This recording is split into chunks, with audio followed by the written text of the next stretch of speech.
Good morning and welcome to the final day of action here at Casino in Italy for the 2012 1/10th Track European Championships. It's just coming up to 9 o'clock and we're about to get the first sub-final of the day out on track, which will be the 1/32 finals are out first. So we're just waiting for the clock to turn 9 o'clock before the cars will be released out on track for their 3 minutes of warm-up time. We're going to work our way up through the finals ladder today. So we'll have these 1/32 finals, then the 1/16s, then the 1/8 finals. After that, we'll then have the quarter-finals, where things start to get really serious before we get into the semi-finals. And then, of course, the main final later this afternoon, due to start at 4:30 local time here in Italy. So the first final of the day is out on track now for their 3-minute warm-up period.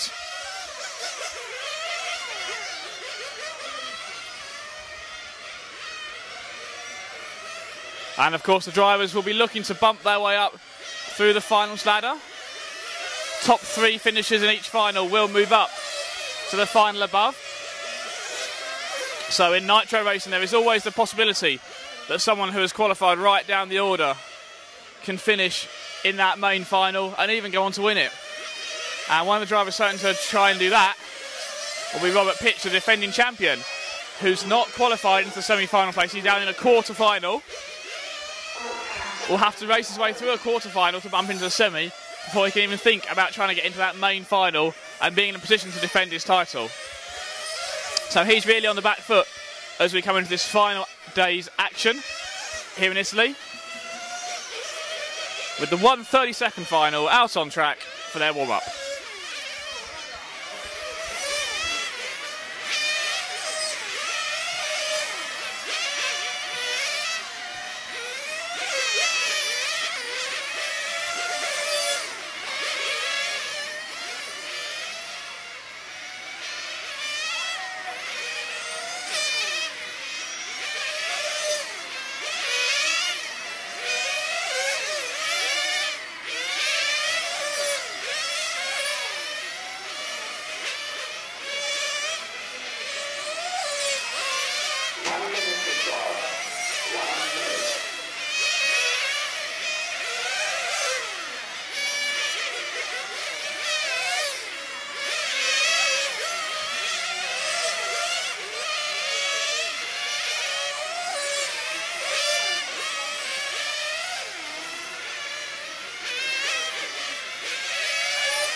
So the first of 1/32 finals.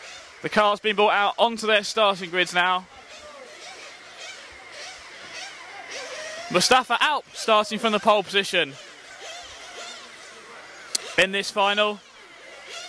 And he's a fairly well-known driver thanks to his result in the last round of the ETS Electric Touring Car Series, but now racing 1/10 Nitro Touring Cars as we're about to get underway.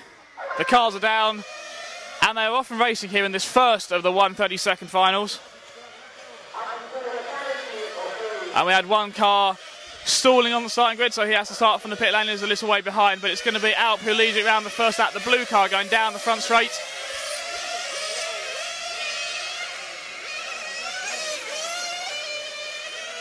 Mustafa Alp leading this first 1/32 final.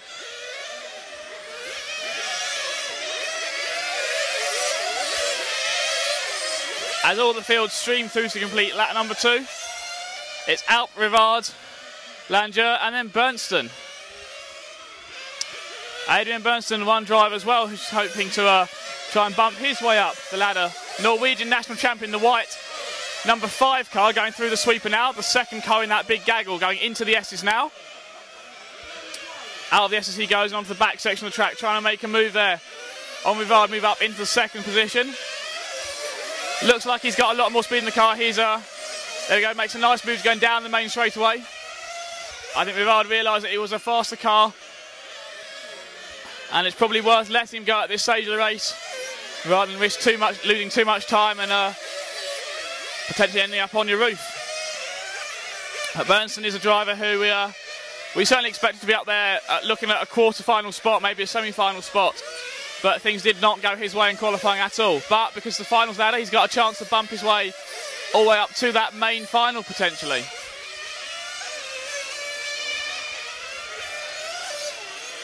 So Alp leads. Bernstein in second place. Then we've got this battle here for third between Rivard and Landier. Battle for the final bump-up place.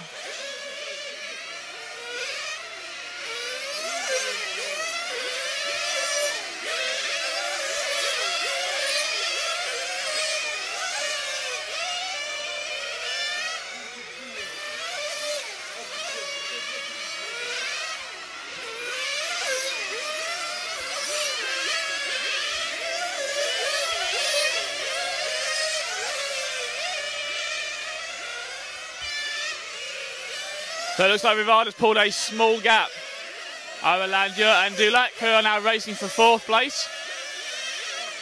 Before the 9 car, Dulac gets up the inside there to make a move into fourth.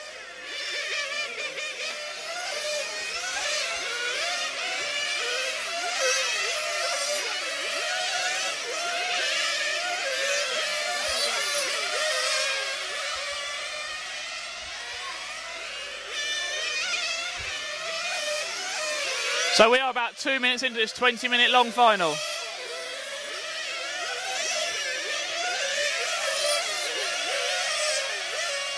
We now have a battle for the lead, coming round the hairpin.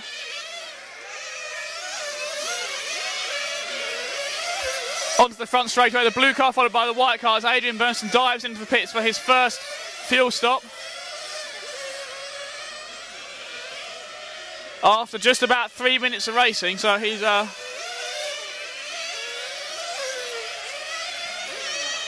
running potentially a very different fuel strategy from everyone else. The white car number 5 coming out of the last corner now and down the front straight.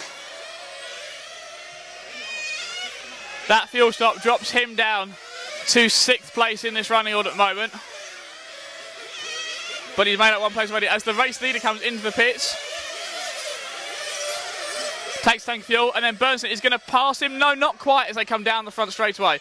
Bernstein looking for way past the blue cars. They go through the S's. Alp just lets them go, gives them just enough room. So Bernstein and Alp effectively up into the lead, but we've got a few cars in front of them yet to make their first fuel stop.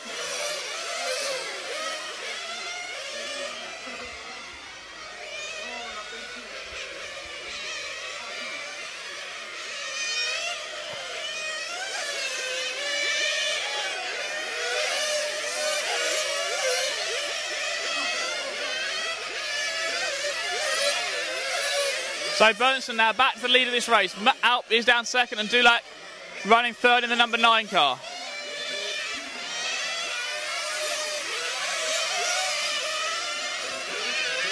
We are coming up to the 5-minute mark. So we're coming up to 5 minutes down, 15 minutes to go in this first of the 1:32 finals.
So we now approach half distance in this 1:32 B final.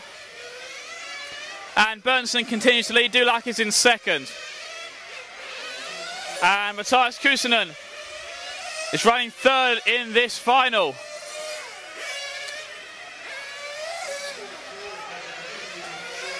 We are over half distance. We have got 8 minutes of racing left. So I'd like to see a couple more fuel stops for the guys here.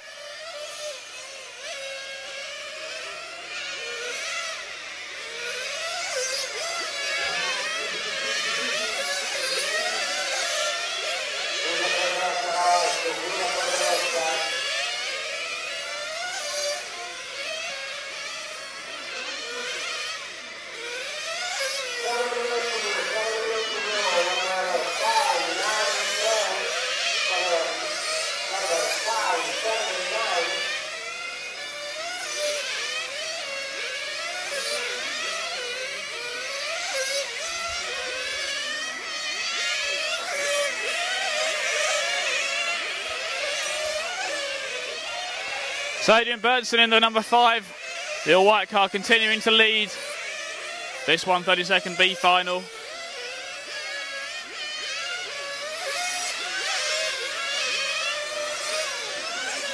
He dives into the pits now for what will be, I think, his penultimate fuel stop.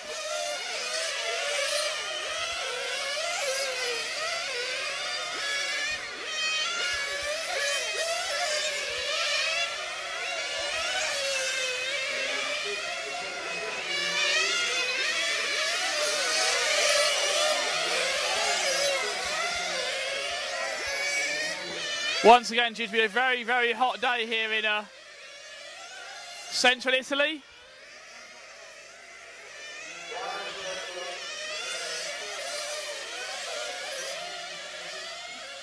So we'll find out how the tyres and the engines are affected as the day goes on and we move high up the finals ladder.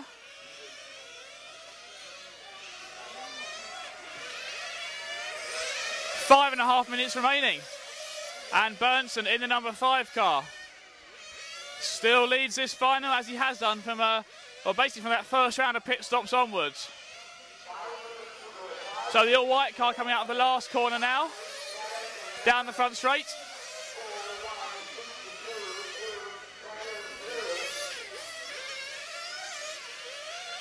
He goes onto the back section of the track there, negotiating some slower lap traffic, and completes another lap of the Lamberto Collari circuit.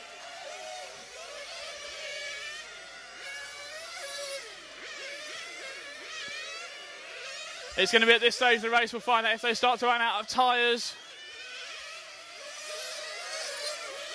As the tyres wear down, change diameter through the race. They need to start off with a larger tyre than they have done during their qualifying runs.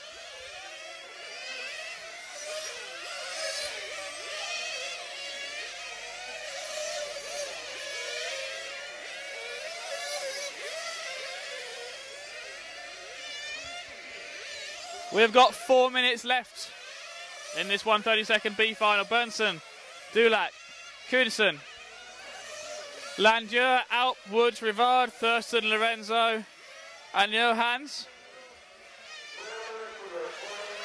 is the running order.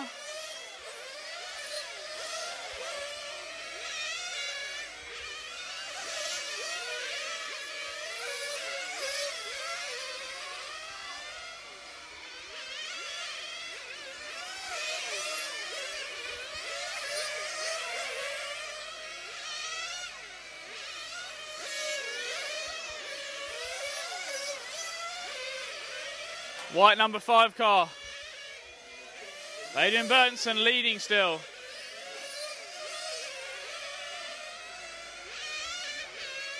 He is a lap clear of everyone in this field.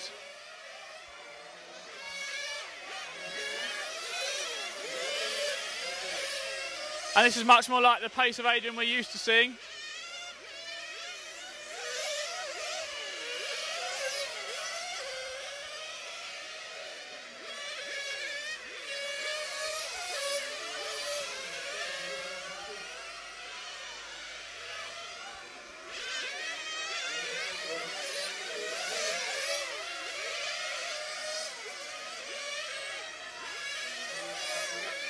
As Adrian dives into the pits for what is going to be his last fuel stop with 2 minutes and 50 seconds left.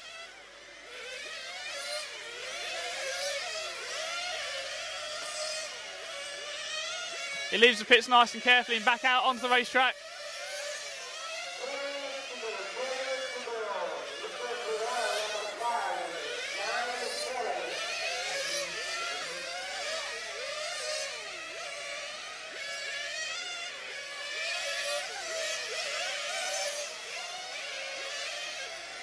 as we now have 2 minutes of racing left.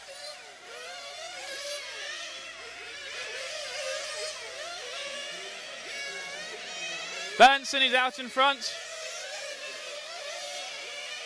Dulac continues to run second. And Kusner is in the final bump-up place in third.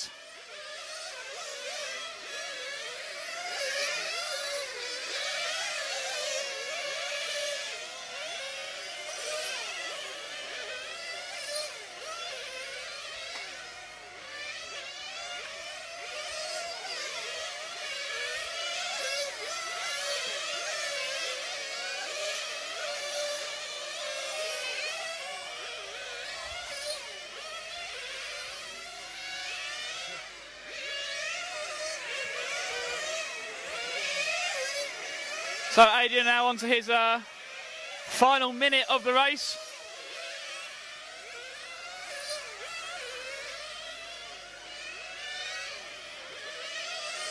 Looks like he is going to bump up into the 1/16 finals.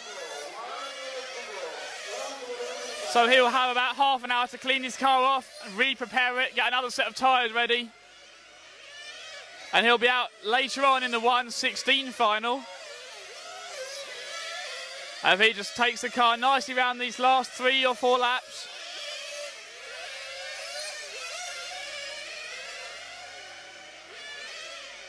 Here's a lap clear of the whole field, so a commanding drive here from Adrian.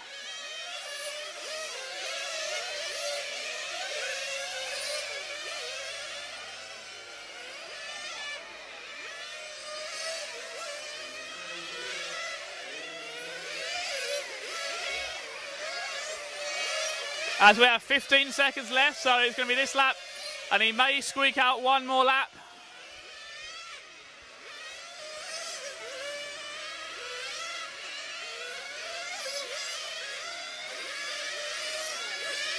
Going to do one more lap for Adrian, onto his final lap now.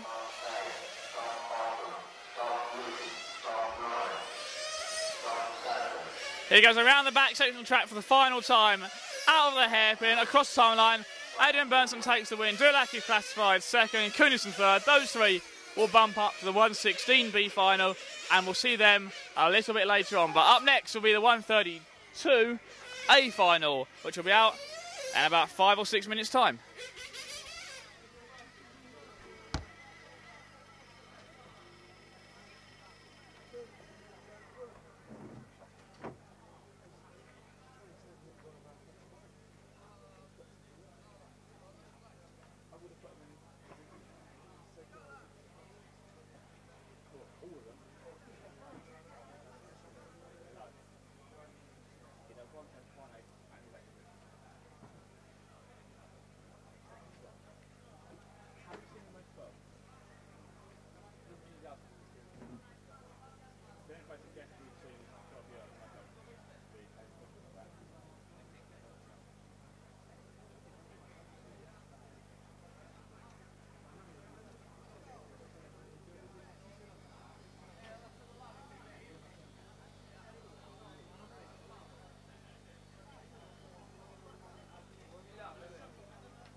Okay, so we're about to get away with the 1:32 A final.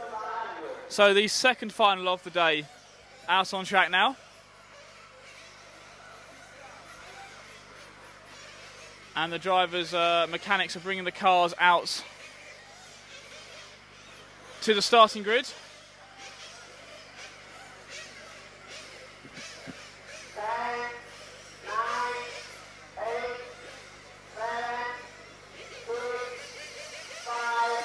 They get a last top up of fuel.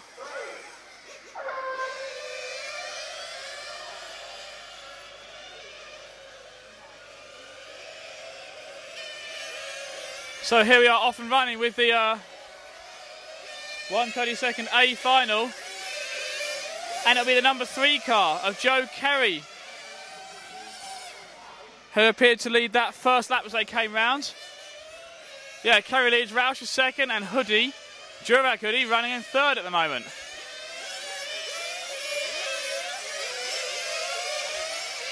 So the race leader, Joe Kerry, going through the S's now. Onto the infield and back round to the hairpin. Terrible start for the pole sitter, Alessio Gnostelli.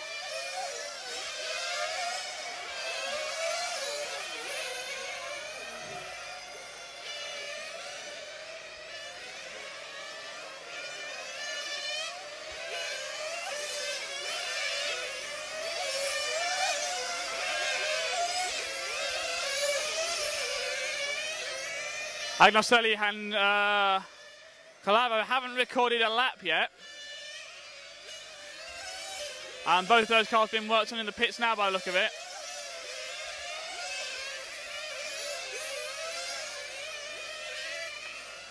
So out in front, that number 3 car leading, goes through the hairpin. Hoodie in the 6th and out to second. And we've got a battle for third between the 4 and the 8 car, Odami and Rombouts. Oh, it's Matt's friend in this one. Pedro Rombouts looking to move up another final. We saw him bump up yesterday into today.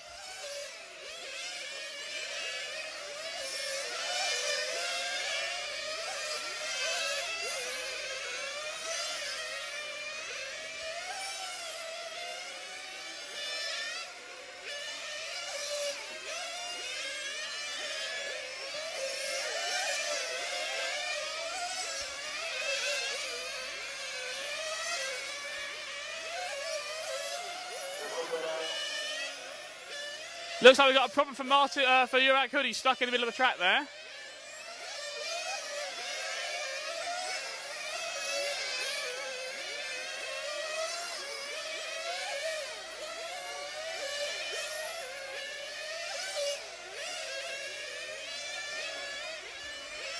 As the cars are being frantically worked on in the pit lane, but out on the track, Joe Kerry in the number 3 car, still leading this race. So he comes out of the final corner now, and then onto the front straightaway, the white and orange car, car number 3.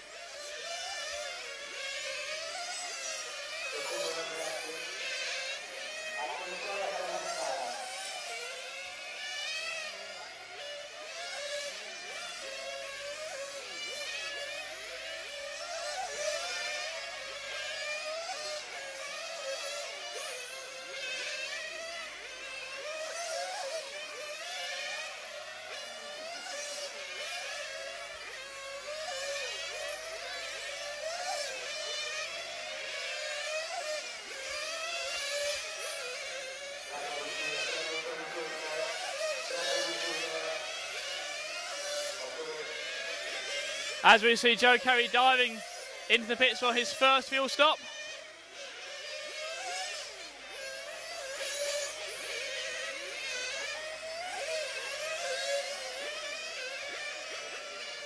And Pedro Rombaut's now shown running in second.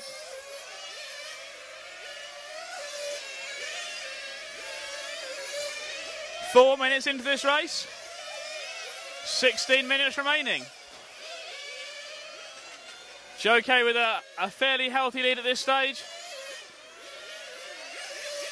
Roush now back to second. Rombaut's still running second. Roush is third. Following that first round of pit stops.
So we're about halfway through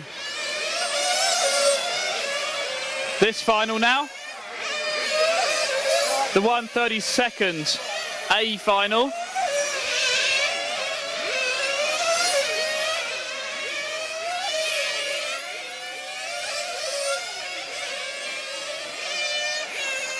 And it's now Pedro Rombouts in the number 8 car who has inherited the lead of this race.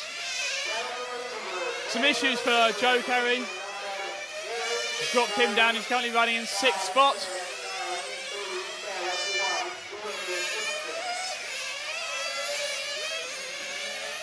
So Rombouts continues to lead. And then in the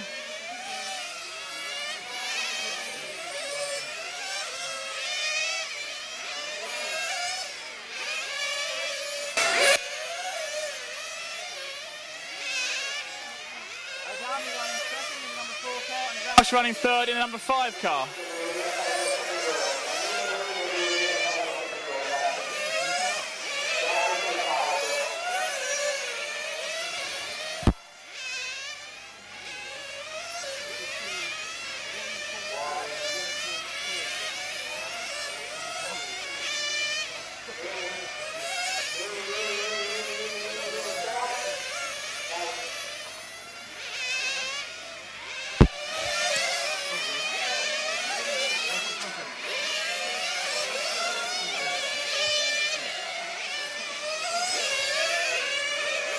So as Rombouts continues to lead this final.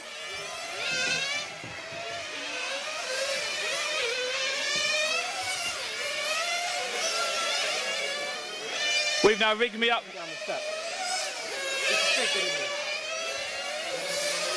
We've rigged me up with a radio mic now, so I can hopefully go and have a walk through the pit lane and the pit area here in Casino in Italy, and we can find out who. See if we can spot any drivers while these lower finals are going on. We've got about 9 minutes left in this 1:32 final. So we'll hopefully try and catch up with the winner of this one after this final. But let's head over into the pit lane. And I can see a couple of guys standing over here truing tyres.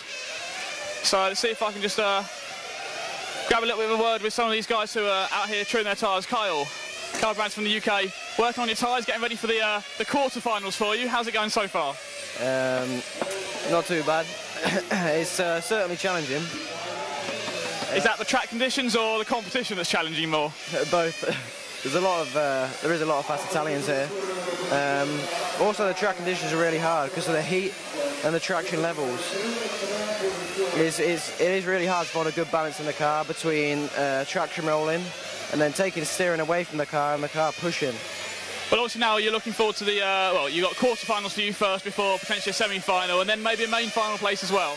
Maybe. We'll have to see. I know the semi-finals, the quarterfinals will be really hard as it is. There's a lot of fast drivers in there. It's like a mini main final. I was going to say, we looked at your quarter-final, and Andy Moore, who's also standing here next to us, is in the same quarter-final, so I think that's going to be one to watch, isn't it? It's going to be difficult, that's for sure, for me, but yeah, starting from pole, we'll see what happens. I need to just try and get in a rhythm, and, well, yeah, we'll go from there. See what happens. Well, I'll let you guys get on with touring your tyres, and we'll hopefully catch up with some of those guys later on. Now, hopefully you'll be able to hear all of that okay. And I'm going to see Paul give me the thumbs up, that all works all right. So I'm going to try walking further down the pits now and see. It's a metal pit structure here, so we may lose some signal here, but it seems to be working okay so far. I think so. We'll come down to the back of the pit lane here, and Adrian Bernstein is working on his car and just getting some tyre prepared. Adrian, I know you were very busy working on your car, but not a great qualifying for you, but bumping up from that first final at least. Yeah, finally a good run, and I hope I can still bump up to at least the quarterfinal or semi-final. What were the issues you had during qualifying? Sorry? What problems did you have during qualifying? Well, first of all, the car was unbelievable, undrivable, and after the engine stopped, and yeah, all the problems. So a lot of bad luck there for you, but now you've got a chance to work your way out through the finals ladder. What's your realistic expectation? Where are you trying to aim for, do you think? I think from the 1/8 final, it's going to be hard, but yeah, I hope. So maybe 2 more finals for you to go, and then we'll see how much further you can go after that. Yeah. Well, we'll let you get back to work on your car. Good luck for the rest of the finals. And I'm going to come further down the back of the pit lane now to the far end where lots of drivers are standing around watching this final going on, the 132nd finals out on track now. And Pedro Rombauts is continuing to lead. And Paul's giving me a thumbs up, so hopefully that's all come out nicely for you, which means we can walk all around the pits now and get some good coverage on here. I just spotted Robert Pietsch over here working on his car as he gets ready for his quarter-final. Robert, how are you feeling this morning? I feel pretty good. I just prepare my car for the quarter and see what's happened. Well, obviously, we spoke yesterday and you had a disappointing qualifying, really, and you got a lot of work to do working up from the quarterfinal. You're in a very tough quarterfinal. We just spoke to Andy Moore and Carl Branson, who are also in the same quarterfinal as you. There's a lot of drivers in that one who can, well, you'd expect to be in the semi-final, possibly. Yes, definitely. Our quarter is like a main, but I think my pace is really good, so I'm confident to bump up. And obviously you've got a lot of experience racing in, well, 1/10 classes which have the same length final, so you know what to do over the race distance. Yeah, hopefully I know what to do. Well, I'll let you get back to working and making the last-minute fine-tuning preparation to your car, and we'll see you in the quarterfinal a little bit later this afternoon, and good luck with that. Yeah, thank you. Thank you very much for talking to us, Robert. And so that's down at the far end of the pit lane. And I can't really spot around here anyone else at the moment. And Paul's waving his hand at me, and he's doing a little dance now up on the podium. So I think that means we're starting to lose a bit of signal. So I'm going to head back over to our commentary balcony, as we've got about 4 minutes of racing left here in this 132nd final. So maybe I should hang around for the end of this final and see if we can catch up with the winner. I just need to go and find a timing screen now, because I can't now see the track or a timing screen. And what have we got left? We've got 4 minutes and 10 seconds left, and Pedro Rombauts continuing to lead this final.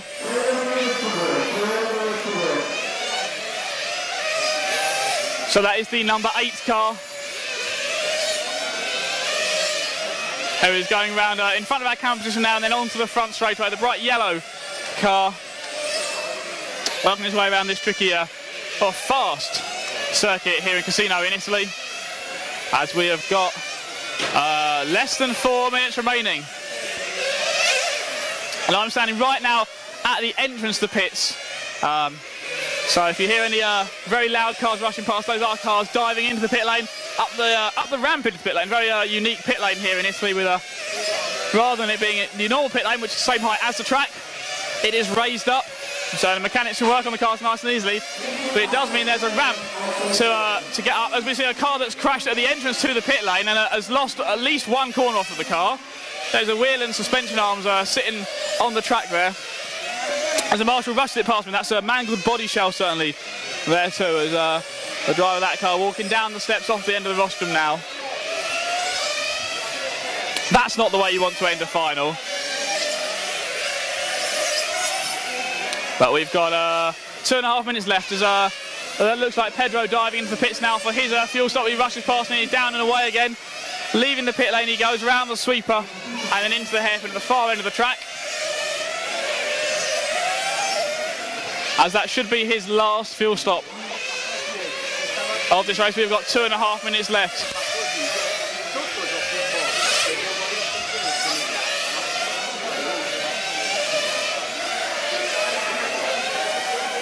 So just a few minutes to go.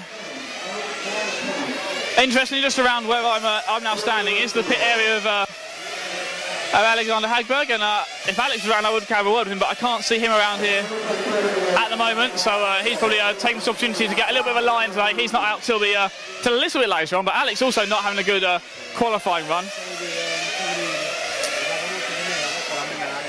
Alexander Hagberg is going to be I'm just trying to look down there. He's qualified down in 33rd place, which is a long way down for Alex, who's consistently challenged for the podium in this class. And so he will be out in the 1/8 final. So he's actually going to be out not too long away.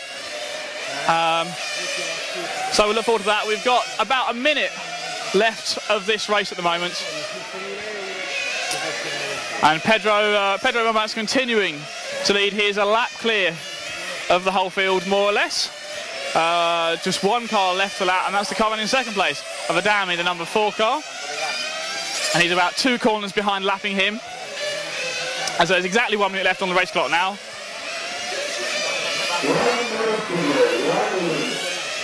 So hopefully Pedro can hang on to this lead and bump his way up into the 1/16th final.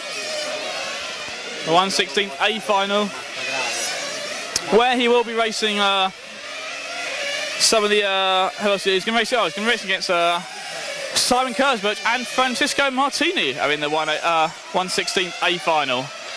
So a few good name drivers to watch out for in that one too. As time is running out, we've got 30 seconds left in the 1/32nd A final. Rombout's leading still. As I just saw Joe Curry flashing into the pits one more time. Led this race at the opening stages but had some issues there. Has now dropped down to 8th place. So I think there's going to be disappointment there for Joe Curry.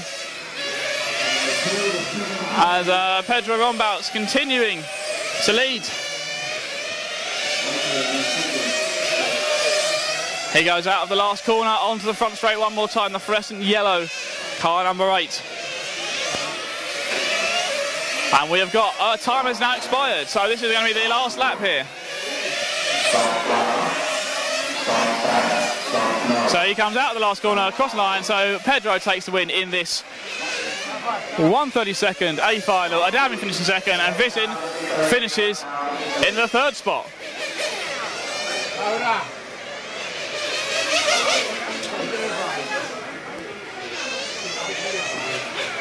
So win for Pedro, and I'm going to run up onto the driver's stand here and just go and grab a quick word with Pedro before he comes down the steps.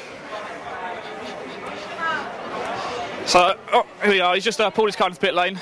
Pedro, it's a good run there for you. Yeah, decent run, fine. So let's go to the next round and see. Yeah, we saw you bump up yesterday into today's final, and then you're bumping up again. So are you learning every time you go out on the track now? Yeah, I had a hard time finding setup and stuff, but I was. On the lap times, I'm not as quick, but I know on the final I can do a very decent run, so I know I could bump up some more, and maybe let's see the next round what happens. Let's see how far you can go. Well, I'll let you get back to work on your car now. You've got about 30 minutes to prepare your car for the next final. So Pedro taking the win there in this in this final. So I'm going to make my way back out of the pit lane now and back over to our commentary balcony. So we'll head back into the pit lane a little bit later on and see what changes as the temperature rises and the drivers do some more work on their cars to prepare themselves for the higher finals. Up next, we're with the 1/16th B final, and Adrian Bernstein will be back out again in this one. So I spoke to him just a few minutes ago, so he was obviously very busy there preparing his car, getting ready for this next final, and we'll see how Adrian gets on in this one. So up next, in about five minutes time until they open the track for the next final.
So out next will be the 116B final. George Ellingson starting on pole, Marcus Hellquist second, Dan Stuyvesant third, Johan Pastor Sanchez in fourth, Basil Consoladi in fifth, Salvador Gilberti in sixth, Tom Eric Haverson in seventh, Adrian Bernstein will start eighth, Edward Dulac ninth, and Matthias Kunisson starting in 10th. The last of the drivers bumping up from the 132nd B final. And we've got 1 minute until the track is open for practice. 1 minute until the open track for practice. 3 minute of warm-up session. And then we'll get this final underway.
So the carts have now been called to the pit lane.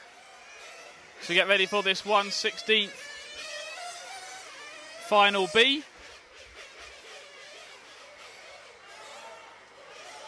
And the mechanics are bringing the cars out onto the starting straight now.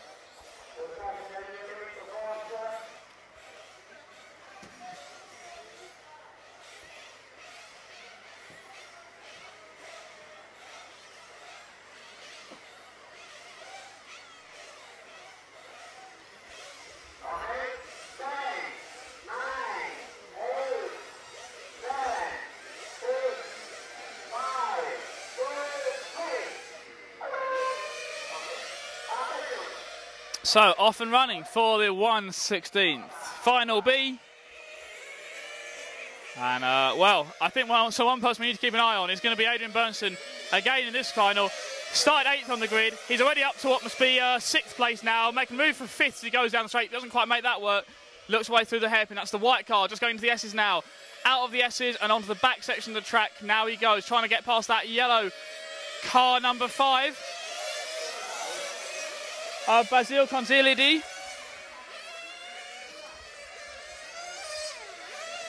Oh, there's a big accident in front. And that's going to put Adrian straight up into 4th. And we've only had 3 laps of racing now.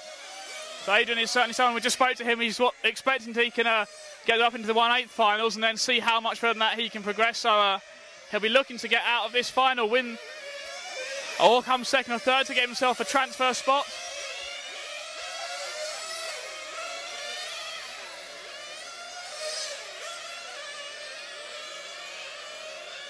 So it's the number 2 car, the green and white car, who leads this race, Marcus Hellqvist.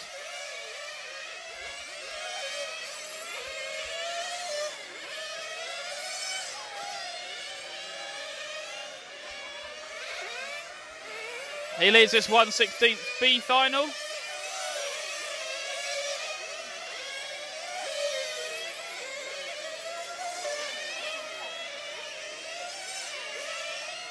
As we then got a battle here going on 2nd, 3rd, 4th and 5th right behind. 4, 5, 8, 6 and 7. That's Sanchez. Johan Sanchez, Basil, Adrian, Salvatore and Tom Eric all racing here for the other 2 bump up spots. We are 2 minutes into this 20-minute long final.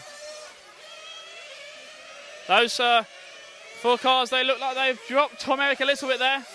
So that's now a 4-way battle. And there's an incident there between the 5 and the 4 car. Between Basil and Johan. Between Basil and Jonathan. And that puts Adrian up into 2nd, but he is being hounded by that number 6 car of Salvatore. They go through the S's now. Onto the back section of the track, through the kink and around the hairpin. 8, 6, 5, 7 and 4. All on the main straight at the same time. Adrian, Salvatore, Basil, Tom Eric and Jonathan. As Adrian starts to pull away from the battle now for 3rd place. Adrian fairly clear in 2nd as he goes through the S's by himself. He has a lead of about 2 seconds over the car behind him. As he dives into the pit, so Adrian into the pits on his first fuel stop. That looks like the first of the drivers ready to be making a fuel stop in this 1/16 B final. And we're 3.5 minutes in, so he's running qualifying pace here, stopping every 3.5 minutes.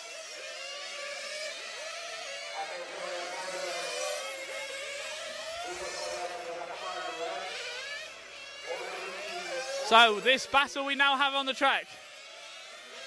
The 5, 7 and 6 cars are now racing for 2nd place at the moment as the number 7 car of Tom Eric peels off into the pits.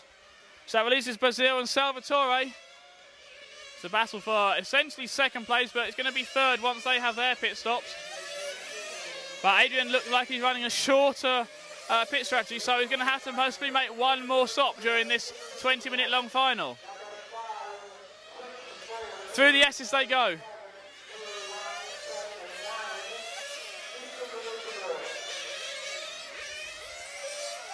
So Bernsen back up to second as Brazil leads this final. In the number 5 car, who has now pitted, and so Bernsen takes over the lead of the race. The white car going through the S's onto the back section of the track now.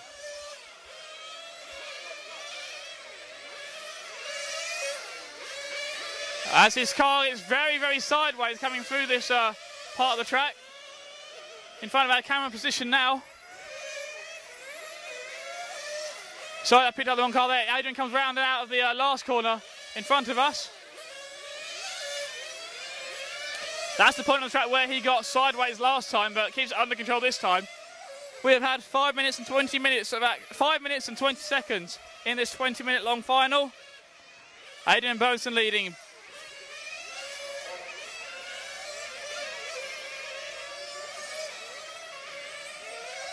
Brazil Concialdi running in second. Salvatore Gilberto is third. Tom-Erik Haverson is fourth. Adrian with a 2-second lead as we are at 6 minutes into this final.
Okay, so about to get underway with the 1/16 A final. Drivers now out on track for their warm-up laps.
So about 1.5 minutes until we start this 1/16 A final.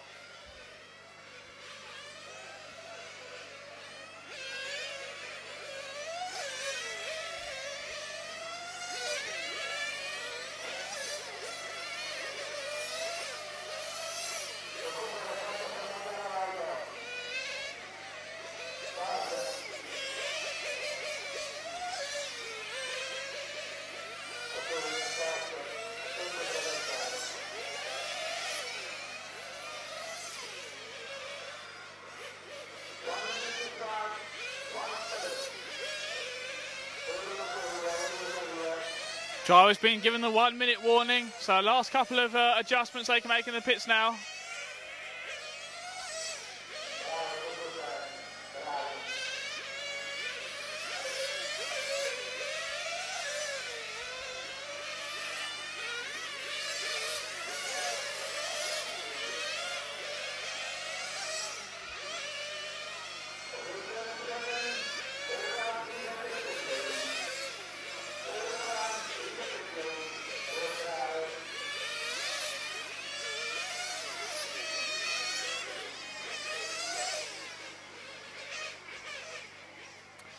So all the cars have been called into the pit lane now.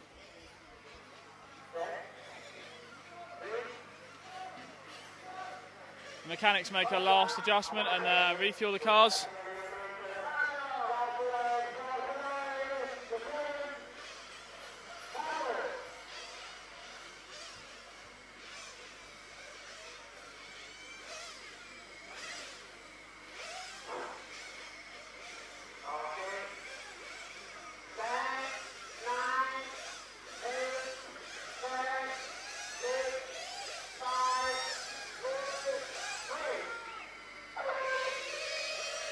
So we're off and running with this 1/16 A final.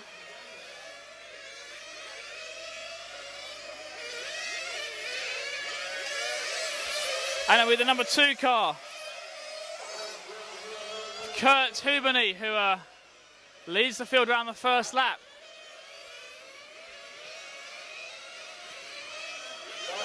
And then the one car there. Michael Deridan just makes a pass going across the timing line to retake the lead. The guy who started from pole lost out on the first lap. Now retakes the lead of this race on the second lap of racing. It's 1, 2, 3, 4, 8, 9. And that number 8 car is going to be Pedro Rombouts, who bumped her out from the previous final. Now running 5th spot in this 1/16 final. So he has got a chance of maybe bumping up into the 8th finals later on.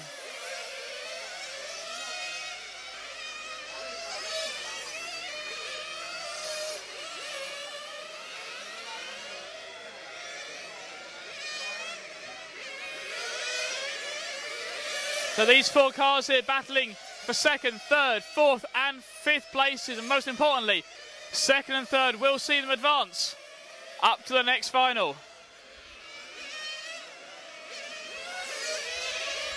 So Michael Deridan out in front, Rene Pupka running in 2nd, Kurt Hubeny running 3rd, Simon Kurzbich in 4th, and then Pedro Rombouts in 5th.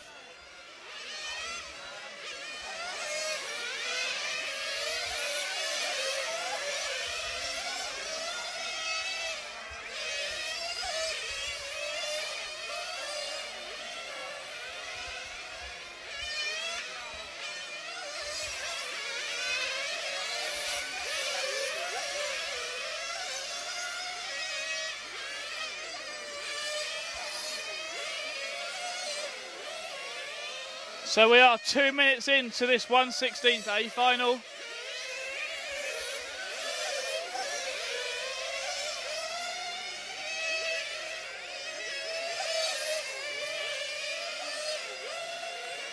And the one car of Deridan extends his lead. About a 3-second lead he's got at the moment from the number 3 car. So the one car is the all-orange car on the back section of the track at the hairpin now, and then in front of our camera position, that is your race leader. After 3 minutes of racing action. The 3 car, Pupka running in 2nd, and Hubert in the 2 in 3rd, then Kurzbich, Rombat, Adami, Martini, Raitsov, Saarinen and LaRue.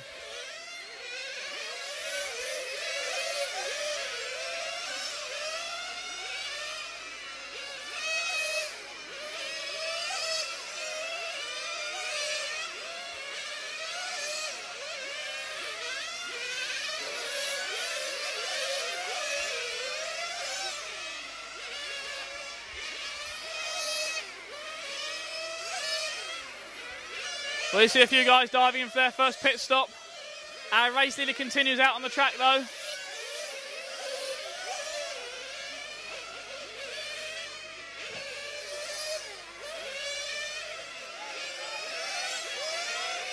Race leader out of the last corner now. And another lap, he goes round 4.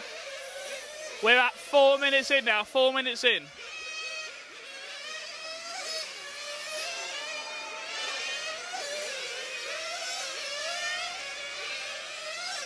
And here he is diving into the pit lane.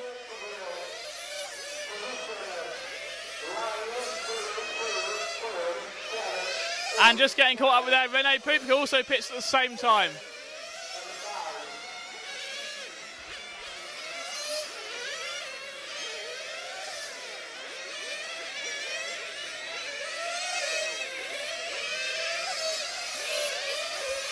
So we are now 5 minutes into this 1/16 A final.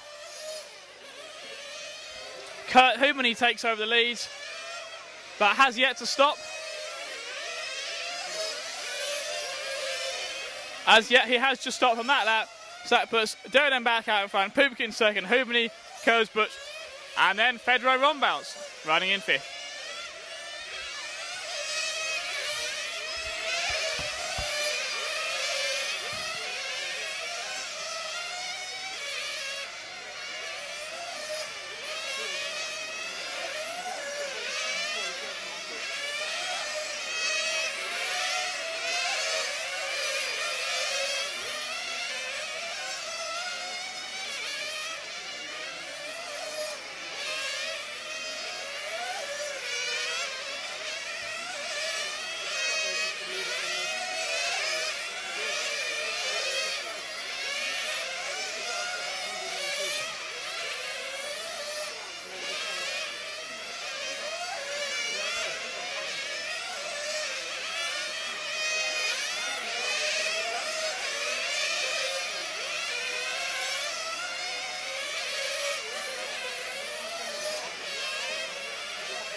your money when you have it.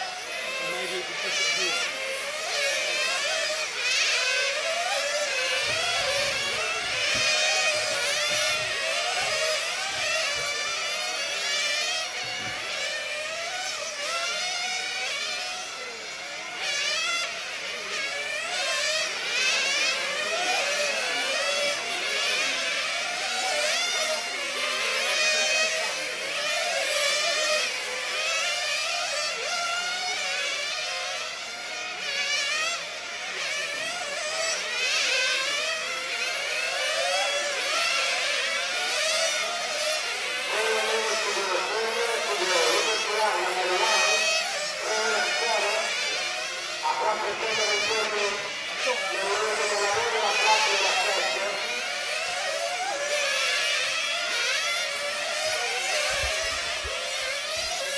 So we're into the final 5 minutes now, this 1/16 final A.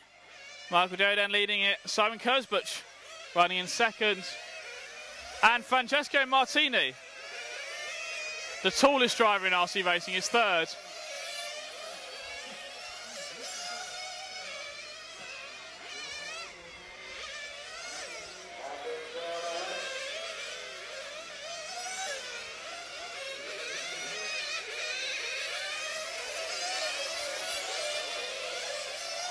So the race leader is the number 1 car. And Michael Derrida still.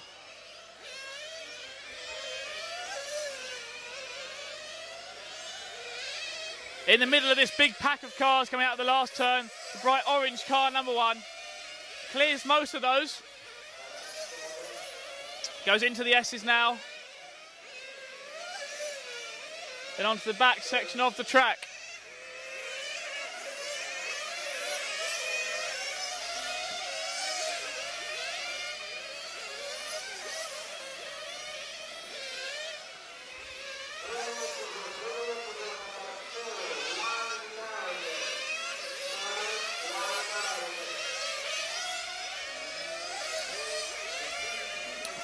And Simon Kurzbusch in the number 4 car takes over the lead of this race.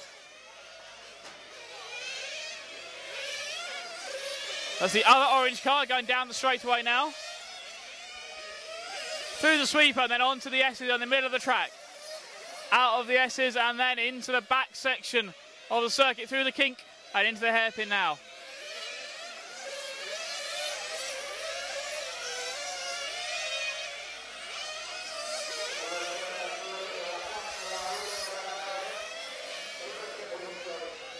So, Simon Kurzbusch leading.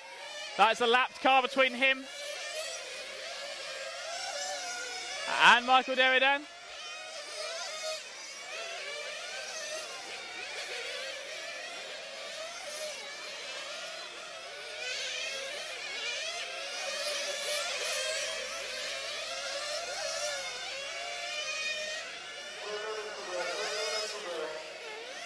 There are 2 minutes left in this race, 2 minutes left.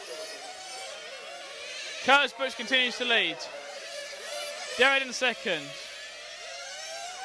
Adami third as Adami dives into the pits.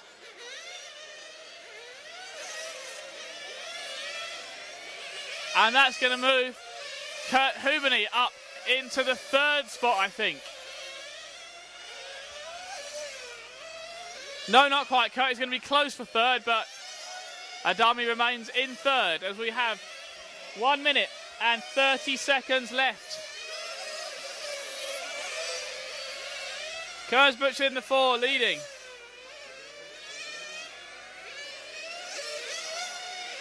Derrida in the 1 in second. Adami in the 9 running his 3rd.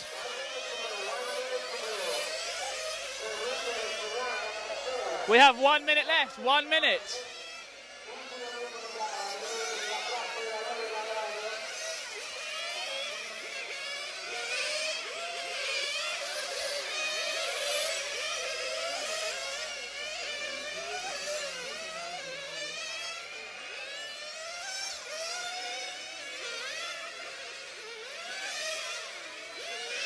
So Simon Kurzbusch out in front with probably 2 more laps to go.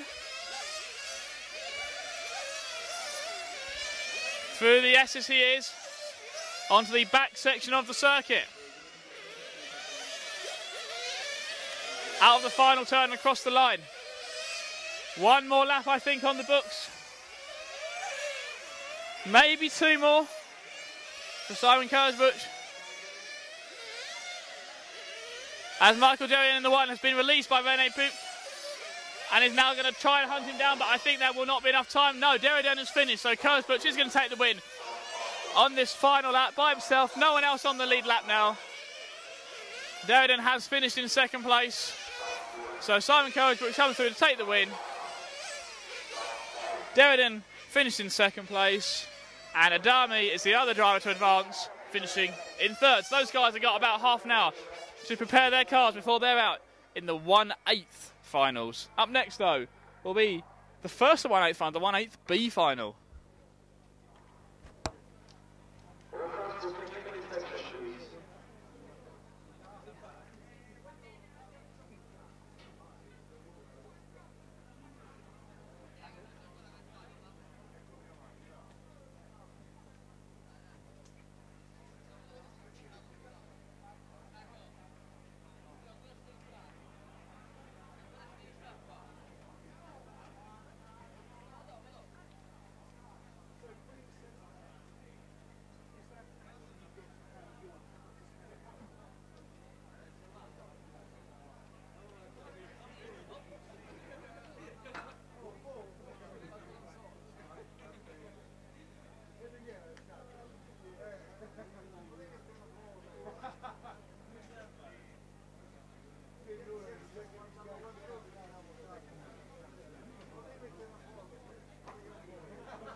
So the 1/8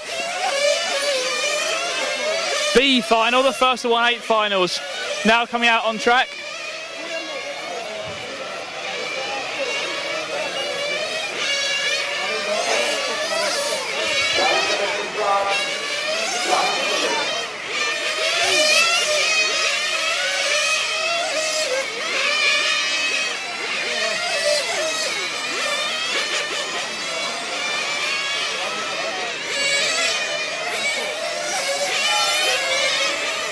So this is their practice laps at the moment.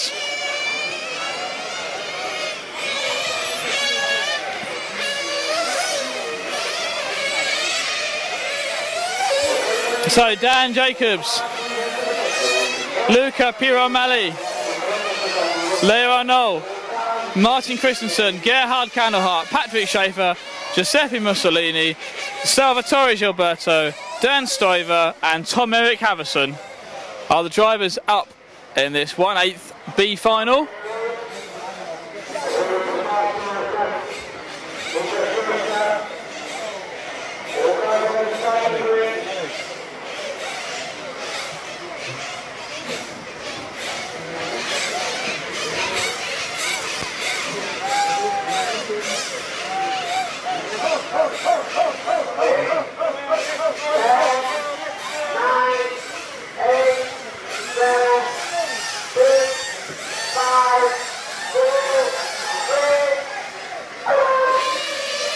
So we are off and running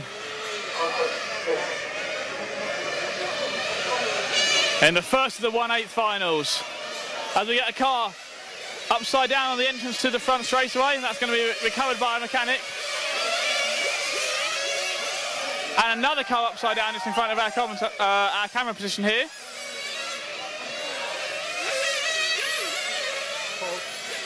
That was the number 3 car of Leo Arnault.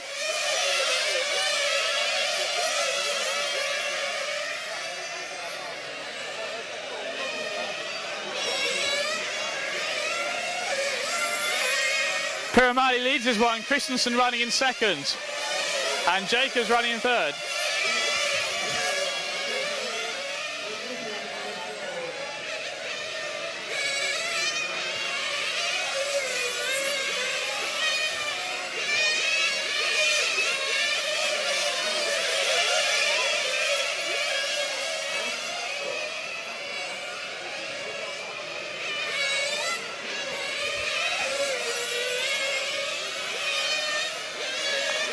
And Martin Christensen takes the lead of the heat.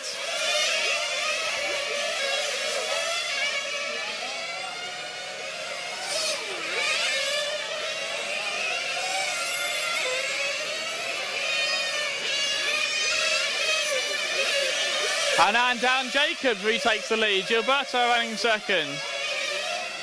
Piramali in third. Schaefer as Christensen drops down to 7th place.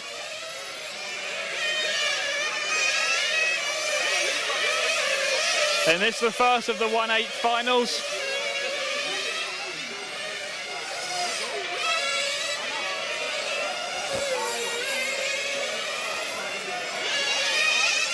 So following our leader here, the number 1 car of Jacobs.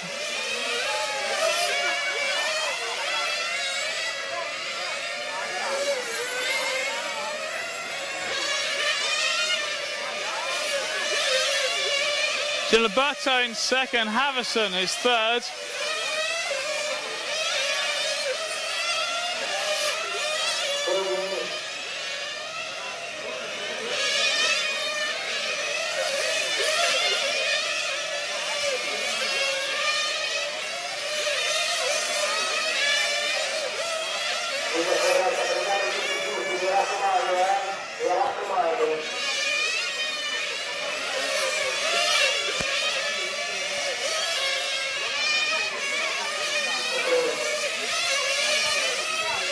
I'm going to take this last opportunity to head down into the pits once again,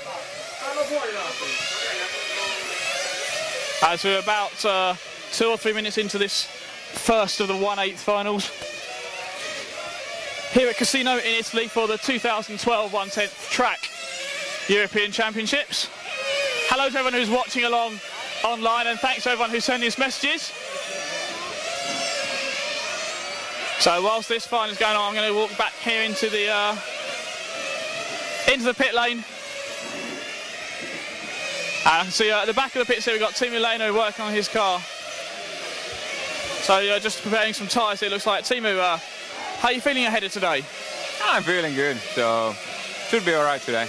Obviously not quite the result you wanted yesterday from the qualifying, but plenty of chances today to work your way up through the finals ladder. Yeah, for sure it wasn't what I want, but nitro racing sometimes doesn't go like you want. There is many people who had rough qualifiers, so we will see. We will indeed. I'll let you get back to preparing your tyres for your next race. And who do you think is going to be the people challenging at the top by the end?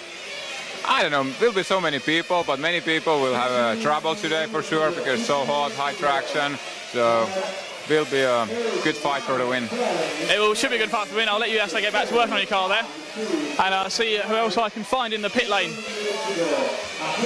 Got down. We've had about 5 minutes of racing here in the 1/8 B final. Salvatore Gilberto leads. Dan Jacobs is running second, and a man standing here at the side of the driver's stand, Gilles Groskamp, watching over the track. You trying to learn something from these lower finals? Yeah, I just check my friends out there and yeah, see how it goes in the final. I see a lot of hectic stuff going on, so I guess you just have to take it easy because there's a lot of crashing and some cars are flipping. So yeah. Do you think there's a lot of traction out there then because we're seeing a lot of grip roll, or is it mistakes that are causing the flips? No, I think now because now it's still morning. I think the traction is pretty high because it's still cool. But I'm sure in the afternoon we have a hot condition, so I think it should be similar than the days before. So yeah. Now, obviously, you've not had anything to do this morning. You're not up on the track until well into the afternoon. So what have you done with your morning so far? First I slept a little bit longer than normal.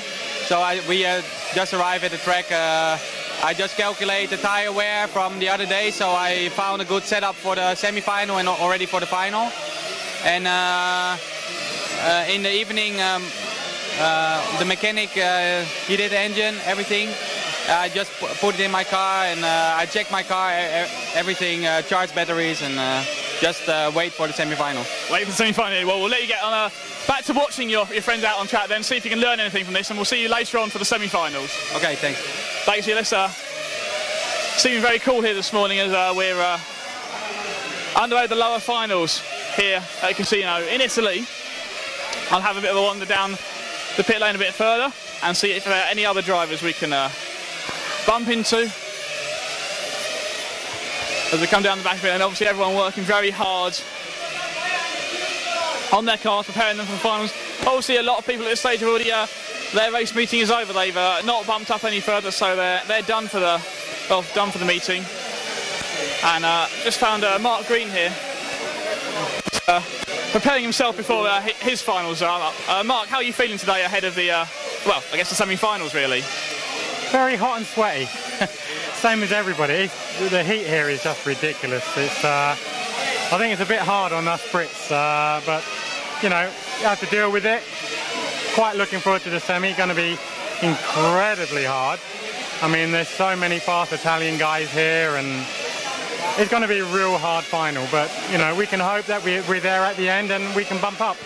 Now, like you say, very, very hot conditions here, something that we're not used to as British people at all, but you've raced all around the world in this class of racing. Have you experienced anything like this before in terms of the heat and the traction we're getting from it? No, the traction possibly, yeah, but the heat has been something else altogether.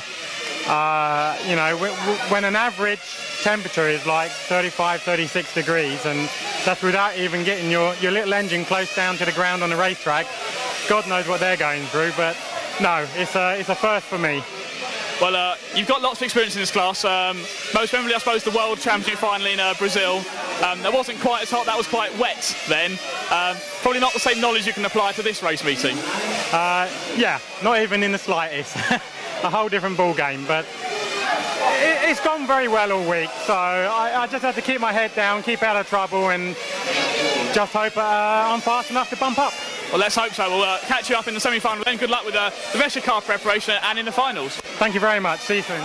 We'll let Mark get back to his preparation. Down at the final pits. Obviously, now's the time when we see a lot more of those top drivers out in the finals, and they're watching the cars out on track. And Carl Branson's standing around here. Been preparing your car since we last spoke, and have you watched any of the finals out on track so far? Yeah, I've watched a few. It's surprising, there's actually quite a few fast guys that are lower down. A lot of people not had the qualifying they want, and does that scare you, Morgan? There's going to be some fast guys bumping up into your final? Yeah, I think it does, because the final's hard enough as it is. I don't really want more of a challenge. I think certainly your quarter-final, which is the A quarter-final, is going to be one we're going to want to watch, I think. Yeah, I think so. There's, like I said before, there's a lot of talent in it. So, well, we'll have to see what happens. Well, indeed. Well, I'll let you get back to preparing your car. And any last-minute preparation you need to do on it, or is it all prepared from yesterday? No, yeah. Last night we finished rebuilding it, and a couple more things this morning. But no, I think it's all ready to go. Tyres are all prepared, so we'll just have to wait and see. Now, have you prepared tyres for the final? For the semi-final, but not the final yet. So, the first stage is getting the semi, and then we'll worry about the final after that, potentially. Yeah, because there's quite a big break in between, I think, so we should be fine with that. Gives you plenty of time to get the car prepared then. Well, good luck in your quarter-final, and we'll look forward to watching you out on track then. Yeah, thanks a lot. So, Carl Branson there from the UK, getting his car prepared. He'll be up shortly. We're trying to see the time screen. I can't see a time screen for him. I know we're in the 1/8B final at the moment. So I'll walk back down the pit lane and find a time screen at the end as I walk past it. We're about halfway through this 1/8 final. So I was just about to say I'm going to talk to Alexander Hagberg, but he's going to be up next. So he's not going to be quite in the mood to talk to us. Just so I walk past him there, getting focused, ready for his final. So the 1/8A final will be up next in about 10 minutes. I've got 10 minutes left in this final.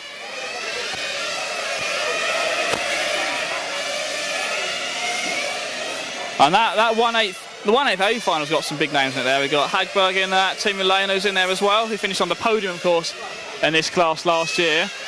And the top three from that will, of course, bump up into the what we're going to call the exciting quarterfinal, I think. It's going to have Moore, Volker, Tironi, Krober, Pietsch, Dankel, Branson, and then potentially a couple of guys that I just mentioned there from the 1/8A final bumping up. So make sure you get yourself a cup of tea ready for that quarterfinal. That's the 1 quarterfinal A, which is due to run at 12:30. So if you're watching online, grab some lunch ready for that, and that's sure to be an exciting race. But as that appears to be everyone in the pits at the moment, I'll wander back up to our commentary balcony, and we'll rejoin this race action here. As we say, we've got about 8 or 9 minutes left in this 1/8 final B. And Gilbert continues to lead the way. Jacob's running second. Mussolini is third at this halfway stage.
So into the final closing minutes of this race. Jacobs continues to lead, Gilbert running second, Candleheart running in the third spot.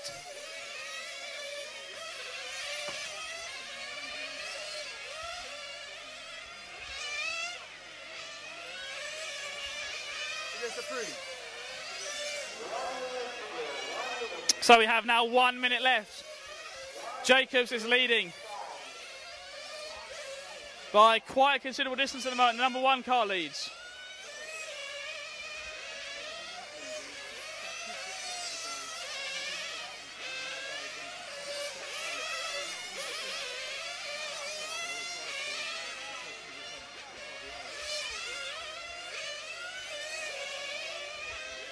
So Salvatore Gilberto was leading earlier, but there's a bad pit stop from him. Got a drive-through penalty. We think that was for spilling fuel in the pit lane then, and dropped him behind Dan Jacobs. So Jacobs is out in front by about 7 or 8 seconds at the moment. The number 1 car leading. Goes down the main straight as we have got a few seconds left on the race clock. So this is going to be the final lap for the leader, as we have another car run out of fuel.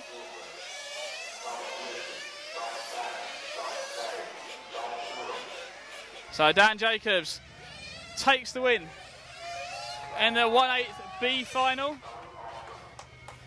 Salvatore Gilberto finishes in second, and Gerhard Candleheart in third. So those 3 will advance to the 1/4 B final. And out next is the 1/4 A final. And of course, the key part from this is that the top 3 drivers from that will bump into the 1/4 A final, which will be one of the hot races of the weekend, we think. So the 1/4 A already stacked with the likes of Pietsch and Andy Moore in that one as well.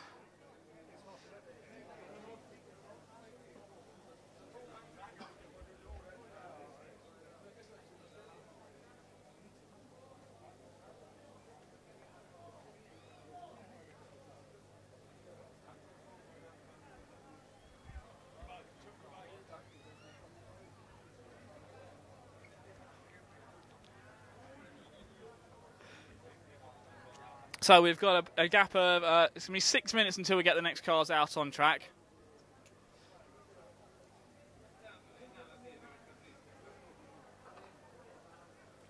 So up next will be the 1/8 final A in about 5 minutes time until we get the cars out on track.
So the cars are out on track for the 1/8A final, and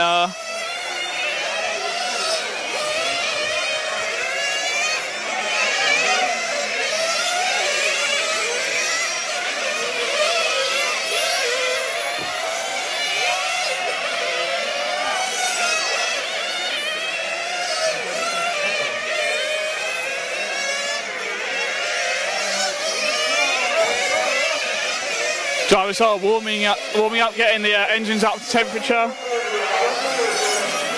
getting themselves prepared for this the 1/8A final.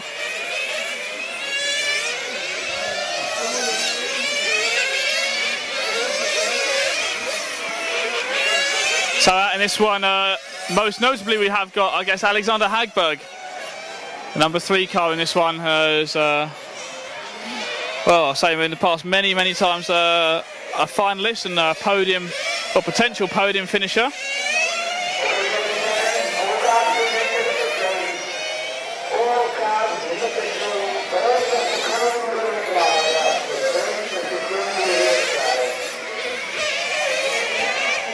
Multi-talented racer, so let's see how he can get on. And of course, the thing is with this final.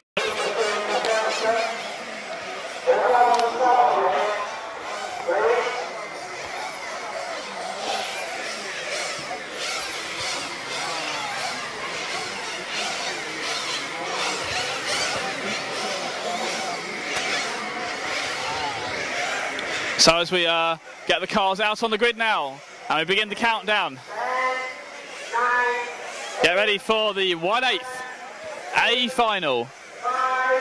Oh, as one car's rushed back to the pits there. And you got another car. 1, 2, 3 cars in the pits. Only 7 cars. 1, 2, 3, 4, 5. 7 cars actually making the start. 1 car late start from the pit lane, and 2 cars still being worked on the pit lane. 1 of those is released. So we've at least got 9 cars out and running at the moment.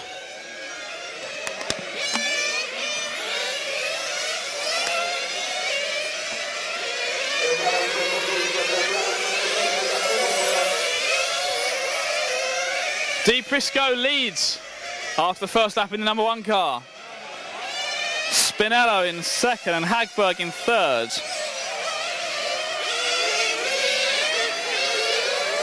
Oh, so there's a bit of a coming together there, and Hagberg moves up to the 2nd spot in his green number. Is that Hagberg through into the lead now? Yes, so Hagberg now through into the lead. As we come round to complete lap number 4 of racing, Hagberg, Tony Gruber's in second, Di Prisco in third, and Biagio Spataro in 4th.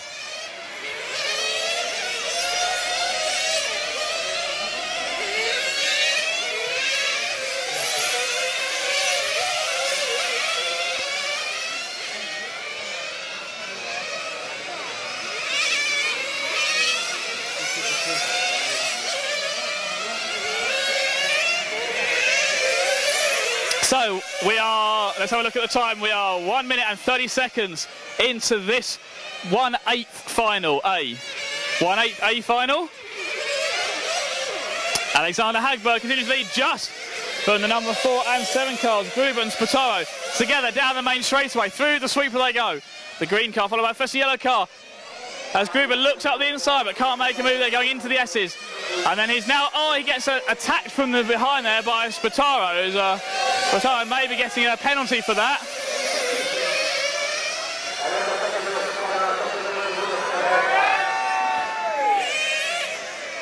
And we think that is a stop-go penalty being given out there for the number 7 car of Biagio Spataro. The white car is going to dive into the pits now. And come down for a stop-go penalty. That costs him quite a bit of time, so that is then going to place DePrisco, the number 1 car, back up into 2nd. And then the number 4 car of Tony Gruber in 3rd. 2.5 minutes into this 20-minute 1/8 final.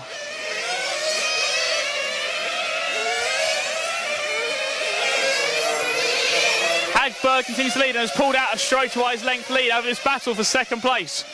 DePrisco and Gruber going into the S's now. On the back section of the track, and then through the last 2 hairpins onto the front straightaway one more time. This battle for 2nd place, the 1 followed by the 4. DePrisco followed by Gruber as they go into the S's one more time. We have got 3 minutes of racing down, 17 minutes to go. Here at Casino in Italy for the 2012 1/10th track European Championships. You'll watch this live at rcracing.tv or efra.ws or anywhere else around the world who has embedded our video. Hello, welcome along. Very pleased to have you watching us. Hopefully you're enjoying the hot racing action here from the hot sun in Italy.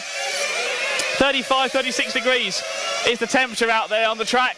Well, the air temperature out there, the track temperature into the 50s, 60 degrees. As we see some cars making their pit stops now for the first time.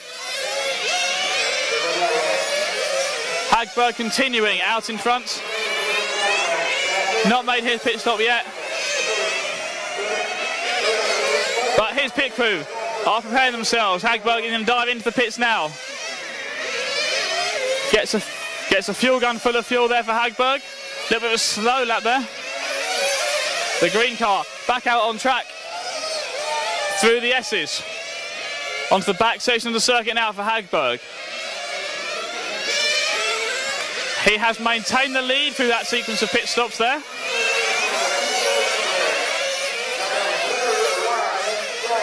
So the 3 car of Hagberg leads. DePrisco in the 1 in 2nd. Spataro in the 7. Back up to 3rd as Gruber in the 4. Drops down to 4th.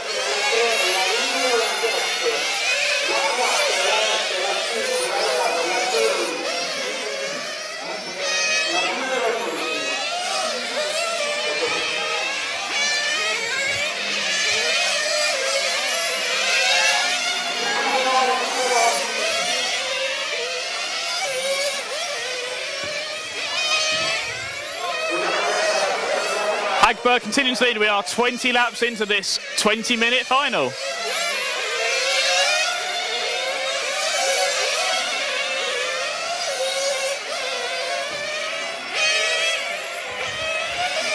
And Matt has joined me up here in the commentary balcony. Matt, very hot temperatures out there. How are you coping with the heat?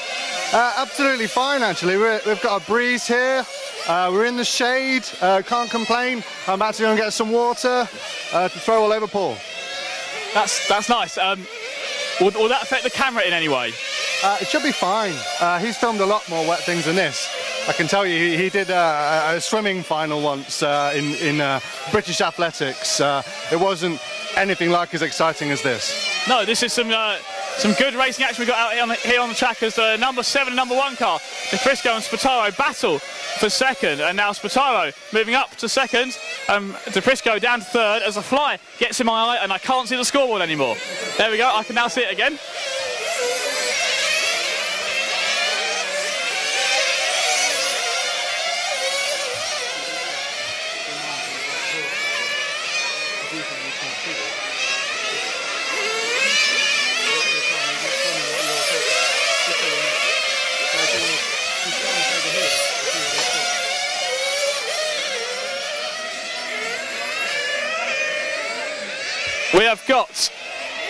7 minutes on the clock here, 13 minutes remaining.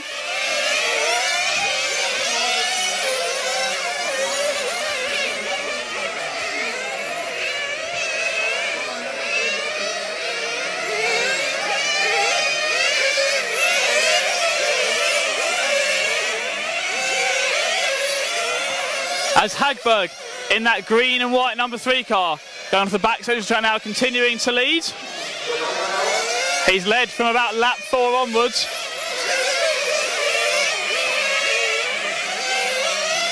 And we do expect to be seeing his second pit stop fairly soon.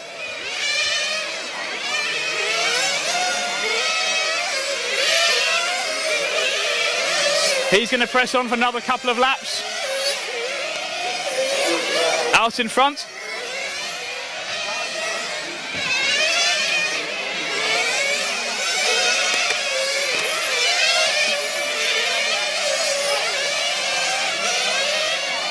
DePrisco running in second, Gruber running third, Leno up into fourth. Let's find out where Timu Leno is on the track. The Timu is the number 5 car. The all-white car just in front of me now, diving into the pit lane, making a pit stop there, being serviced by his hot bodies mechanics. They get the car full of fuel, back down and away, leaving the end of the pit lane, and out around the sweeper goes Timu Leno, the podium finisher in this class last year. And well, at the moment he's struggling to make the podium places in this 1/8 final in the number 5 car, the white car, going round in front of us and down the front straightaway.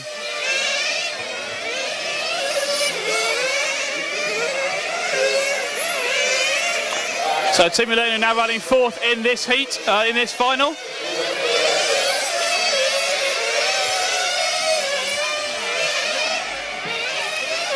The car he'll need to pass to get into one of those bump up spots will be Tony Gruber, the number 4 car running in 3rd, which is the yellow car immediately in front of him on the racetrack.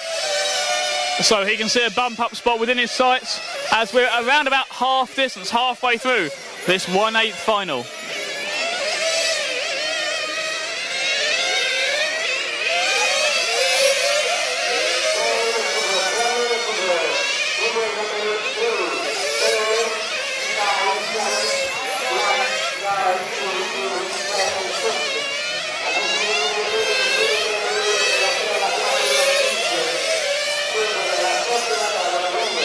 So halfway through, Hagberg leading Gruber. Now up to second, Leno showing into the 3rd spot at the moment.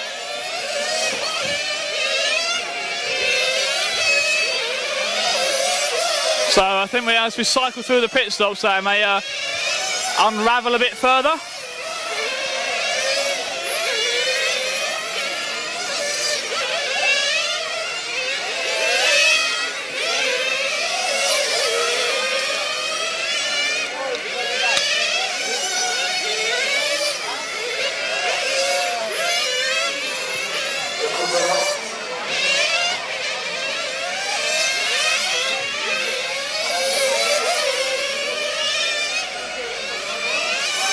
So Gruber and Leno racing for 2nd and 3rd place.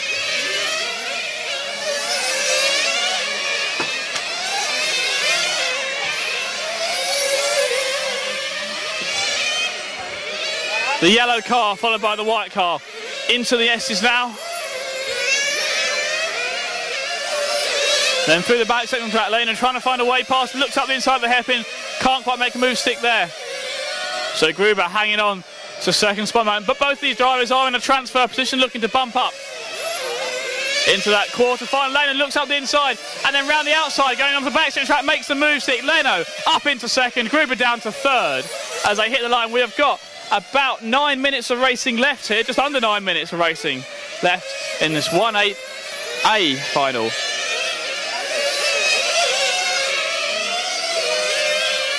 Leno running a bit wide, they come around the hairpin as Gruber dives into the pits. So Tony Gruber, the yellow car, being serviced by his mechanics in the pit lane. He's down and away again. But that's allowed Leno to extend his 2nd place advantage as he goes down for another lap of this circuit. 8 minutes remain in this final.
Hagberg continues to lead, Leno running second, Gruber running third, Spataro is fourth.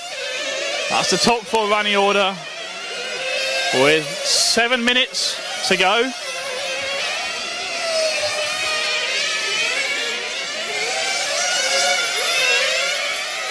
And after that early excitement, it has quietened down a little bit now.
So we're into the last 5 minutes of this 1/8 final A.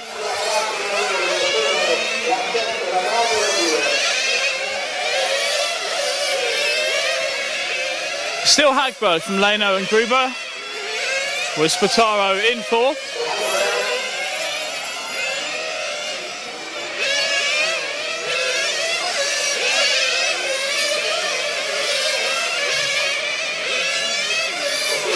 And that looks like it might be Spataro being returned to the pits there.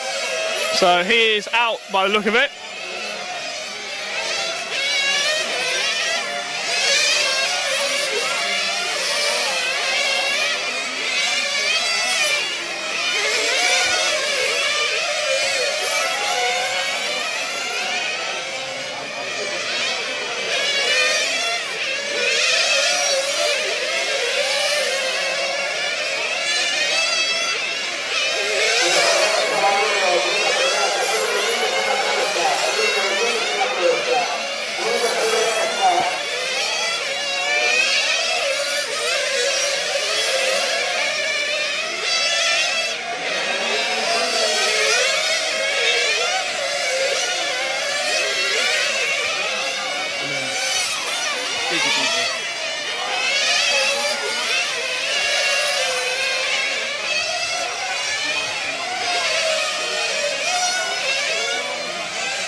So we've got less than 4 minutes remaining, less than 4 minutes in this race, and through that pit stop sequence, Leno briefly has taken the lead of the race, but I believe Hagberg now back out and running. Yeah, Hagberg retakes the lead, Leno back down to second. We almost thought we were going to get a little bit of excitement there for the pit stops, but no, that was just due to a pit stop sequence there. So all the cars fairly well spaced out at the moment.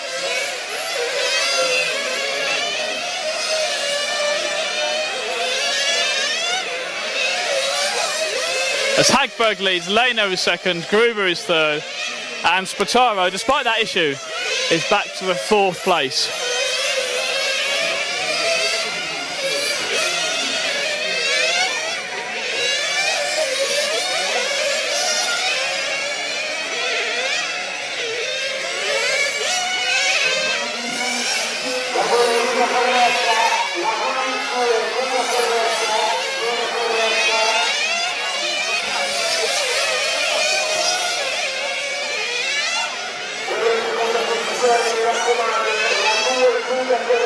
And that looks like a further issue for Spataro on the front straight away. And he is now out of the race completely. The mechanics not even trying to restart that car in the pit lane. So, unfortunately, as Hagberg is out of fuel in the middle of the track, Hagberg has run out of fuel, it looks like. The green car stopped in the middle of the circuit. And we have got 2 minutes left. So that's going to elevate Team Milano up to the lead of this race. Is Hagberg going to be able to get restarted and back out there in time?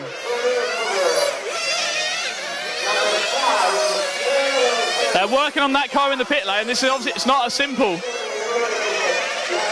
It's not going to be a simple fix by the look of it. Hagberg showing in 3rd place now. Spinelli is 3 laps back, 2 laps back now. From 4th. Can they get him restarted and back out in time? They're refueling the car, trying to restart it. It looks like it's restarted. No, it's not restarted. They're still working on that car in the pit lane. Mario Spinelli on the same lap as Hagberg now, so I think next time we see the number 2 car flash past us in front of race control here, he will move up into a transfer spot, and the orange and white car indeed now is showing in the 2nd spot as he passes Hagberg, while Hagberg's car is stuck in the pits. Hagberg's car is refired, he's down and away. We have got about 1 minute left in this race. So Hagberg is back out and running. He is half a lap back on Spinelli now, as we have got exactly 1 minute left in this race. Team Milano out in front, Gruber running 2nd, Spinelli is 3rd. Hagberg down to 4th from that one issue there.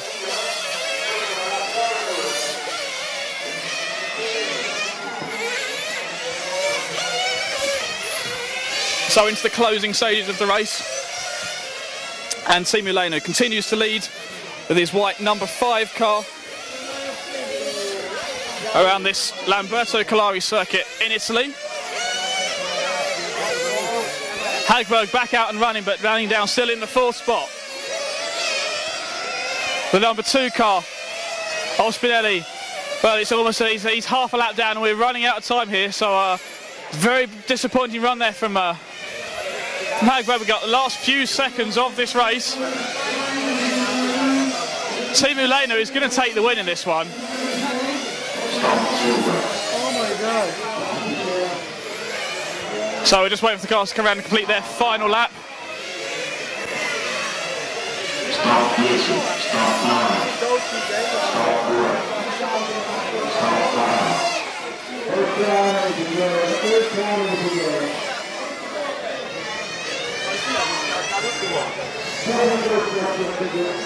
As all the cars are now done, and Timu, could we just go a quick word out here? We're live streaming on the F1 website. Our camera's over there on the podium, so win there in that final. How was that for you? Yeah, I felt a little bit slow, so I need to make some modification for our next final. So just a clean run. But the next final certainly is going to be tough, isn't it? Yeah, it will be much more stuff. Everyone is saying that's going to be the final to watch out there. I think so. And now you're part of it as well. Thank you. Well done, and we'll see you later on. Thank you. So Team Milano there taking the win, and we'll bump up a final. He's running off the driver's stand now to get back to the pit lane to work on his car. He's got half an hour to prepare his car. The next final is up in 10 minutes. And just before we go into that next final, we're going to show you now a feature we put together, taking a more in-depth look at these 1/10 track IC touring cars. 1/10 IC track racing is one of the newer classes in RC racing. It started life as a combination of smaller 1/8 scale cars and electric touring cars with engines fitted. Let's take a look in more detail.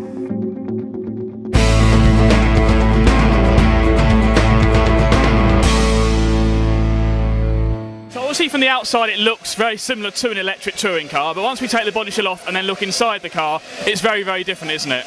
Yeah, for sure, because we have the engine there, we have 2 servos, we have a fuel tank and different suspensions that are designed for the foam tires and this kind of racing. We've got the engine mounted fairly far back in the chassis and then a belt drive system driving both the front and the rear axles. Yeah, that layout is actually exactly similar to an 8 scale. There's a lot of similarities between the 1/10 and the 1/8 cars, aren't there?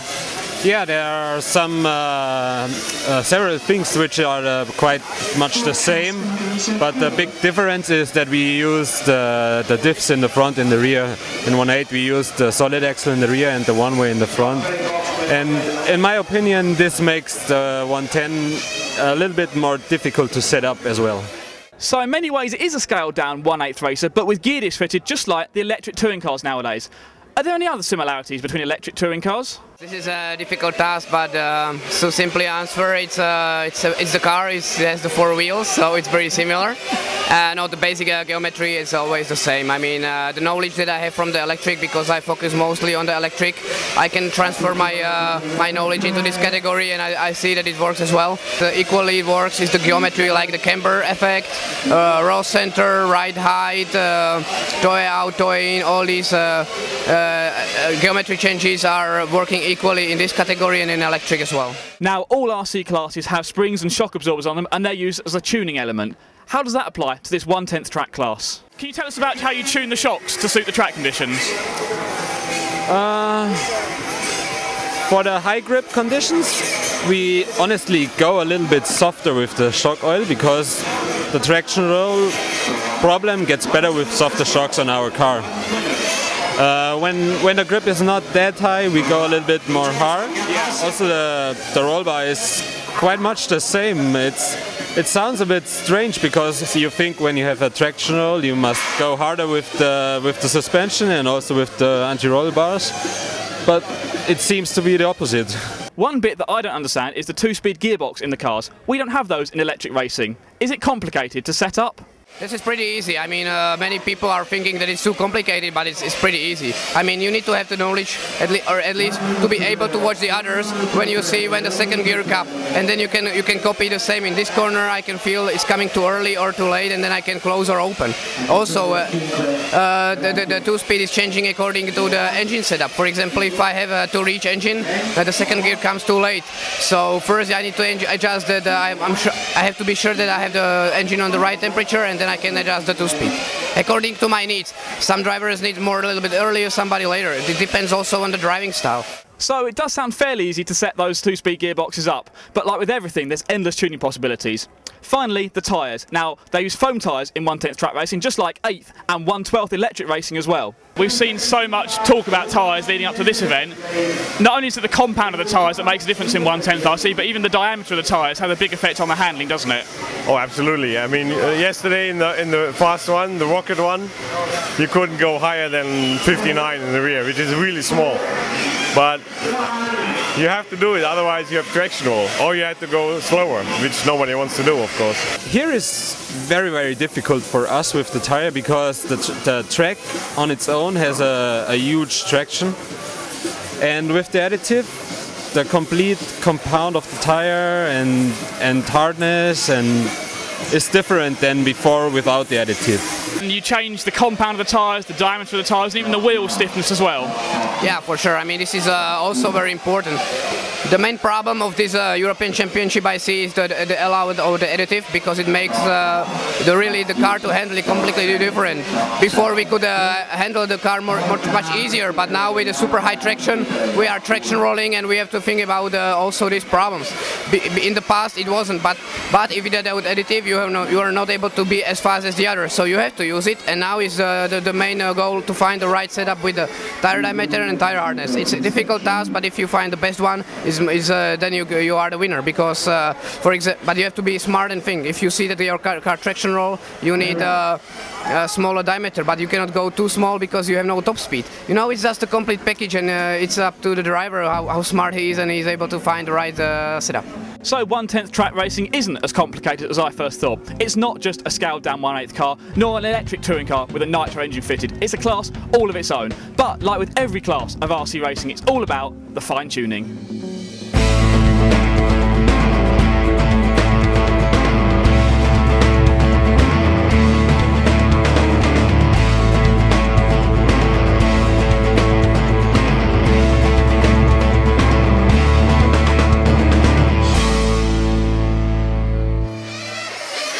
So there we are, Martin Hoodie, thank you for Martin helping us out, and he's shown himself to be a smart driver. He's up in this 1/4 final here. So he's out on track for this warm-up session. Of course, this class, as we say, one of the newest classes in RC racing. The first European Championship was in 2003, and Michael Salvin, in fact, won the first two. One of the other guys we heard from during that piece there is, of course, the designer, co-owner of Serpent, but the 2012 European Championship's not gone Michael Salvin's way at all. He was out at the end of the first day of the sub-final, so not a good result for him at all. So Martin Hoodie out on track, getting his practice laps in with his red and white car number 1. His X-Ray car, and he's very pleased to, not only is he, I say, an excellent driver, make his way into the quarterfinals, the top design as well, showing that his car design is quite capable. X-Ray, in fact, make up over 50% of the field here in Italy. That's quite a remarkable statistic, really, for, I guess, what is a fairly new company in terms of RC racing. X-Ray been around for since about 2001, so only just over a decade, and their NT1 Nitro touring car that Martin Hoodie is wheeling around the track at the moment. Still very much an ongoing design and evolution process in all the cars we see here racing at the European Championships, but obviously X-Ray proving to be very popular both amongst the sponsor drivers and the unsponsored drivers too. You can't make up 50% of the field just out of your team drivers, so good support here for X-Ray as well. And of course we also want to thank Serpent and Michael Salvin for their help during that feature too, and all the Serpent drivers who've helped us out over the week as well. So Mark Green qualifying very high up there, and of course Serpent sitting on pole position with Alessio Mazzeo. So some good results we've seen from the Serpent cars too. And of course Robert Pietsch is the lead designer for Mugen, so he's actually racing the car he's designed and drove to success at this event 1 year ago. And don't forget, you can see that fun from a year ago a little bit later on today, just before we start the main final here. So if you want to recap of what happened a year ago, how Robert won his title back in Germany, of course at the moment we don't even know if he's going to be in that final to defend his title. He's going to have to race his way out of the next quarter-final. I wouldn't want to say one quarter-final is easier than the other one, but certainly this quarter-final we're about to see here has got less of the big-name drivers perhaps in it. So we shall see how this quarter-final here unfolds. Martin Hoodie will start from the pole position, Baruzzi second, Kelsey third, Singer in fourth, Efise in 5th place, Patrick Nahr 7th. So Patrick Nahr 6th. As we're on the countdown now, so here we go. And Martin's Hoodie Mechanics does a very nice job there of getting him down on the grid and releasing himself. The red and white car number 1 leading through the S of the first time. Already a sizable lead there over the that was car number 4 of Manuel Singer, but a big accident there as they come around the hairpin for the first time. Drops the whole field further and further behind Martin Hoodie on his opening lap of racing here in the 1/4 B final at the European Championships.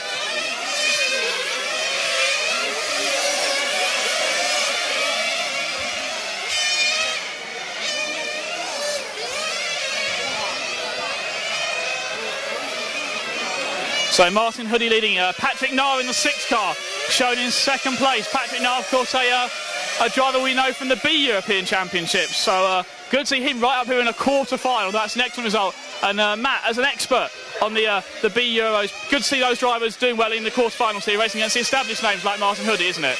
Yeah, I think out of him, René Poop, Rumbaus, they're out now. So this is the guy who's got the furthest. So is this the guy you're rooting for now? I'm rooting for racing. Excellent, and we've got some good racing out here on track. So first and second place in quite comfortable positions, but we've got a battle for third going round the sweeper now. The white and green car followed by the white and pink car going into the S's now. This is the battle for third and the final transfer position up into a semi-final space. The 3 followed by the 8. That's Calce followed by Jacobs.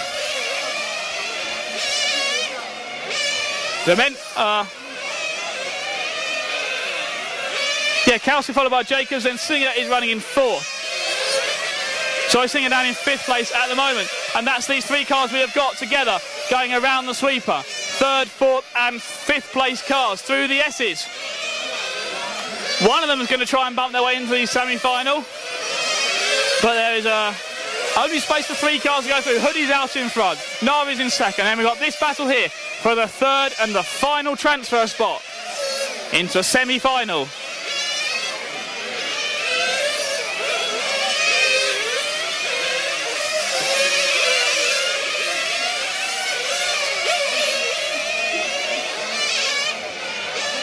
Two and a half minutes in to this quarter-final B.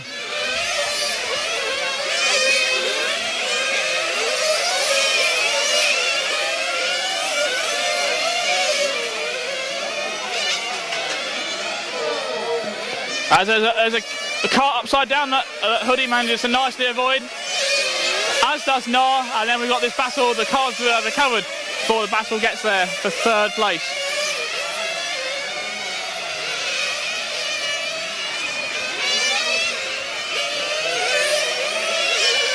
So this 3rd place battle, the 3, the 8 and the 4, together going down the front straightaway. Calce, Jacobs and Singer through the sweeper and then into the S's. Onto the back section of this Lamberto Collari circuit here at Casino in Italy. Baking hot sunshine, 35, 36 degrees is the air temperature around here. These cars and engines are struggling in these temperatures. We spoke to Mark Green earlier. If you heard him on the live stream a little bit early on when I was touring around the pits, he said this is some of the hottest conditions he has ever raced in, which is quite remarkable because in the amount of racing Mark Green does, he's raced all around the world and really found it difficult and made it even harder by the fact that Italy is very much the centre of nitro on-road racing. So many fast Italian drivers out there as well. But in this race, it's not an Italian driver, it's a Slovakian. Martin Hoodie in the number 1 car, the red and white car, coming out the final turn now. Leads this final as he dives into the pits now. Moves down there, gets serviced by his X-ray mechanics. A fuel gun goes in, top up of fuel, he's down and away. And so Hoodie's out in front, and that pit stop was allowed Patrick Nart to close right up onto his tail. The white car right behind him. The number 6 car runs in second at the moment, and then the 9 car there is that's Gilbert, who is a lap down on these guys. So a lap car getting in the mix there, and he should really be keeping out of the way of these two drivers who are racing for first place at the moment. So the 9 car dives into the pits now. So Gilbert into the pits, that releases Patrick Nart. See if he can hunt down Martin Hoodie now as they go into the S's. We are 5 minutes in and 15 long minutes to go. As we see a car losing a wheel, there's a wheel stuck in the middle of this racing circuit. As the car is collected by a marshal there. And that is Gilbert, who is going to sustain quite significant damage from that incident with the marshal.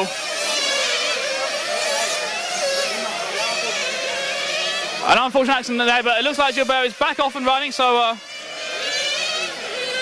we don't know if that's going to cause him any problems, but out in front hasn't affected Martin Hoodie, who continues to lead this quarter-final at the moment.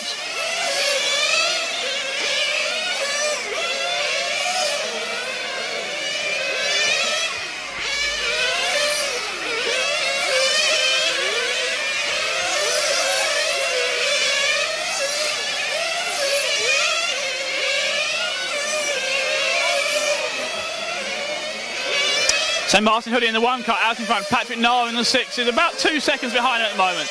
So keeping him honest but not putting him under any real pressure at the moment.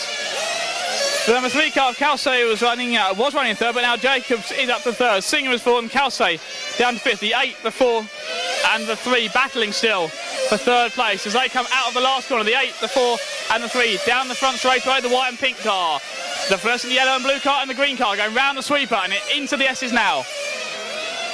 This here is the battle for third place. They come out of the final turn across the time line, 6.5 minutes down, and that means we've got 13.5 minutes left to race in this one quarter-final B. Don't forget the one quarter-final A is up next, which certainly will be a race to watch with the defending champion Robert Pietsch and that touring car electric former world champion Andy Moore and many more top 1/10 nitro races in that one. A lot of drivers disappointed not to make the semi-finals and will find themselves racing in that second quarter-final a little bit later on. But Martin Hoodie out there in the number 1 car still leads this, and we've got this battle here still for third place between the 8 and the 4 as they go into the S's one more time. Singer trying to find a way past Jacobs. They come out of the last turn. They're tight in their lines right up, making sure they hit every single one of those apexes. Through the sweeper, then into the S's. Out of the S's onto the back section of the track. The 8 and the 4 racing here for third place in the final transfer spot into a semi-final. A Singer runs right up across the curb, going onto the front straight away. Loses a little bit of time, but then quickly makes it back up again as he goes through the infield section. He looks a little bit quicker at this stage of the race, but Jacobs has the track position. He's going to do everything he can to defend that position. The 8 and the 4 down the front straightaway as the 4-car Singer dives into the pit lane. Oh, a little bit of a slow pick up then from his mechanic, but he is down and away. A full tank of fuel, and then he makes a big mistake coming out of the pit lane, and then clips another car as he comes around the sweeper. So this is going to be a slow pit stop lap for the number 4 car Singer. But he's back up to speed now. So Hoodie continues to lead. Nar runs in second. Jacobs has made a stop and is in third and has pulled a slight gap over Singer, but not as much as I might have thought after those issues for Singer on his pit stop lap. So this battle for third now goes through the kink and then into the hairpin. The 8 car, the white and pink car, followed by the yellow and blue car number 4. At the end of the straight now, as some traffic emerges from the pit lane. Jacobs gets through that nicely, as does Singer, almost gets through that, as then is caught by a car careering off the track. So we've got some further issues there. And that could be for Patrick, I believe that's Patrick Nar there, one of the cars being caught up in that. So yeah, the number 6 car, Patrick Nar, being returned to the pits as well. So that is going to put the battle that was for third is now the battle for second. Hoodie continues to lead. He is out in front. Jacobs running in the second spot. And we've got Kelsey in third and Singer in fourth. So the green and white car and the first and yellow car, this is the battle now for third place. So this now becomes the battle for the final transfer position up into the semi-finals. One leaders one. Martin Hoodie out in front, followed by the 8 car of Dan Jacobs. Down the front straightaway goes Hoodie and Jacobs, and this is the battle here for third place. We've only got 1, 2, 3, 4, 5, 6 cars left in this race. So remarkable rate of attrition here in the quarter-final. Everyone wants to bump up into the semi-final, and well, they're going to have a fairly easy job of it from this one. Martin Hoodie continues to lead. We are at half distance now, halfway through. 10 minutes down and 10 minutes remain. Martin Hoodie leading, Jacobs second, Kelsey in third, Singer is fourth. Efise in fifth and Pearson in sixth. Those are the only 6 cars that are still running in this final. We're getting a battle for the lead here though. The 2 cars come round in front of us. In fact, yeah, the 1 and the 8 car, Hoodie and Jacobs, going into the S's now. That is a battle for the lead. Going onto the back section of the track, the 1 car, followed by the 8, around the hairpin, and out of the final turn now. This is your lead battle here, going down the straightaway. A little bit of daylight between them, but Jacobs now putting the pressure on Martin Hoodie. Martin can certainly see him in the same corner as him every time they go around this section, particularly at the end of the track where you can look back across the track. It looked like Jacobs is closing. Yeah, he took 2 tenths of him out of him in the previous lap and 1 further tenth out of Hoodie that lap. Hoodie runs very wide coming off the sweeper, and that allows Jacobs to have a look up the inside, but not enough room to get through. So Hoodie hanging on to the lead here. Dan Jacobs running in second. I don't know how the fuel strategy will play out here, if anyone's got to make one more stop than the other one, but at the moment, it's all about track position. Martin Hoodie has got track position at the moment. We've got 8 minutes left in this quarter-final B, the first of the 2 quarter-finals. The 2 lead cars going around the sweeper and then through turn 1. Into the S's they go.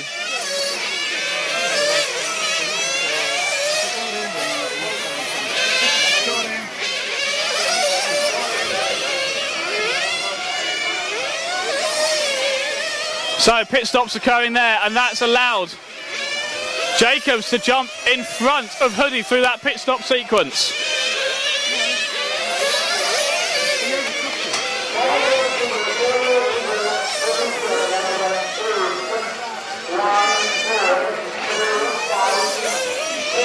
Jacobs out in front, Hoodie running in second.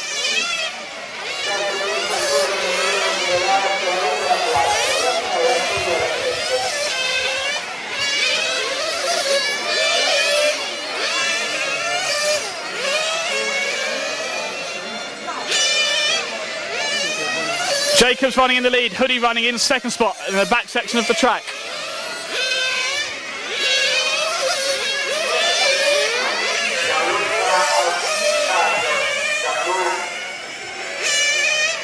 Through the S's they go, onto the back section of the track one more time. Jacobs putting a lead out over Martin Hoodie now. Martin knows this enough though to bump himself up into the semi-final. Although the car behind him, Kalsay, is closing in. As it sinks, we've actually got 4 cars on the same lap. They're going all through the S at the same time. They're within one section of the track. They're in half the track distance of each other. That's the 4 cars there that are racing for the 3 transfer spots. Jacobs out in front. Hoodie is in second. Kalsay and then Singer.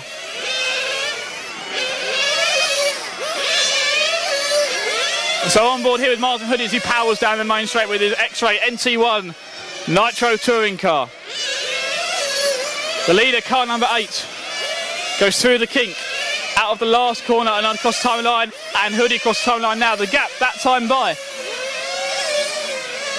1.8 seconds, and then 3 seconds back to the 3rd place car and 4 seconds to the 4th place car. So each car separated by about 1 second in this race.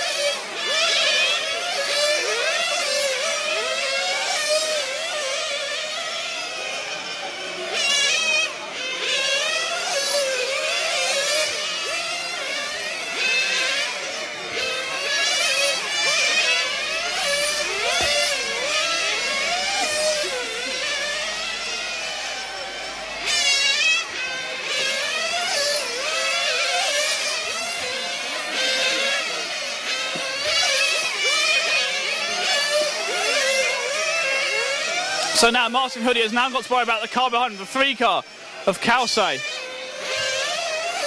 Domenico Kalsay closing in on Martin Hoodie.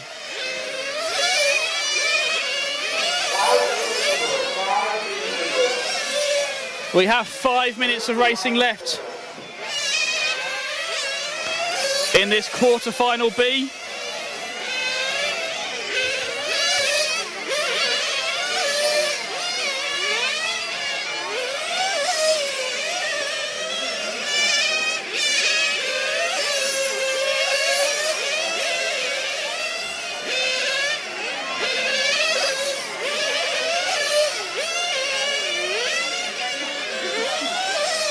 We'll see how this unfolds. The running order now. Jacobs, Hoodie, Singer and Kalsay, those 4 drivers trying to get into the 3 transfer positions.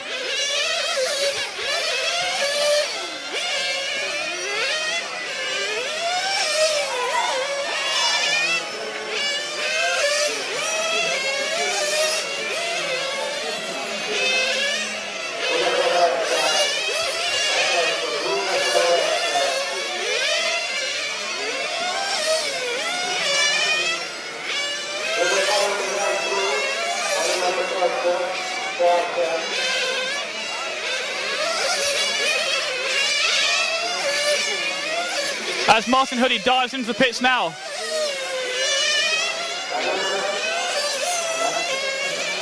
Gets a fresh tank of fuel which will hopefully see him through to the end. Less than 4 minutes to go here.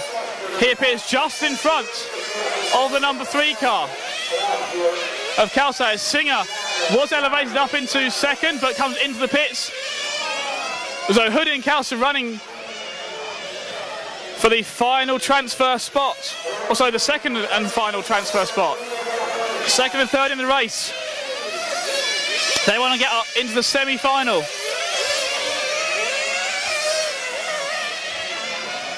Three minutes of racing left here in this first of the quarter-finals. The 8 car of Jacobs leading, and then we've got the 1 and the 3 racing for second place, second and third. They've got about the straightaway's length lead over Manuel Singer, who is running 4th. As we have got 2.5 minutes left, 2.5 minutes to go in this quarter-final.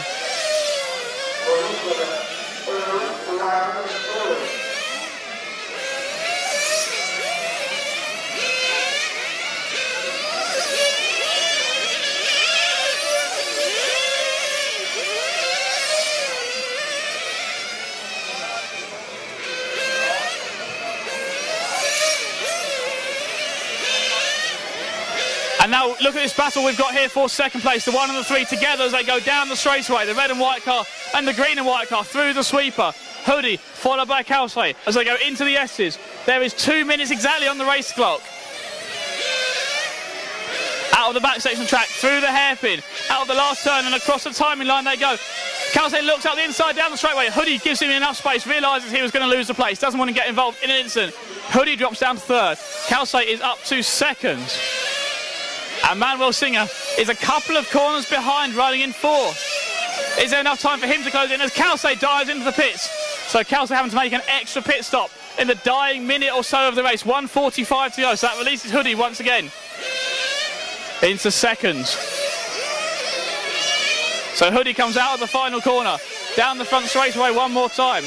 And in fact, that's put Calsay down to 4th. So Calsay is now out of a transfer position, and Singer is back up in the transfer position. So this is the battle we need to watch, going through the S's now onto the back section of the track. The fluorescent yellow car followed by the green and white car. This is the battle for the last space in the semi-final. Calsay goes up the inside to take the place.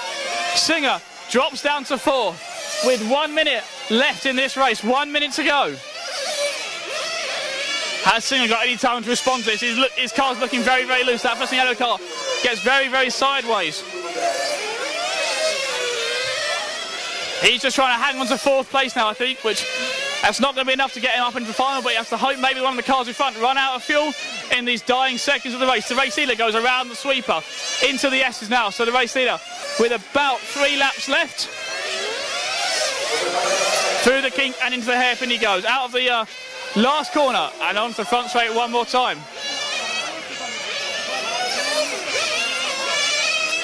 Through the S's goes Dane Jacobs,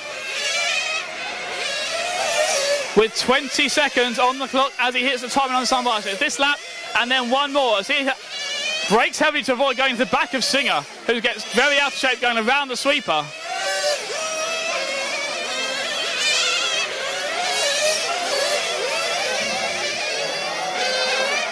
Singer clearly got a problem with his car there. Should wants to retire that to the pits, I think, but out in front. Jacobs on his final tour of this circuit.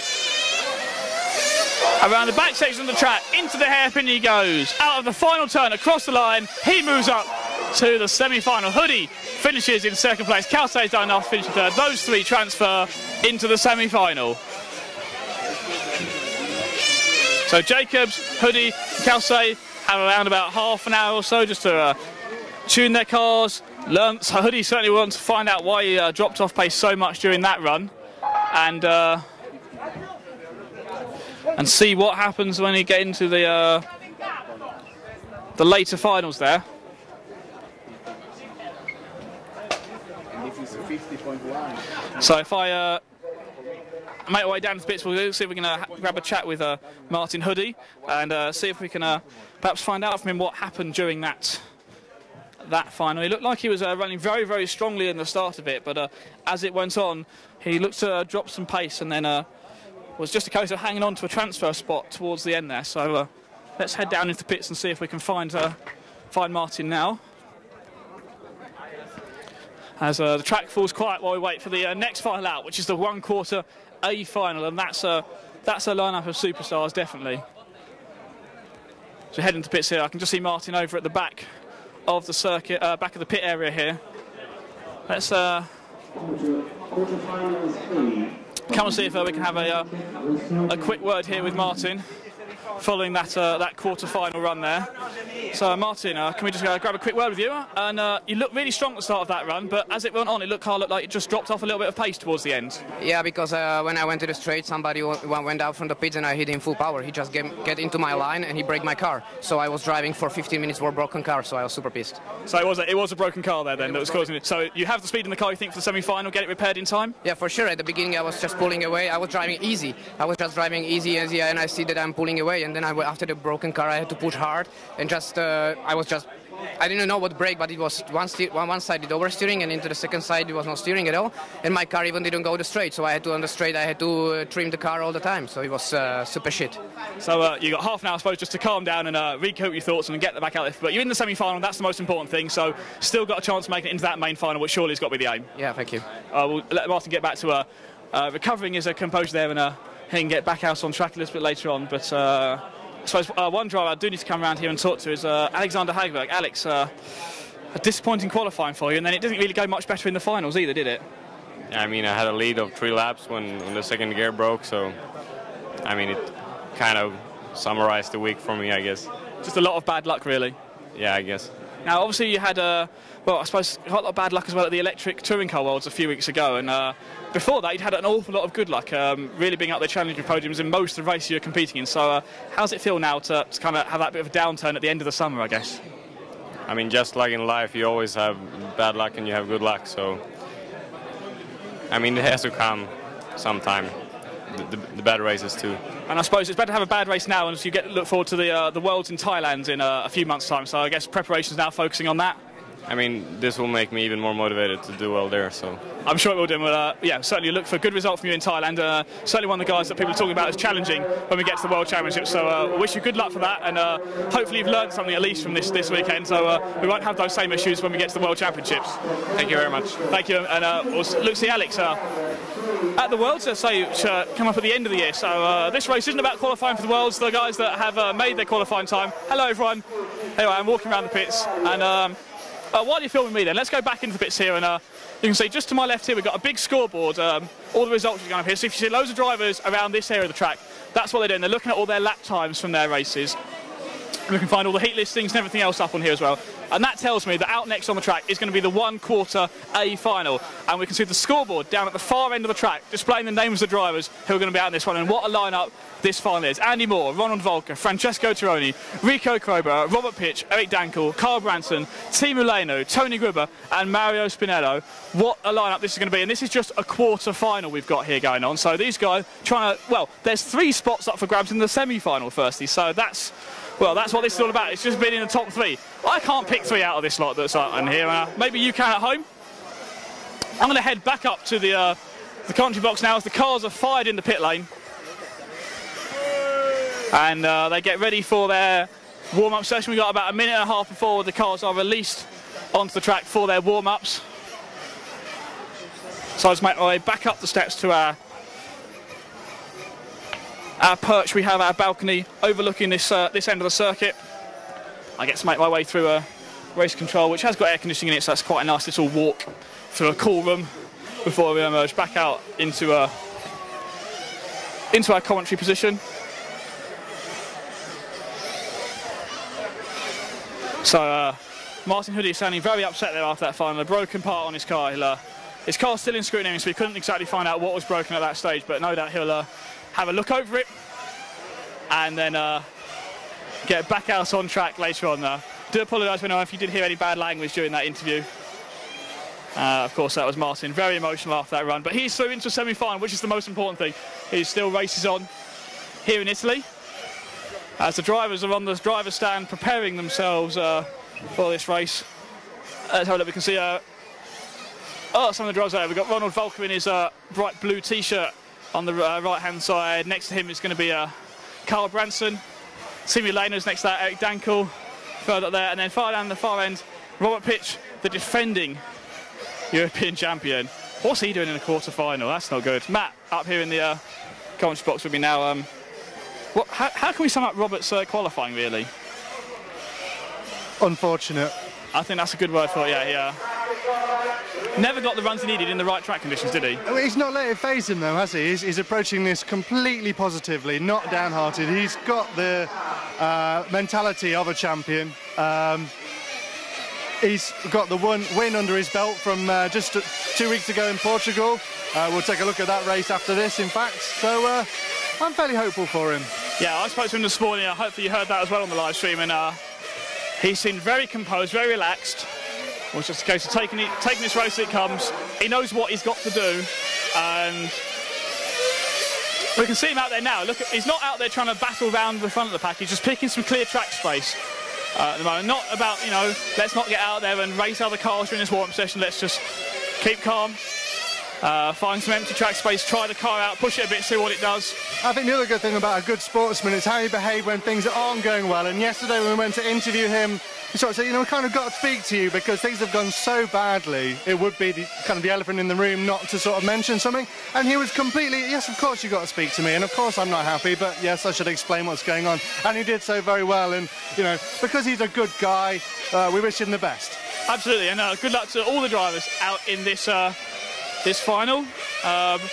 No doubt lots of people are going to have some split loyalties while watching this final. There are lots of the top drivers out there, lots of driver favourites.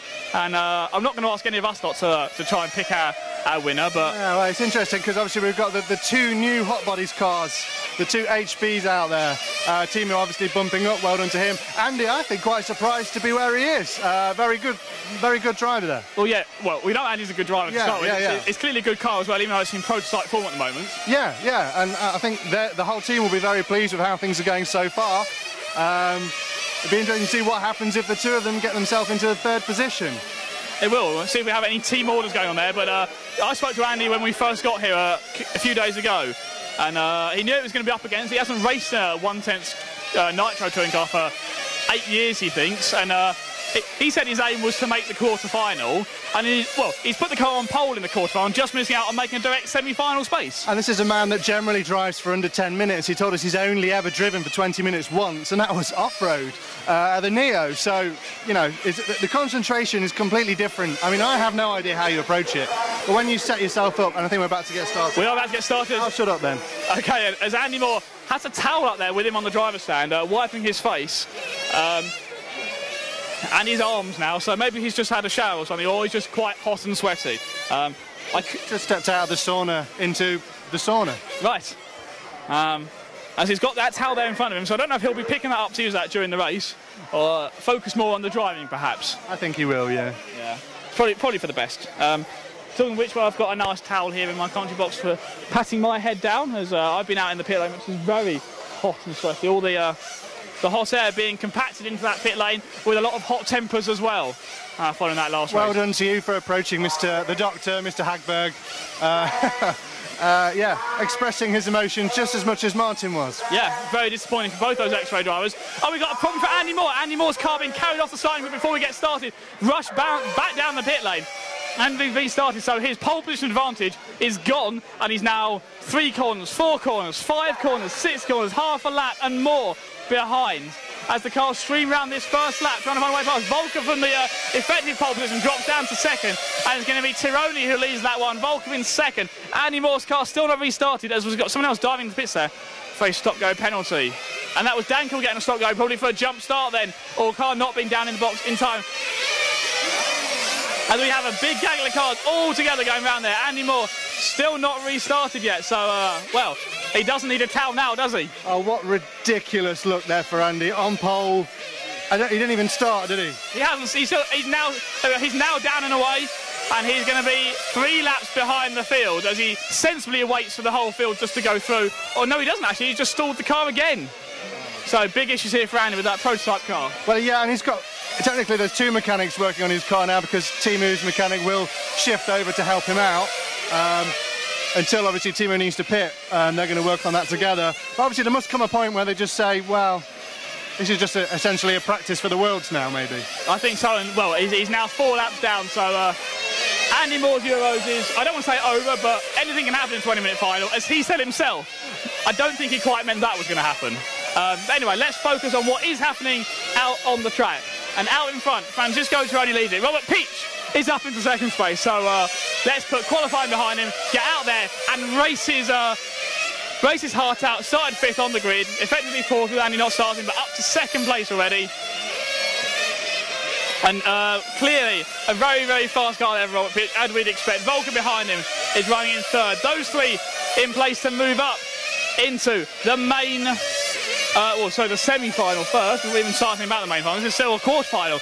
Been a long time since I've seen Pietsch racing a quarter-final. That's why there's a quite surprising result there.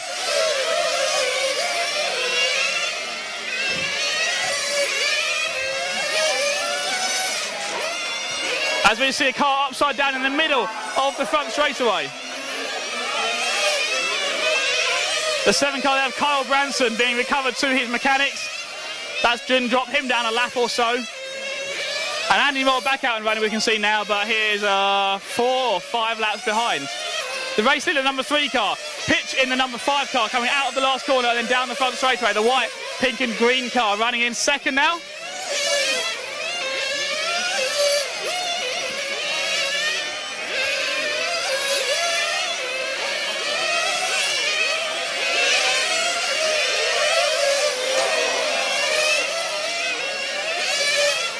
Spinelli moves up to 3rd, so the 10 car of Spinelli moving up to 3rd. The orange and white car now hunting down Robert Pietsch, who's a little bit further up the track than him. As Volker comes under pressure for 4th from Krober and Timu Leno. Bumped up from the previous final, and now he's trying to battle his way into another transfer spot. See if he can make a semi-final.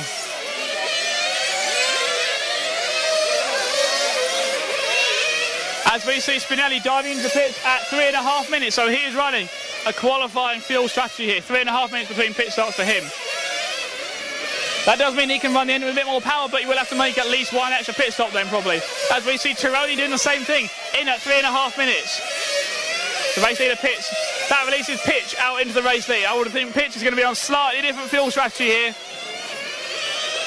The number 5 car.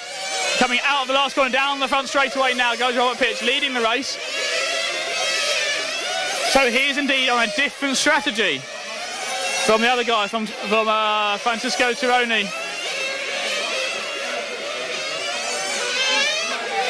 As Pietsch now dived into pits. So that's a 4-minute run there from Robert Pietsch. So Pietsch doing 4-minute fuel stops, and the other guy is doing 3.5. As there is a car upside down, that's Timu Leno upside down on the inside of the sweeper. The marshals rush over there. No, sorry, that's Tironi upside down. But Timu Leno also has a problem in the pits for him. So that's both hot bodies cars with problems now. So Leno looking down at the pit lane. The mechanics were working on Andy's car, rushed back to work on Timu's car. So disappointment there from the hot bodies team.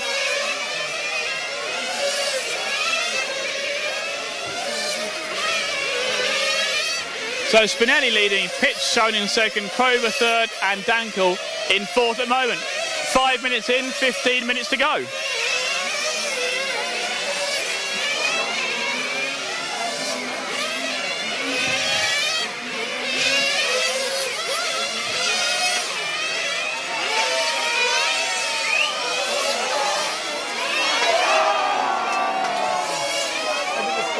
So we had a car upside down at the end of the straight there. And that's Pietsch who's hit him. Robert Pietsch has collected a dead car at the end of the straightaway. And Robert Pietsch is out of the European Championship.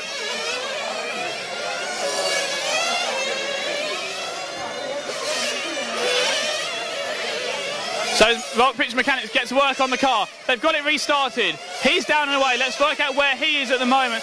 He's shown around 5th place at the moment, so he's not out completely. But that surely caused some damage to his car. Indeed it has. He's got no steering one way at the moment, by the look of it. Massive issues there for Pietsch, hitting an upside down car. I think that was Tony Gruber, stopped at the end of the main straightaway. And Pietsch back into the pits. and he is walking off the driver's stand. Pietsch is out of the European Championship. Walking down the steps at the far end of the driver's stand. We are going to have a new European champion this year. And we saw attrition in the last quarterfinal as well. And again, we're down to just 1, 2, 3, 4, 5, 6 cars left running. And Andy Moore's had issues in that. Team Milano back out and running once again. So at the moment, it's Spinelli, Krober and Dankel who are looking to move up to the semi-finals.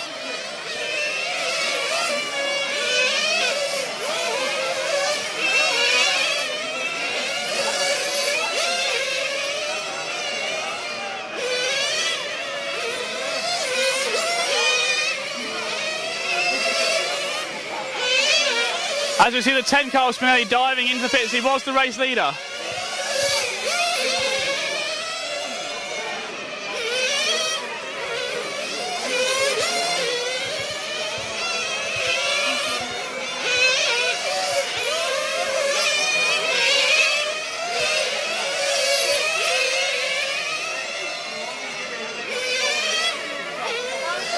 So how is this shaping up now? We thought this was going to be exciting. Didn't think it was quite going to be exciting like that. With a lot of retirements so far in this one. We were showing Krober in the lead, but the number 4 car. So Krober leads this race. Spinelli showed in second in the 10. Dankel showed in third in the number 6 car. Volker in fourth with that number 2 car. As Eric Dankel stalls in the pits, the orange car in the pit lane there. He's stalled, so issues there for Eric Dankel. And they can't get that car restarted for some reason. And Eric Dankel looks like he's out as well. So the guy who was running in third now out, which puts Volker up into third and transfer position. And Team Milano in fourth. Timu is about 3/4 lap behind Volker though at this stage. But we've still got 11 minutes to run in this quarter-final. Down to 5 cars left running. What a remarkable quarter-final this has been. Spinelli out in front, Krober second, Volker showing in third, Team Milano in fourth, Dankel fifth, Andy Moore in sixth. Although Andy Moore now trying to make up the laps to get past Eric Dankel, whose car is retired, and he will do next time by it. Andy Moore will move up into the 5th spot. As we got a car out of fuel at the far end of the track, but look, that's Team Milano with an issue, stopping at the far end of the circuit. Possibly out of fuel. Down to 4 cars left running. Timu's car recovered to the pits, and is that just going to be a refuel and a restart? Let's see. Let's have a look this time by.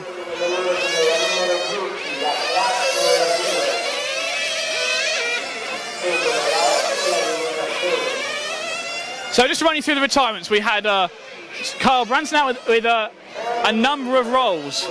Rolling the car quite a few times there. Tony Gruber was the car that was upside down on the main straightaway. Robert Pietsch then hit him. That took him out. Francesco Tironi also having engine troubles in this race. Eric Dankel with further troubles. And Team Milano is still in the pits being worked on by the mechanic. As Andy Moore dives into the pits, gets in the way of Lanu there, but not sure if Andy realises quite how close he actually now is to bumping up into the semi-finals as Timu's car is returned to the track as well. So it does look fairly fixed on the drivers that are going to get through. Spinelli is shown as the leader. Krober on the same lap, Volker 1 lap further back. Then Timu 4 laps behind that as he stops again on the circuit at the far end. Andy Moore on the same lap as Timu, so Andy's going to come out and move up into the 4th spot. Despite not starting this race and losing those laps at the beginning, Andy Moore into 4th. Admittedly, there's only 4 cars left on the track at the moment, but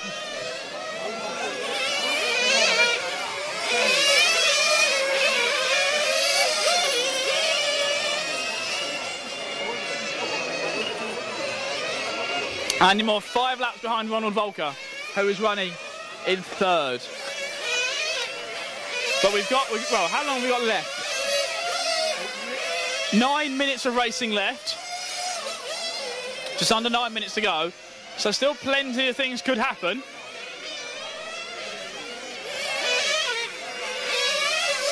Although perhaps everyone has calmed down now, but the big news from this quarter-final is Robert Pietsch's bad luck continues. He will not be racing a semi-final, which means he will not be in the main final, and he will not be in a position to defend his European Championship title.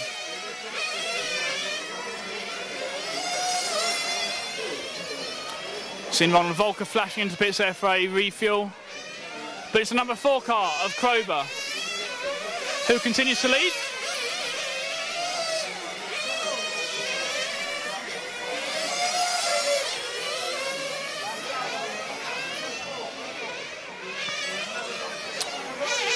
We have just 5 drivers in this one, but I wonder if that's a bit more incentive for them to push a bit harder, knowing in the likes of Andy and Timu, they're a couple of, well, they're 5 and 6 laps behind a transfer spot at the moment.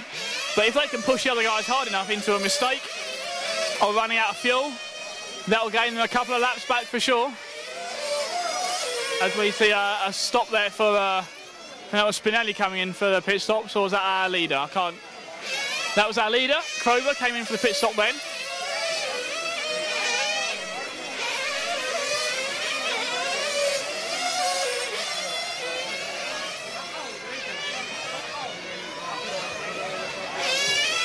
So drama everywhere in this quarter-final.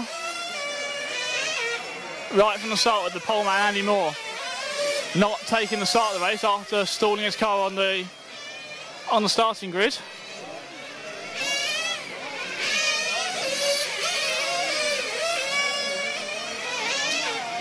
The semi-finals will be up next, of course, and the main final scheduled to get underway at 4:30 local time.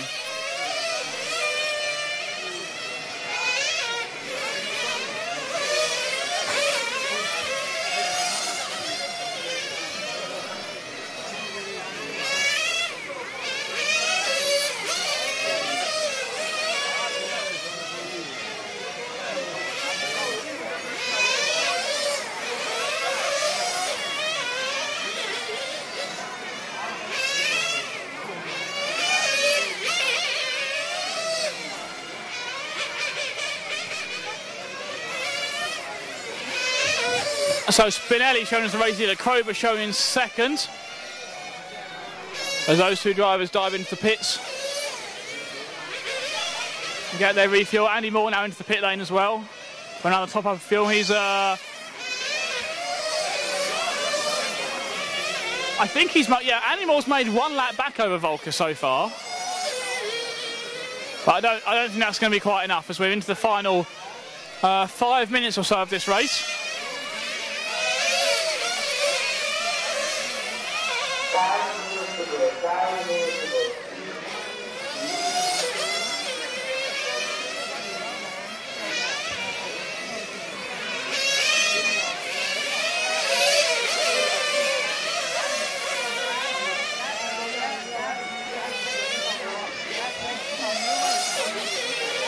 So still only have 5 cars circulating in this final.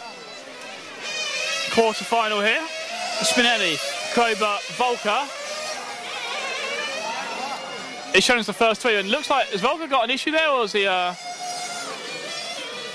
very wide coming around the sweeper? But looks to be back underway again. And he dives, Volker diving into the pits now. And he gets a refuel and is down and away.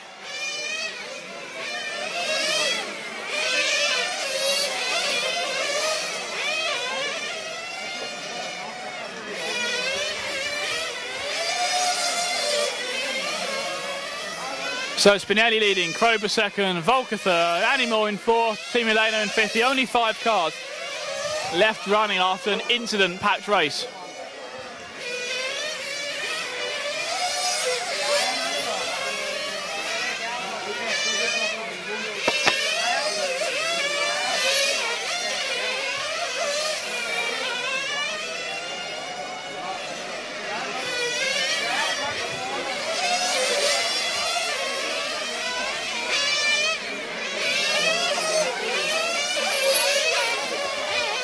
We've got 3 minutes left here in this quarter-final A.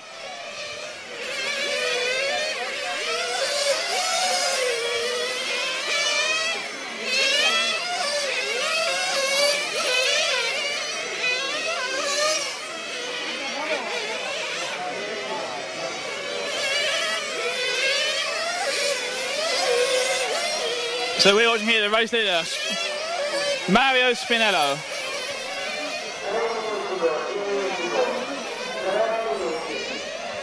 Out in front.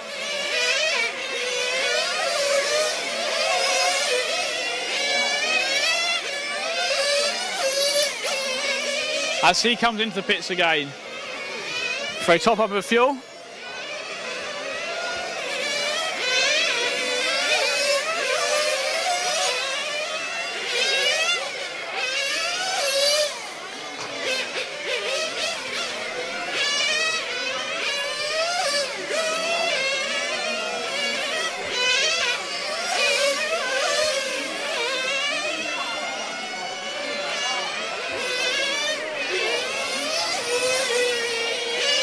So Spinello continuing to lead.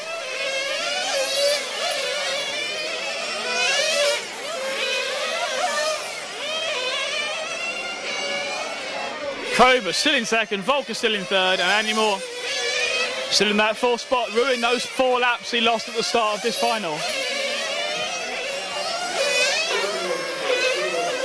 We have got 2 minutes left.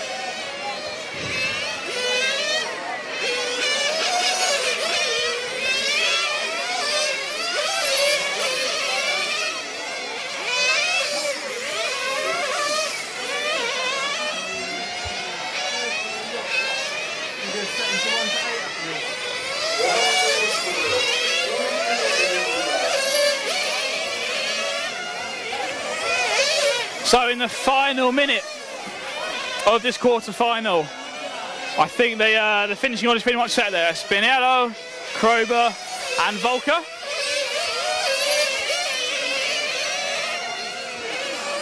As we let the cars make the final tours of the circuit. Volker making a last-minute pit stop there with just 30 seconds left. So didn't quite plan that fueling strategy exactly right, having to make a pit stop with one and a half laps to go. But it doesn't matter for him. He's maybe that's a safe stop there just to make sure he can make it to the end. Plenty clear of everyone else in this field. As we have 20 seconds left. Time is ticking away.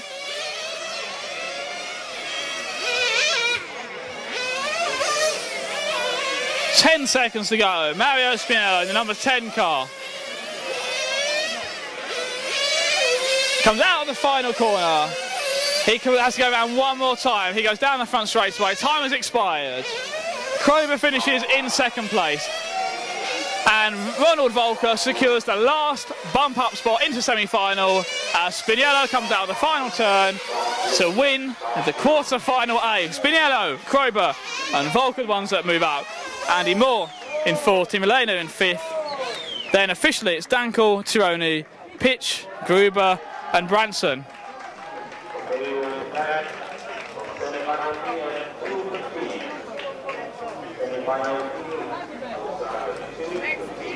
So the B semi-final will be out at 2:15, we've just heard, so in about 1 hour's time, just over 1 hour's time. So in the meantime, we'll make sure we come back obviously for the semi-finals, but we're going to look at the final from Portugal a couple of weeks ago for the 1/8 on-road class. Of course, the guy who wins this doesn't make it through to the European Championship final, in this case Robert Pietsch breaking his car in that quarter-final. So here's the final that Robert did win from Portugal a few weeks ago. Behind me they're packing up with me only one thing, the 1/8 track European Championships. It's in the book.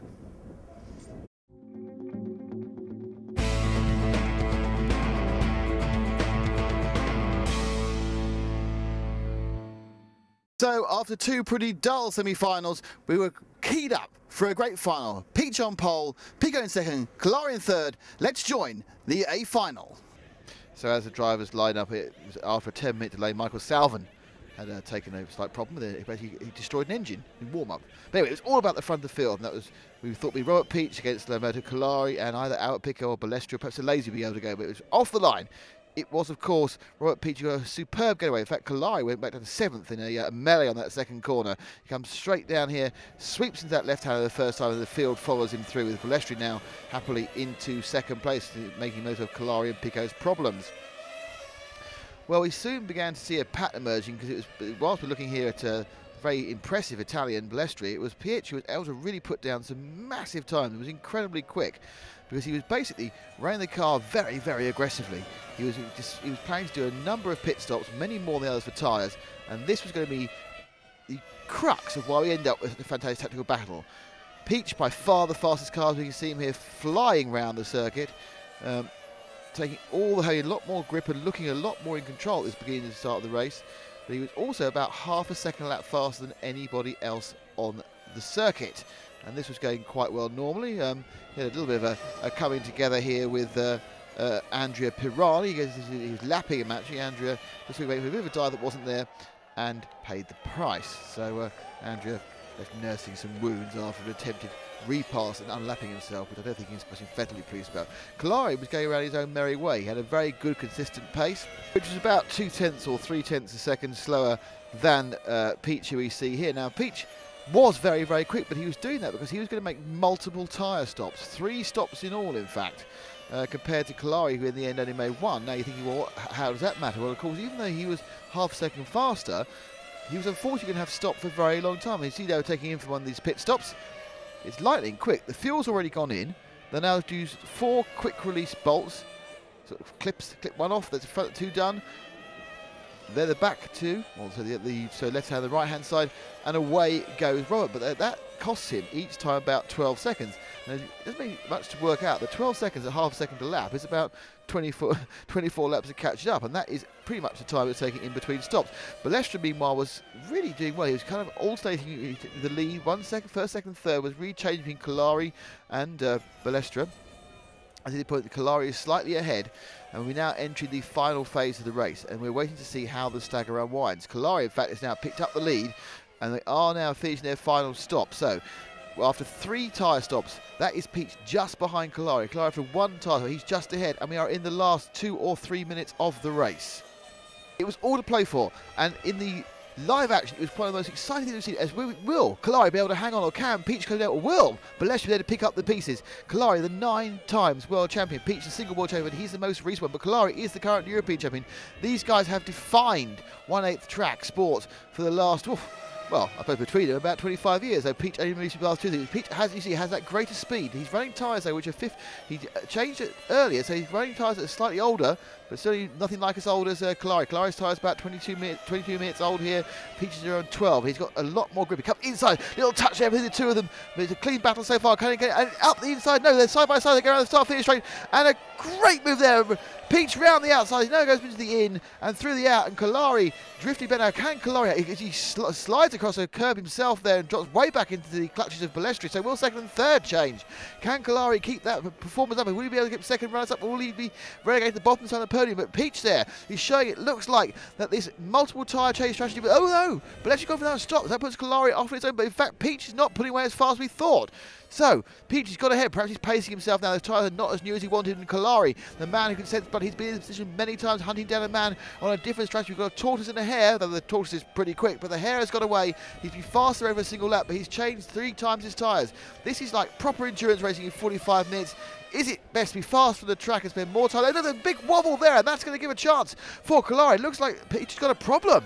He doesn't seem to be happy with the car. Suddenly Collari's right on his tail again. Perhaps his old tyres just aren't giving him the confidence he wants. He got through and got very quickly, and now perhaps he's tightening up the European Championship. Who knows? He's one of the worlds, but it is very, very close between Pietsch and Collari. Collari looking at the inside. Can he get that? Oh, they're just neck and neck, but the slight oversteer there. Collari has to try another game, but why has Pietsch dropped off the pace? Can he gather it together again?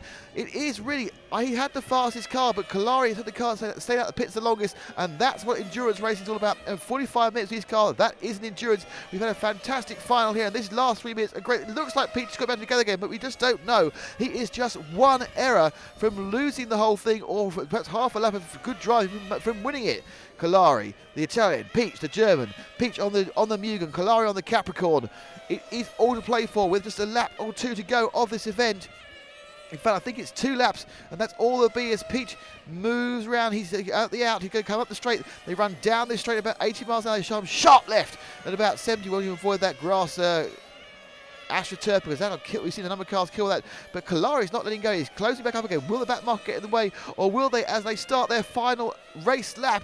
This is going to be Pietsch's chance. Collari's got a slight drop back. So Pietsch now has to straight this one home, and he will become the European champion 2012 here in Villarreal in Portugal.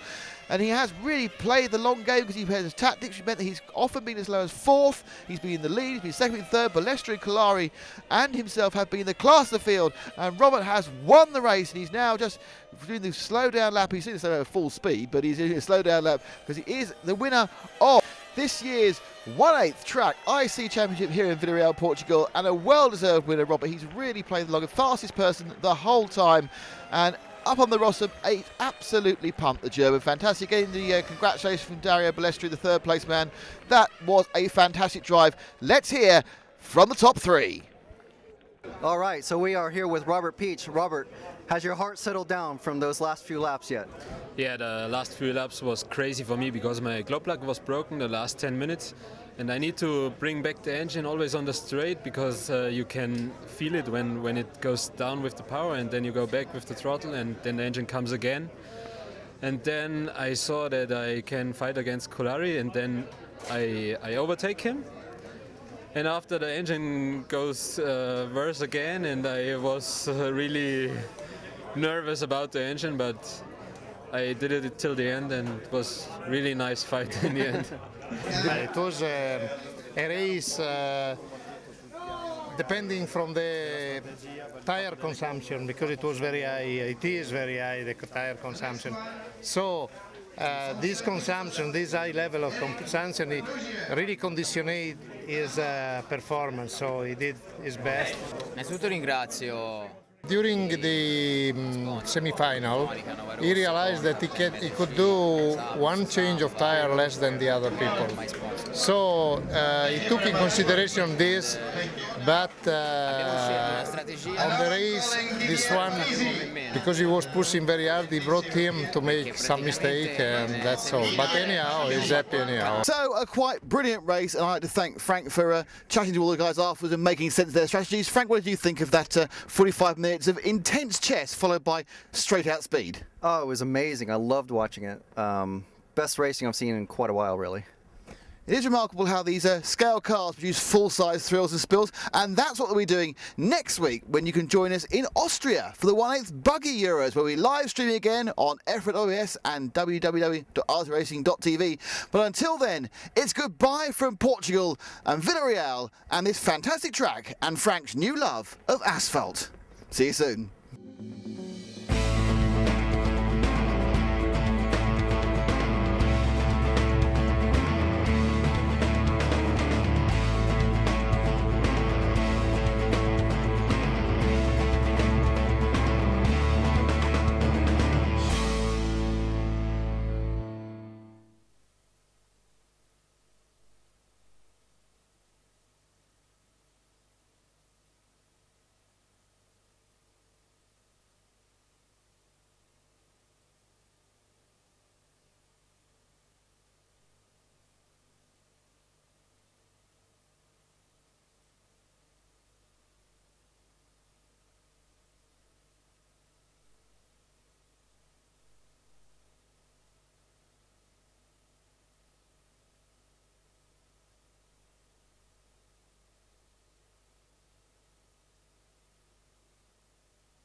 Macchina numero 1 palestre d'aglio, 2 midday, 3 ghielati tenere, 4 Dante 5 Raffaele Luca, 6 Giacomo Fino, 7 Giuseppe Giorgio, 8 Giacomo Bene, 9 Udi Marti e 10 Calcio Domenico.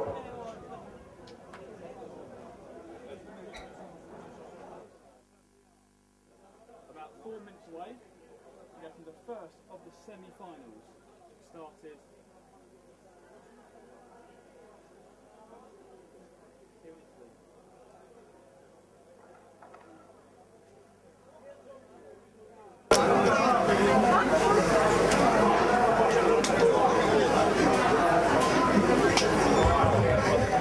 We're about 4 minutes away from getting the first semi-final started here in Italy. Sorry if you had any audio issues there. Hopefully we've got the microphones plugged into the right connectors now, and we are ready to go through these 2 semi-finals. Of course, no one is in the main final yet. All the drivers wanted to get their way into that main final. There's 10 space in the main final, and that will go to the first 4 cars in each semi-final, plus the two fastest losers. So that could be one car, the 5th place car from each, or it could be the 5th and 6th place car from the same semi-final. The big news here in Italy, if you're just joining us, is the fact that the defending champion Robert Pietsch will not be a double back-to-back European champion in this class, because he's out in the quarter-final. He had a poor qualifying, disappointing, unlucky qualifying session.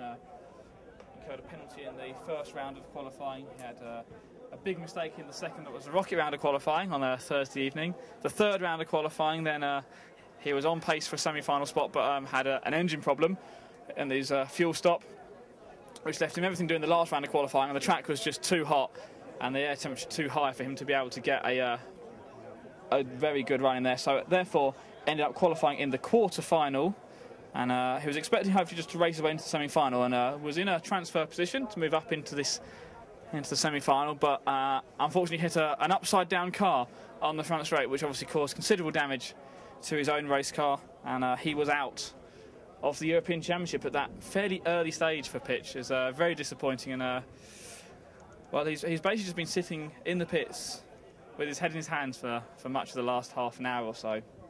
So big disappointment to lose the champion at this stage, and him not to feature in the final to defend his title. But we've still got plenty of fast guys out there, and well, lots of guys looking to move up into the final firstly, and then to challenge for that European title. Notably in this one we've got Dario Balestri, who's a double European champion in this class, the 1/10 200mm IC track European Championships. David Lapini is going to be starting as car 2. Daniel Alesi, a former world champion of this class, starts as car 3. Giuseppe D'Angelo is car number 4. Luca Vidali is car number 5. Dino Giacalone is car number 6. Giorgio De Felici is number 7. So that's I think that's 7 Italian drivers starting positions 1 through 7 in this final. We've then got Dan Jacobs starting in 8th, Martin Hoodie in 9th, and Domenico Calci will be car number 10. So if my maths are correct, that makes it 8 Italian drivers in this semi-final, 1 Slovakian and 1 Dutch driver. So there's a good chance we're going to see Italians making it through to the main final here in Italy for the class, one of the classes that Italians certainly excel in. They excel in all those nitro on-road racing classes, but 1/10 nitro that we're racing here this week, they are very, very strong in. Italians qualifying 1st and 2nd, and Dutch driver Jelle Groskamp qualified 3rd, so we'll see the TQ driver Alessio Mazzeo and Groskamp in the 2nd at the semi-final. This is the first semi-final, semi-final B. This is the drivers who qualified in the even-numbered positions.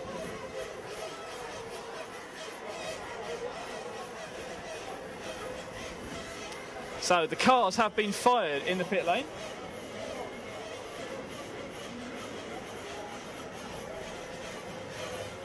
And we await the release of the cars.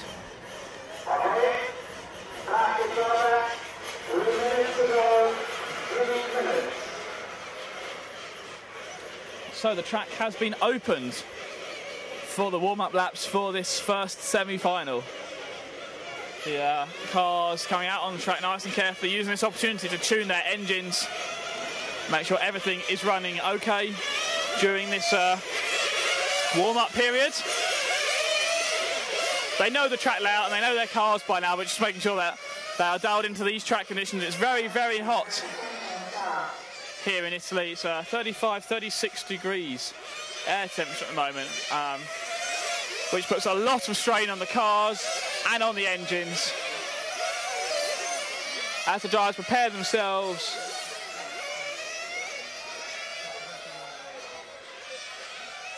for this first semi-final.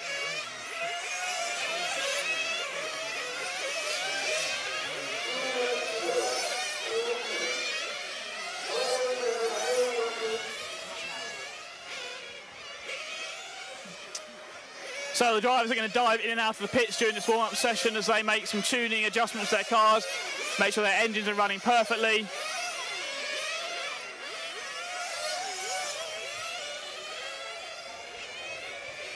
Make sure they are happy with the way their cars are working.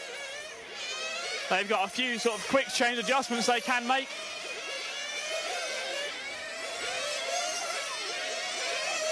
They can make to the cars just to get a last bit of tuning done.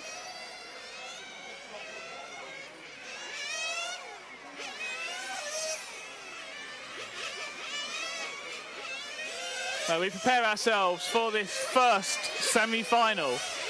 The time here in Italy just after 2:15.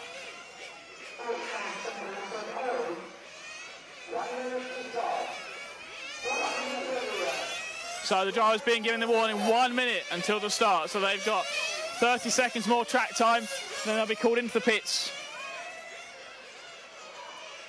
Drivers taking this last opportunity to make an adjustment to the car, try something new out.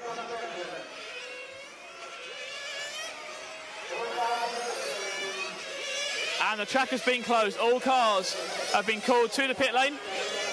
So they drive off into the pit entrance, up the ramp for this raised pit lane here in Italy, to their waiting mechanics. The mechanics will service the cars now, make sure everything is running as needed.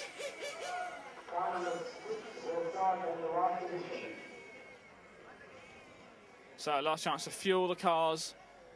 They're going to also want to make sure they get every drop of fuel into the car as possible.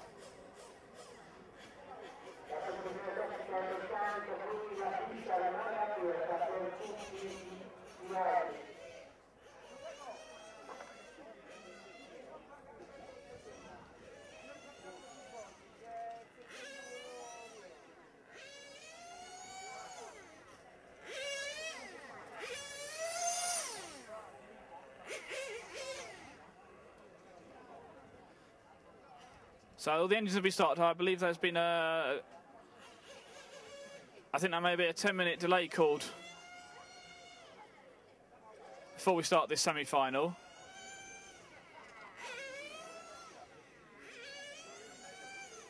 And we wait to hear we'll wait to hear more. If we hear any more announcements, we'll of course let you know as soon as we can.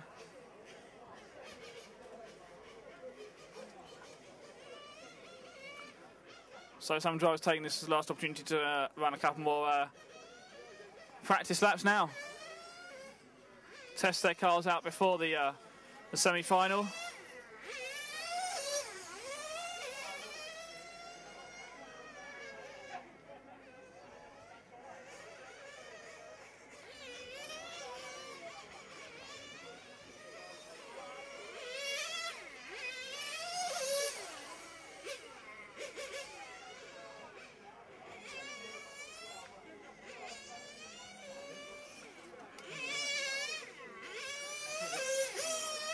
So yeah, there's a 10-minute delay being called here. Not sure who's actually called for that delay for the start of the semi-final. Of course, all the drivers have got the opportunity. They can request that delay if they wish.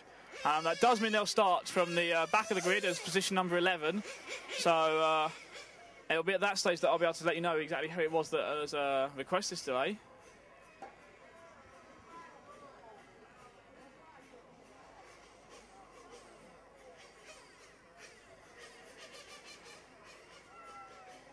So while we've got a bit of delay going on, I'm going to make use of the radio mic we've got here and have a little wander quickly down into the pits and see if we can talk to anyone down there. So I make my way back through the back of race control and then out into the pit lane.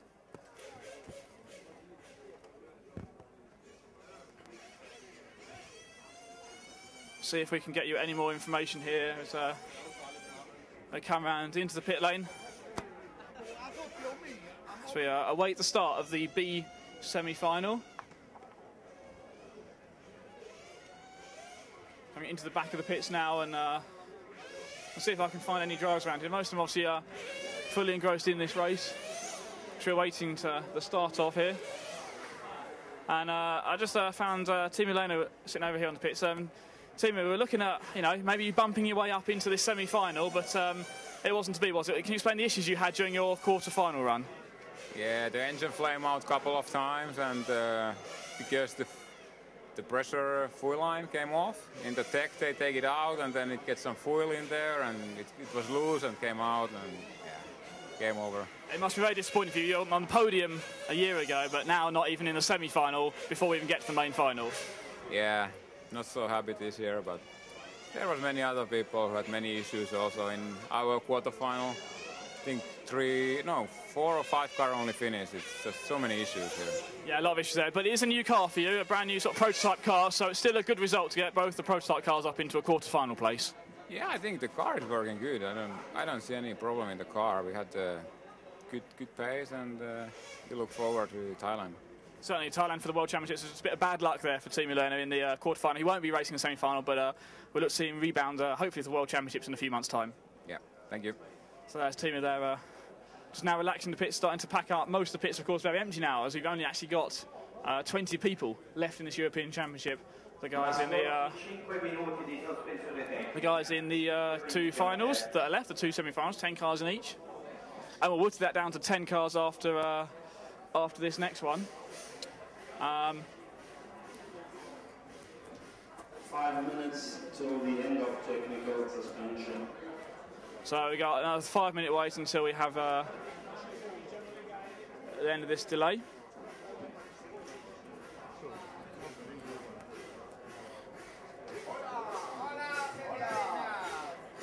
So around the back of the pits now, just seeing if we can find out anything else while we're waiting the end of this delay at the moment. And let me just see if I can grab a quick word here with Willie. Willie, can we just explain what the delay's for at the moment here? I don't know exactly what happened, but there was car number 6 who asked for a time for a delay, and it seems that he has a problem with his gearbox. He's adjusting his gearbox at the moment. I don't know if that was the cause of the delay, but eventually that's what we hear now at the track, what's happening. Okay, so that's a delay there. They've been called by one of the drivers just so they can.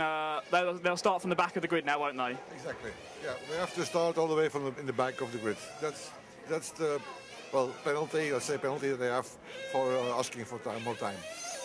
Okay, so we're just awaiting the conclusion of this delay then. Thanks, Willie, for talking to us. We'll let you get back to your official duties here, watching over the pit lane during these semi-finals. So just a couple of about 4 minutes now until we can get this semi-final underway, hopefully. So that was Willie implying it was car number 6 who'd called for the delay. Dino had called for a delay in this final, and he's the car that's out on track at the moment. Hopefully trying to make some adjustments to his car following from that delay. So all the drivers say we get the opportunity to ask for a delay if they want one, but they will then start from the back of the grid, which is what Dino will do. So we now have I think about 3 minutes left before we actually get this final started then. And there's no one else really around in the pit lane at the moment, unfortunately, because everyone is trackside to watch these semi-finals going off here.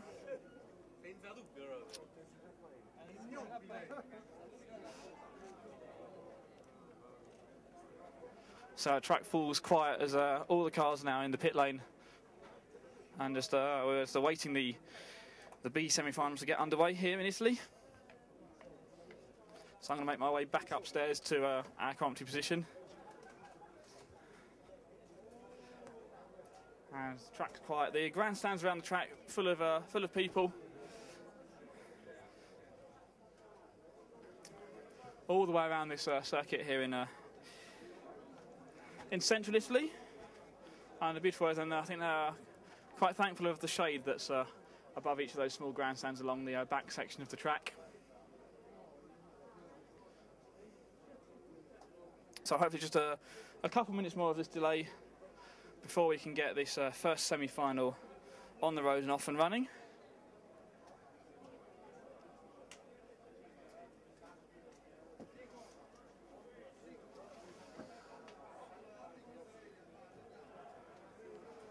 As lots of drivers now anxious to get started, I think, and we're certainly anxious to get this racing underway.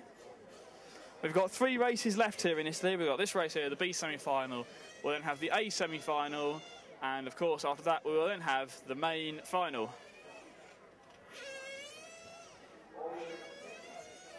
So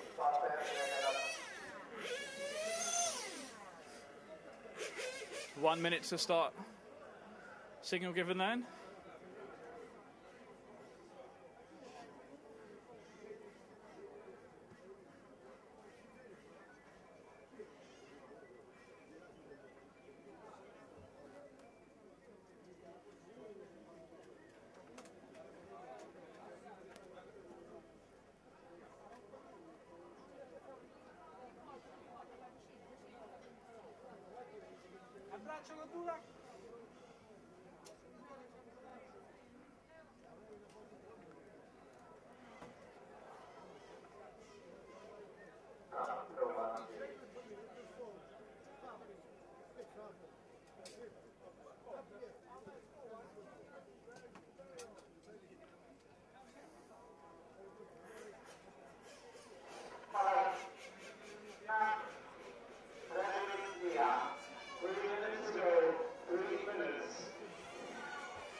So we got 3 minutes left until the actual start of the race. So we think that's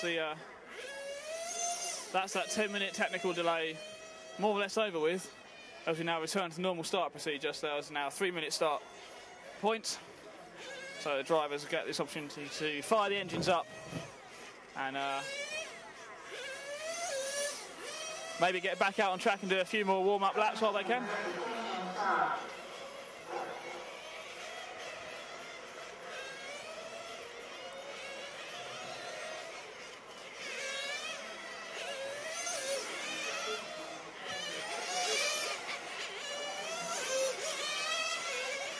So most of the drivers now funneling out onto the track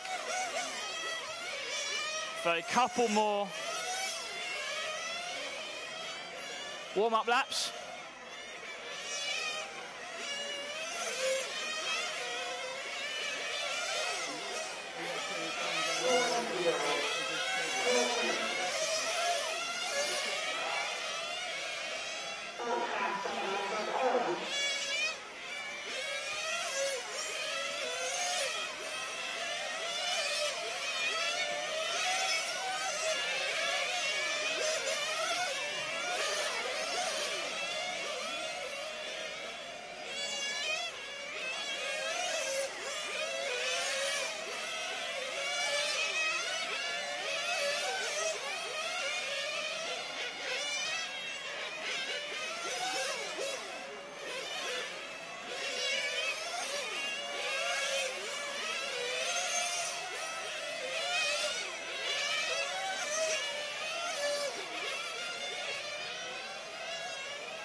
Okay, we are 1 minute away from the start. So this is going to be the last couple of laps for these drivers on their warm-up session.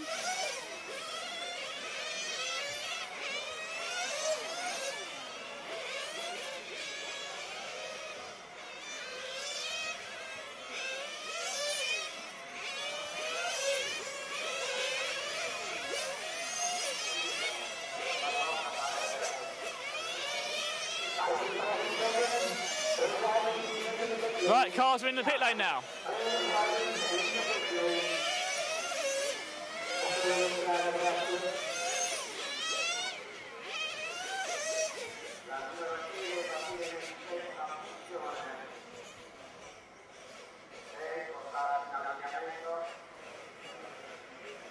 So we are getting ready for this first semi-final, the semi-final B.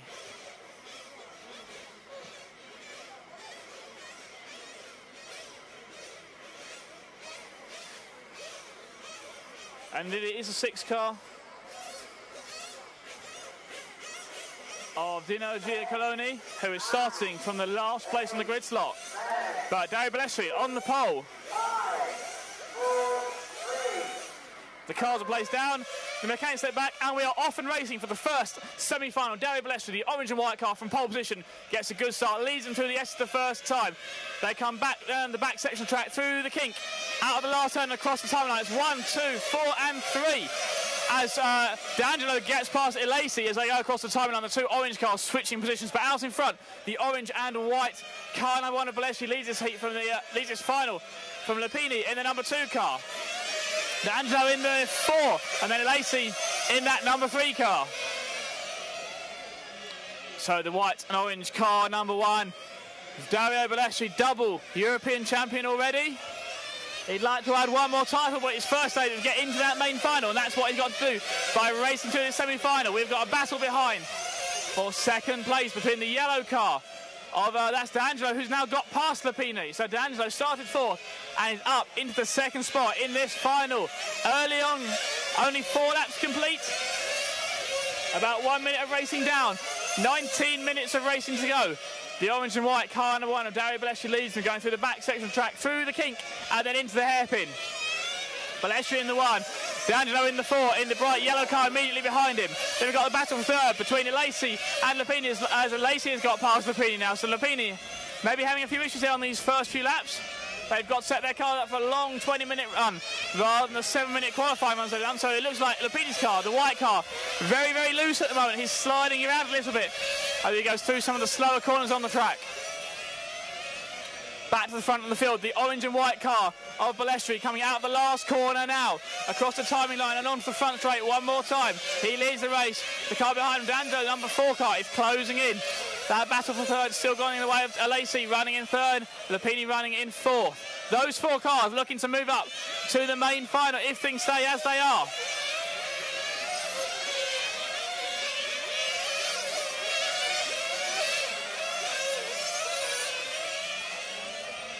And Lapini gets back past Elasi for 3rd place. The white car and the yellow and white car coming across the timing line now. Lapini in the 2 car, back up to 3rd. Elasi down to 4th. The race leader coming into the hairpin now. Out of the last turner. Is now being caught by D'Angelo in that number 4 machine. Down the front straight they go. There was a little bit of daylight between those 2 cars, but that's got Dario Balestri certainly on his toes at the moment. But super cool, very experienced Italian racer. He knows how to drive these 1/10 Nitro Touring cars.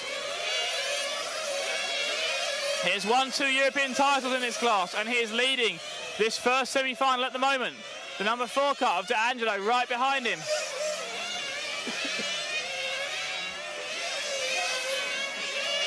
Those 2 are pulling away from the rest of the field. Balestri leading D'Angelo. Lapini in 3rd and Elasi in 4th. That hasn't changed, as we've got a good battle here for the lead as D'Angelo gets past Balestri.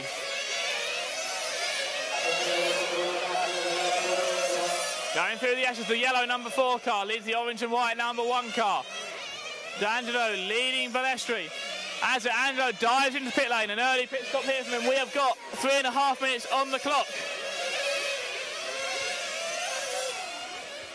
And that drops D'Angelo back behind Elasi. Elasi assumes the 2nd place as Balestri keeps on going at the moment.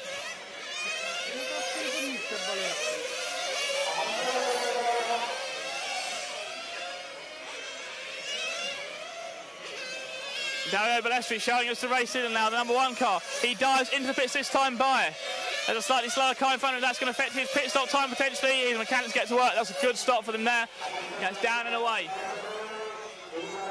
But D'Angelo has got back through into the lead. So D'Angelo leading. Lacey now running in second. And Balestri dropping down to fourth.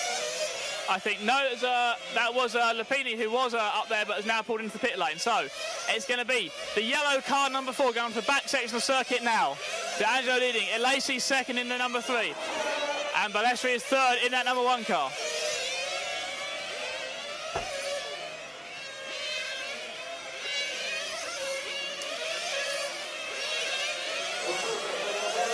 The first 3 cars are together as they come out of the final corner. And Lacey now finally peels up into the pitch, running a 5-minute fuel strategy at the moment. Very, very long stint for Lacey there, so he's hoping to make something special work, running longer on the fuel between each pit stop, having to make at least 1 less pit stop, maybe 2 less than D'Angelo, who's currently leading. So the race leader is still that fluorescent yellow number 4 car. Through the kink at the hairpin now. Out of the last turn, across the timeline, down the front straight one more time. Balestri runs in second. The gap is 2 seconds that time by. We've had 5 minutes of action, 15 minutes to go here in Italy in this first semi-final, the B semi-final, led by Italian driver Giuseppe D'Angelo leading, Dario Balestri running second, Daniel Lacey third, and then Dan Jacobs, the number 8 car, is in fourth.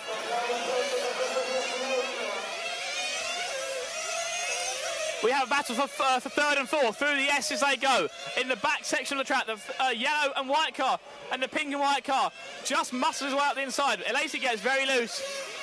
The 2 cars just touch. And Hoodie is right there behind them from 5th, trying to get through into a guaranteed transfer position. Martin Hoodie in the red and white X-ray car is now closing in on the tail of the yellow and white car of Lacey as they come out onto the front straightaway one more time. The first 2 cars are gone in this. D'Angelo leading from Balestri. Those cars are 10 seconds clear of this battle for 3rd, 4th and 5th going down the straightaway. Through the sweep and then into the S's. This is the B semi-final, the first of the semi-finals. A top 4 place will guarantee you a place in the main final. And the man looking in at the moment is Martin Hoodie running in 5th. The red and white car trying to get past Lacey to make it into that main final transfer position. We have got 13 minutes to run here in this first semi-final here at the Lamberto Collari circuit at Cassino in Italy.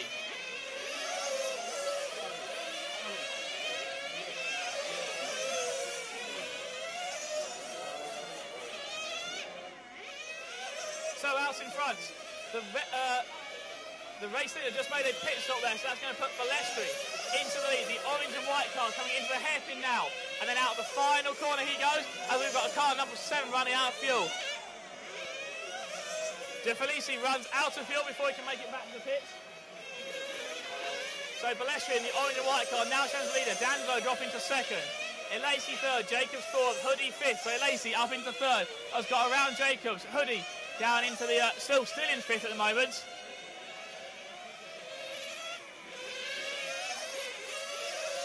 And that is a lap car behind. Hoodie's not got to worry about him, but out in front, the orange and white car number 1 of Balestri peels off into the pit lane. Down the pits he goes.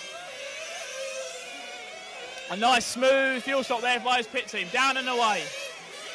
As we have got 8 minutes remaining. So 8 minutes completed, 12 minutes remaining. So his running times are about 4 minutes per run.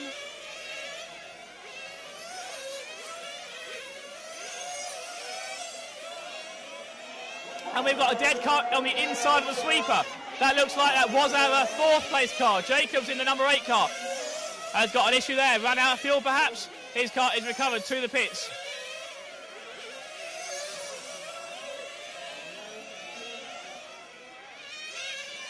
We've only got 7 cars left circulating at the moment. And after that round of pit stops, D'Angelo is back in the lead. Balestri running second. Lacey running third. Hoodie shown in the 4th spot at the moment.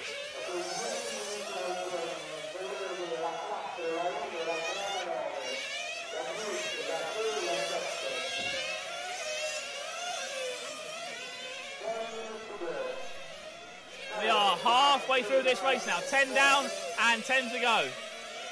The yellow number 4 car of Giuseppe D'Angelo leads his B semi-final.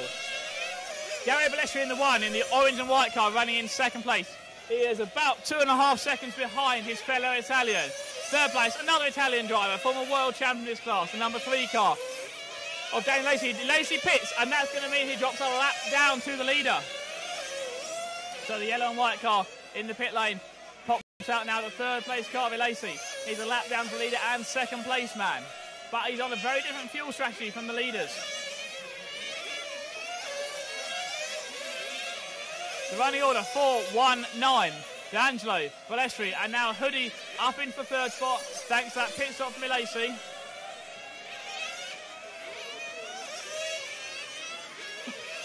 As the race leader, D'Angelo makes another pit stop here. Oh, that's a poor pit stop there from D'Angelo. They couldn't get the fuel tank open, they couldn't get the fuel in, so that releases Balestri out into the lead. He puts a lap on Hoodie as they come across the start-finish line one more time, down the front straightaway. Our race leader now goes through the sweeper at the far end of the track, into the ashes, the race leader, the orange and white car, leading the red and white car. Into the hairpin, and then out the final turn, Balestri, followed by Hoodie down the front straightaway.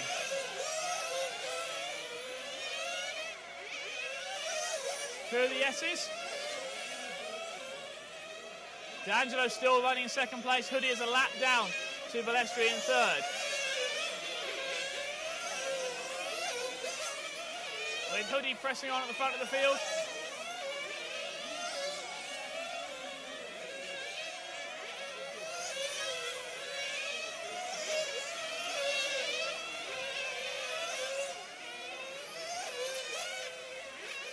Your race leader is the number 1 orange and white car, Dario Balestri, goes through the back section of the track, into the hairpin now, across the timing line and around for another lap.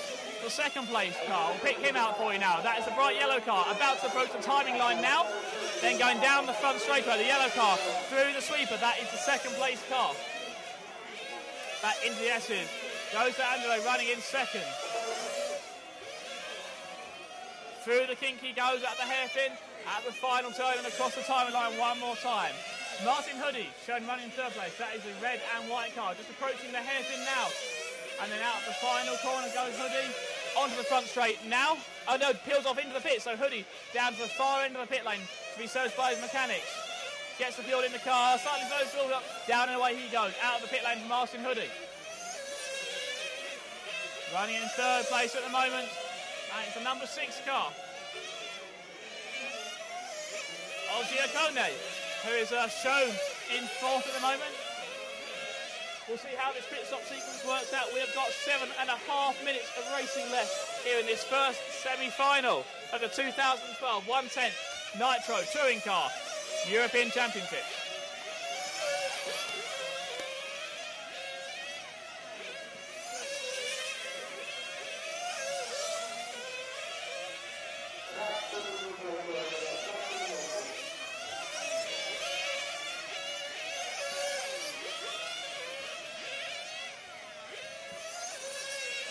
So, 7 minutes to go. A qualifying session left, essentially, for these drivers now.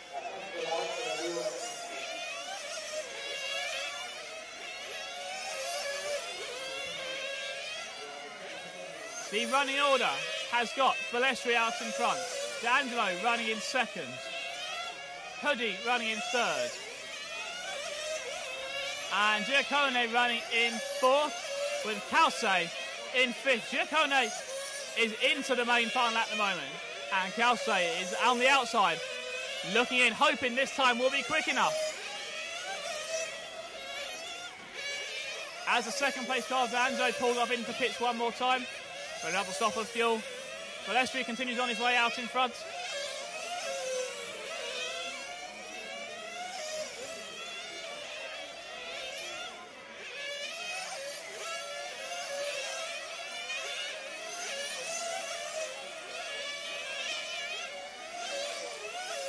This orange and white car number 1 leading the field as we have got 5.5 minutes remaining.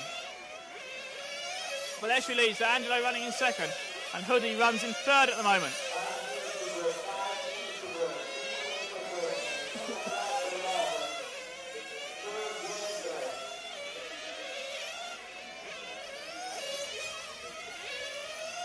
So the race leader goes through the S's now. Onto the back section of the track, Dario Balestri, Italian driver, out in front in this first semi-final. He's got to make one more pit stop, which we expect to see fairly soon. As a second place car, that bright yellow car of D'Angelo, running in the second spot at the moment. I think he needs to make one more stop as well. Behind him, Martin Hoodie in third, although Martin Hoodie just in front of him, in fact, on the racetrack, about to go a lap down. Another lap down, in fact, to, no, 1 lap down to D'Angelo. He's already 1 lap down to Balestri. So Hoodie comes out of the last corner onto the front straight, the red and white car. Through the S's goes Martin Hoodie, bumping his way out from a quarter-final place and now running very, very strongly in this semi-final.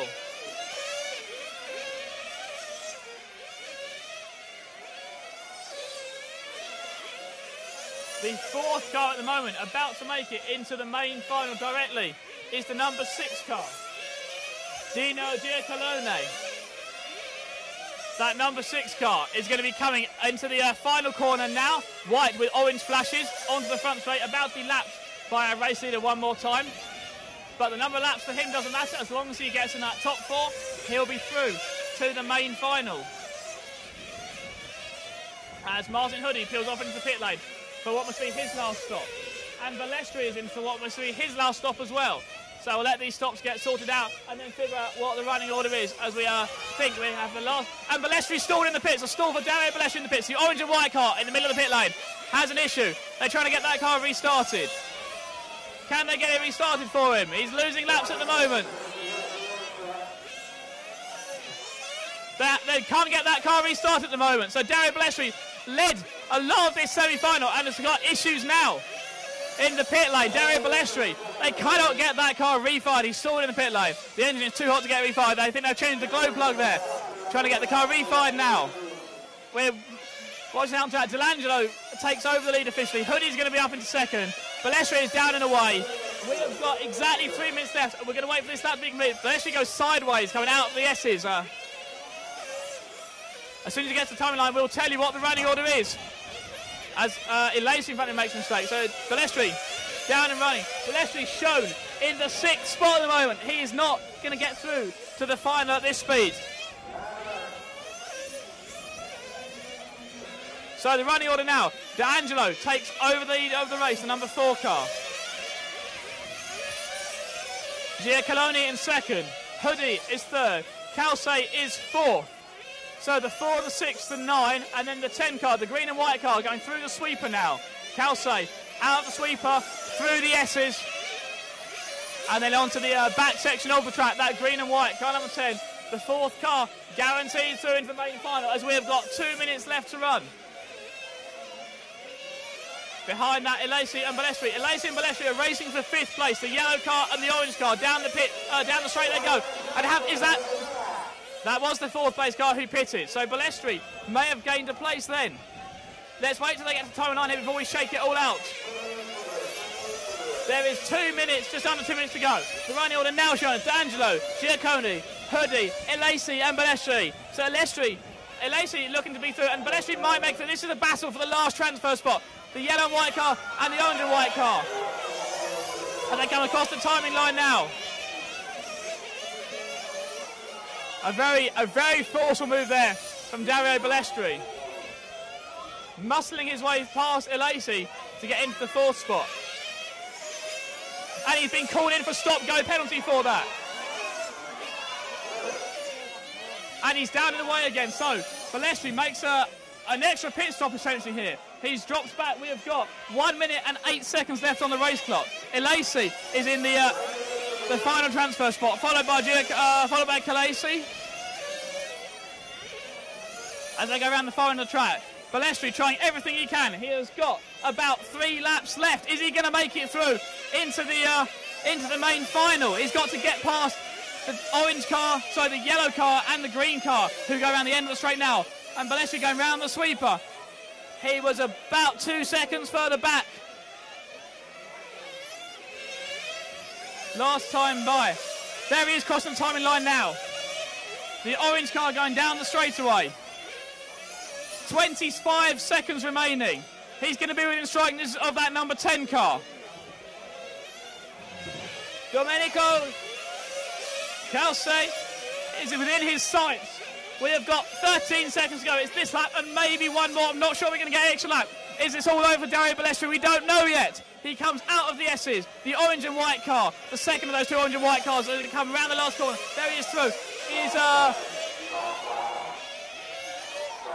He's got what? This is the last lap for these guys. He's got to try and catch the green car.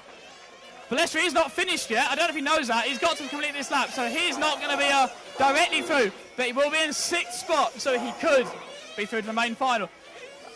Dario Balestri on the driver's stand, walking away from us now. Not happy with that run, obviously. Looking like, well, he was certainly transferred through, probably going to win that one, but an issue in the pit stop. That's how important these pit stops are. It's not just about getting a clean pit stop, it's just about not making sure the car doesn't stall in the pit lane then. So terrible luck there for Balestri, as he has shown classification after that one. Let's run through that and tell you who is through. Giuseppe D'Angelo wins that first semi-final with a 77-lap run. Hoodie finishes 2nd. Dino Giacolini finishes in 3rd place. Daniel Lacey is 4th. Those 4 are definitely through to the main final. 5th place, Domenico Calce with a 76-lap run, and Dario Balestri also with a 76-lap run. So what it comes down to now for those 2 drivers is how quick is this next semi-final. 76 laps is the time that they've set.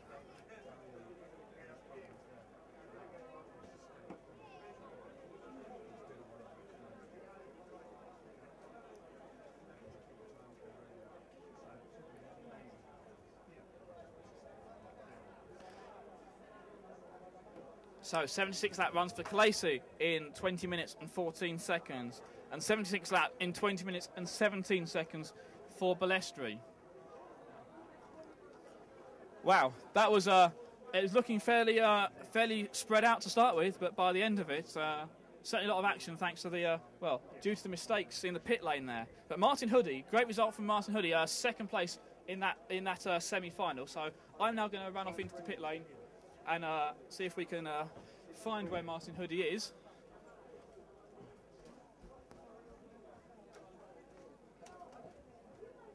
So leave our commentary box. I'll run down into the pit lane and see if we can find Martin after a 2nd place finish there in that first semi-final.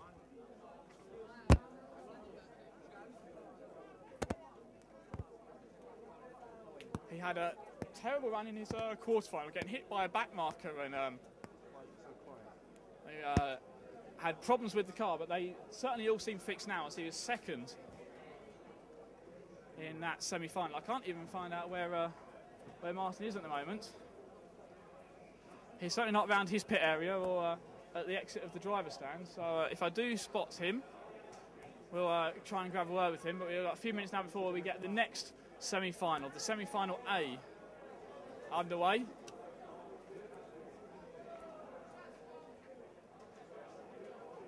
And Martin Hoodie nowhere to be seen in the pit lane at the moment, but I've spotted one guy down in here in the back end of the pit lane, and I think I do actually have to come and talk one last time to Robert Pietsch. Oh, sorry, your terrible luck continues in your quarterfinal there, didn't it? Obviously, yes. Yeah.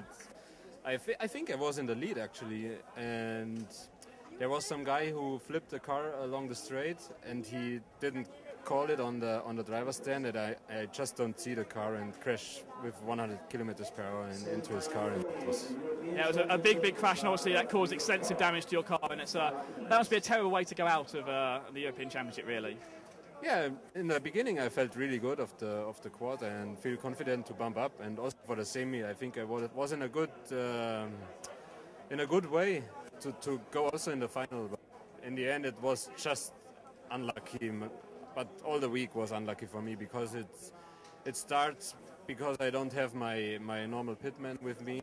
Then on the airport they take out all my additive, and it's just a bad luck of all the week. A lot of bad luck for you here, but some consolation winning the 1/8 Euros in Portugal a few weeks ago. That must make you, well, give you some happiness, I guess. Yeah. In the end, I have a title this year, so it's good for me anyway. And I think that's racing. Every driver has one time a bad race, and obviously it was this race for me, and hopefully the Worlds gets better. I was going to say we've got one more big title really to race for, and that's the Worlds at the end of the year. So perhaps you hope all your bad luck's now out of the way in this race, and Thailand can go nice and smoothly for you. Yeah, that's right. I hope that I get more lucky in Thailand and get a better result. Well, it's good to see with a bit of a smile on your face at the end there, even though it's a very disappointing week for you. But bad luck, but well done. And who's your money on now for the title? Hopefully my friend Dirk is the man who wins the title. I really cross my fingers for him. So your fellow countryman Dirk Wisniewski, hoping he can take the title from you now. Yeah, hopefully. Well, thanks for talking to us, and bad luck once again, but we'll look forward to seeing your progress in Thailand. Yeah, thank you. So Robert Pietsch there, very disappointed obviously to go out, but he has got a smile on his face now, which is good to see, as the next semi-final is out, which has got Dirk Wisniewski, who that's where Robert now placing his money, I think. That's who he'd like to see win the title, but it's going to be very, very close indeed here. We've got a lot of very fast drivers in. We've seen a lot of fast drivers in that first semi-final, and a lot more to come in this next semi-final. So I've just seen Martin Hoodie here at the side of the track. So Martin, quick word with you here. Martin, second place in that semi-final. Terrible luck in the quarter-final, broken the car, but you calmed yourself down, and an excellent drive there in that final. Yeah, I mean, this was a very good start for me. It was clean, and I knew that I have 8 Italians in my final, so it will be not easy.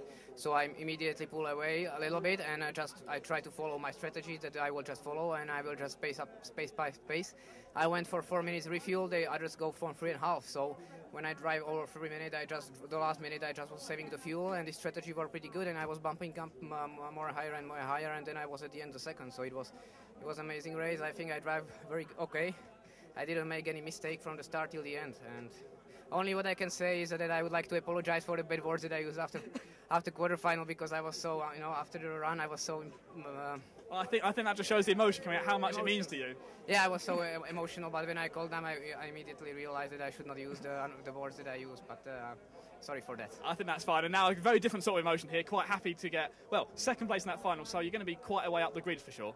Yeah, I will just follow my strategy again, and if I have no problem, I think I can. I need only luck. It's all down to luck now. Well done, Martin. We look forward to seeing you in the final, and catch up with you later on, hopefully. Thank you very much. So Martin Hoodie there, second place in that first semi-final. The engines get fired for semi-final number 2, and so let's get this one underway. I'm going to return up to the commentary box now, and we'll run you through the start grid for this second semi-final. Of course, the grid isn't set until we finish this one. It's then down to the individual times everyone sets in their finals that we set the grid by. So, the lineup for this second semi-final. The TQ drivers. This is all the drivers who qualified in the odd-numbered position. So, TQ driver Alessio Mazzeo, fast driver in qualifying, will start on pole position in this semi-final A. Second place on the grid will be Dutch driver living in Thailand now. In fact, living at the home of the World Championships this year. So he's maybe his mind a bit more on the World Championships, but he certainly seems very, very relaxed this week after his winning the electric World Championships just a few weeks ago at his other home track in Holland. Yilis Groskamp is going to start this one from second. Third place on this starting grid will be British driver Mark Green. Mark made many, many European and even World Championship finals in both the 1/10 and the 1/8 nitro classes. And I spoke to him about a year ago, I think, at one of the last 1/8 Euros in Luxembourg. And we asked him how many British titles he had, and he couldn't actually remember how many titles he had. So he's won an awful lot of them. Fourth place on the starting grid will be another Italian driver, Eliseo Forte, will carry the number 4 car in this race. Starting fifth on this grid will be Dirk Wisniewski. Number 5 car, Robert Pietsch is now picked, and the man he's backing for this European title. Wisniewski, of course, has won this title before. He's won the B Euros and he's won this A Euros title. I think that was back in 2009 he won this A Euros. So let's see how he gets on during this semi-final. 6th on the grid will be Manuel Huber. 7th on the starting grid, Claudio Calma. 8th on the starting grid, and these three drivers bumping up from the quarter-final that we thought was going to be an exciting race, and it turned out to be a very exciting race, but for all the wrong reasons, essentially. Spiniello will start 8th, Krober will start 9th, and the last man into the semi-finals, Ronald Volker, starting in 10th place. 2 podium positions at the Electric World Championships.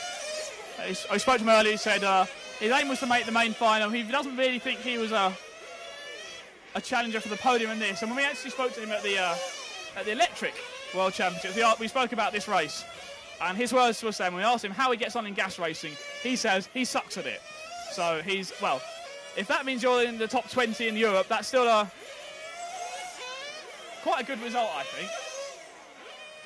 As we're watching Volker now going through the S's in the middle of the track.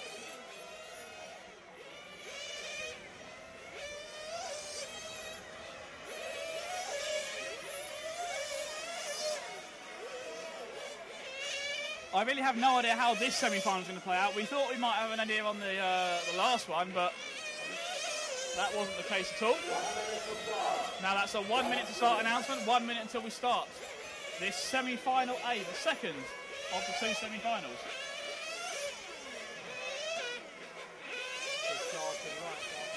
As we've seen Mark Green run out of fuel or stall his car at the far end of the track.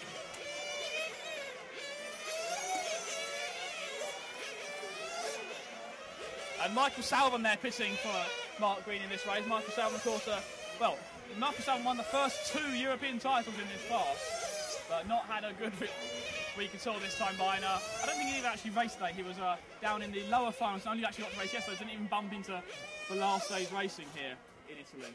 He said to me earlier this year that he was actually seriously considering quitting racing and just supporting the drivers.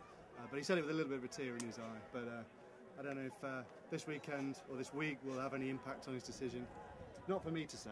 No, well, certainly not for Matt. Matt can't tell him to stop driving now. I don't think that's how it really works. Matt can walk up to Mark and go, I think you should just give up now. I think it's time. Yeah. I don't think it's time, by the way. We've had another 10-minute delay in this one, probably caused by Michael Salvin, in fact, there for Mark Green's car. He's working feverishly on it in the pit lane. So we have, unfortunately, got another 10-minute delay here, so I'm now going to try and fill for the next 10 minutes or so.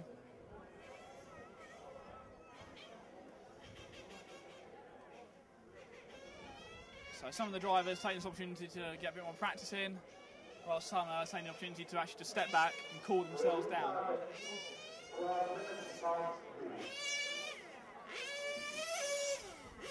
And the car circulating at the moment is the car of the TQ driver, Eliseo Mazzeo, the only car actually circulating out on the circuit, that white car.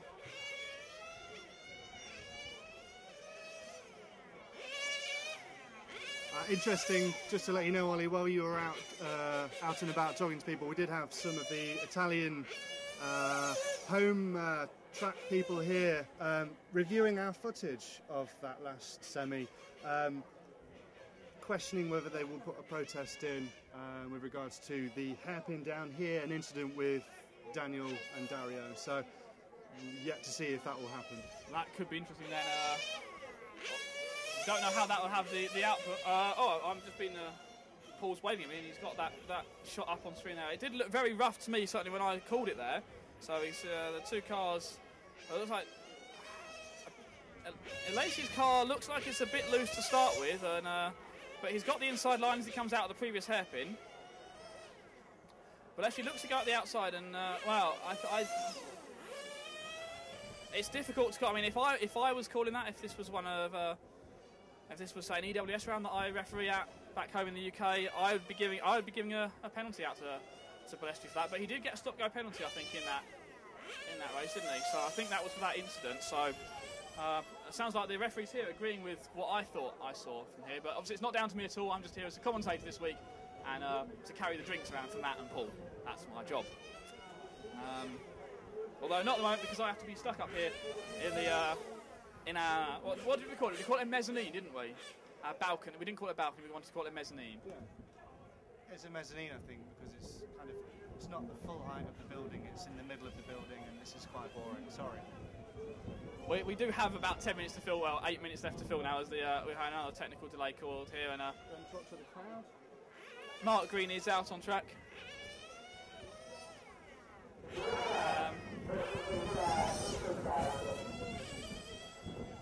If I do spot anyone down in the crowd at all, and I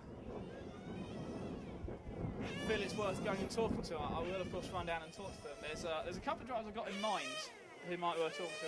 Daniel Lacey then from that incident I've just seen the replay of here, so see how that pans out, if it does have any impact later on. But yeah, so we've got this 10-minute timeout called here. Whilst we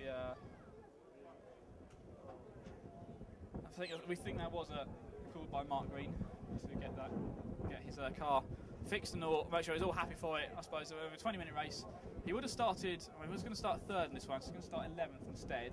I guess it's not actually about the individual grid slot positions here, Matt. You can look down the main straight. It's although it looks like a large track. How long would you say the main straight is here? Maybe 60 metres? Yeah, I'd say so.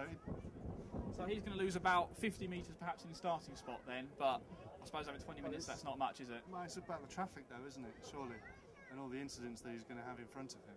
That's a very good point. He's going to have to work his way through the back markers, or it might have to go on a different pit strategy now. Yeah, or there could be people taking themselves out in the middle of the field or towards the front of the field, and he can take his time and just steer his way through or around the side. Of course, Mark Green, as we say, is a super experienced driver in both the Nitro on-road classes. You can go into the pit. Walk in. So I'm going to, while we have this ongoing delay, I'm going to nip back down to the pits and see if we can grab a word with anyone actually, maybe in the actual pit lane itself. So I'll leave our mezzanine now and head back down past some of the grandstands here and around into the paddock area of the Lamberto Collari circuit, and just heading into the circuit. Let's see if we can actually get in there and talk to Andy Moore, standing here just at the exit of the pit stops. Andy, well, you qualified on pole in the quarterfinal, but you didn't start from pole, did you? No, I started about a minute and a half behind everybody else after the engine cut, yes. Was it just engine cut that caused it? Yeah, I think, well, the engine cut, but then it wouldn't fire, so it must have pulled the plug as well. Yeah, that's the way it goes, I guess, in gas. Quite disappointing for both you and your teammate Timu, not really doing the full run there for either of you. Yeah, it's a shame because when I got back out on track, looking at the lap times, I was easily quicker than everybody else, and I was driving hard, but I wasn't taking any risks doing it, like pretty comfortably faster than everybody else. So the car for sure is good enough, but yeah, it doesn't get your own way with the engines. What can you do? What can you do indeed? Well, maybe look towards the World Championships now? Yeah, for sure. We've got a whole bunch of different ideas after this weekend. We've already got a good base, some new ideas moving forwards. We'll go and test over there, and then we'll be ready come November. We look forward to November in Thailand, and we'll see how Andy gets on there. I'm just going to see if I can just nip into the back of the pit lane here. And got lots of drivers and mechanics standing around here. And I just found Michael Salvin's down here. Let's grab a quick word with the first European champion in this class, Michael Salvin, and you're working on Mark Green's car now for this semi-final, and we saw Mark have was it an engine cut just on the last minute of the warm-up session? Yeah, he had an engine cut, but that was caused by traction wall. Okay, so making a few last-minute adjustments into the car during this 10-minute break? Yeah, no, actually, even before the 10-minute request, we fixed it, so it's okay. Was it you that put the 10-minute request in for the extra time? No, somebody else, luckily. Oh, okay, that's all right then. So you are going to start from the third place on the grid then? Yes. Well, that's good, and we'll see how far Mark can get in the race. And not a good week for you though, racing, is it? For me personally, it was horrible. It's absolutely the worst result ever, and I'm doing this for a long time now. No, I just couldn't fix my engine. I think it's engine problem, I'm not sure. I will do some tests tomorrow morning to see what it was. Okay, well, I'll let you get back to work on Mark's car now as the cars start to refire here in the pit lane, which I think is my cue to leave and head back up to the commentary box. As the engines start to refire now, so a few more drivers are going to take this opportunity to get a few more practice laps in there before we get this second of the semi-finals underway. And a few cars running out on track. I'm just going to head back up into the commentary box again.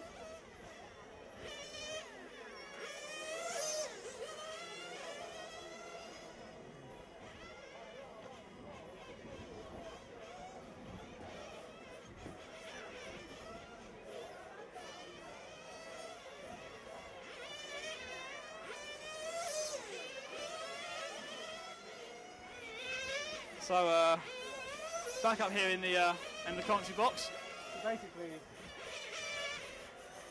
Basically what you found out is that the last 5 minutes of our analysis was pretty pointless. Yeah, it was.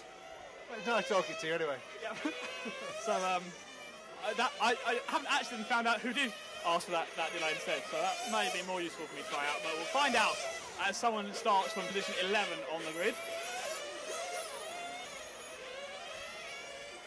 Apologies if you hear a thud in a short moment. I'm just trying to untangle the microphone from myself, so bear with me a second.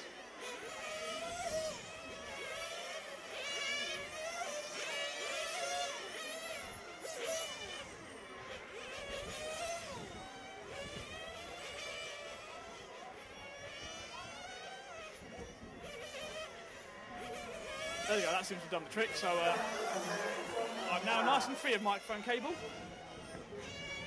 Trying to pick which place in the sun I most want to stand in. So,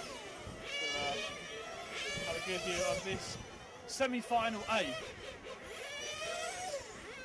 And Matt's now winking at me in a slightly confusing manner. Winking? That means you can see my eyes behind these sunglasses.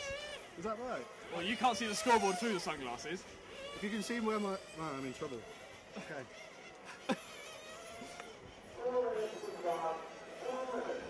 Needless to say, fantastic vista, filled with beautiful people here in Italy. As you would expect, it's all very slick and beautiful and lovely, and we're very lucky to be here. And the food's great, the facility is great. I only wish we could have stayed in the Collari hotel, but Mr. Hoodie seems to have booked the whole place out for the X-ray party. So, have we been invited to the X-ray party? We have not. No. Well, maybe we'll be after I keep going talking to Martin, and then he keeps using interesting choices of words. Well, if he finishes, well, if he gets into the final, then anything could happen, I guess. Yeah. Well, he's in the final. So anything can happen. If he finishes at the top half of the final, then is he in a good mood? He's hitting a very. I thought he was in a very good mood then, and that's. Yeah, it's really good. I think he's really up this. I mean, he's a very good driver, and often I think people look at him more as a designer rather than the driver. But I think in this 1/10 class, I'm not ruling out a podium for him at all. I don't know about that, but I actually think that the pressure's not really on him. I mean, there will be. I don't know how many X-ray cars are going to make it into the final, but the pressure's not really on him because he can sort of say, well, I'm a designer, so I'm a pretty good driver for a designer. But obviously, yeah, he's also a very good driver. As opposed to Michael Salvin, perhaps. Who history tells us that Michael Salvin is a fantastic driver, showered with trophies and medals over the years, and someone who we should pay a lot of respect to. And also great value for our features and clips as well. He's been great. Yeah, absolutely. And it looks like, I was about to say Groskamp's starting box was being left open, but didn't realise his mechanics were the other in the pit lane, so they've got to run the way down. And it's going to be the number 6 car there of Manuel Huber, who had after the 10-minute delay. So here we are, ready to go with the semi-final A. Cars are down, and we are off and running. Mazzeo, Groskamp, Lee, and Green lead them away. So the two white cars and the bright yellow car at the front of the field. As we complete lap number 1 here in semi-final A. And it's a slow start. Oh, big incident behind there. It looked like Grosskamp got sideways and then maybe caught up some other cars, possibly. And that's left Mark Green on his roof and being recovered to the pit lane. Mark Green being carried across the track.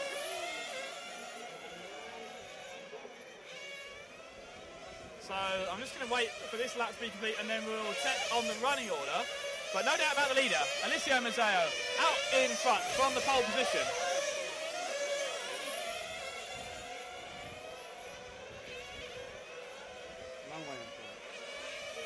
So my time, I'm afraid my time's going to have to just update them, so I'm just going to quickly refresh that.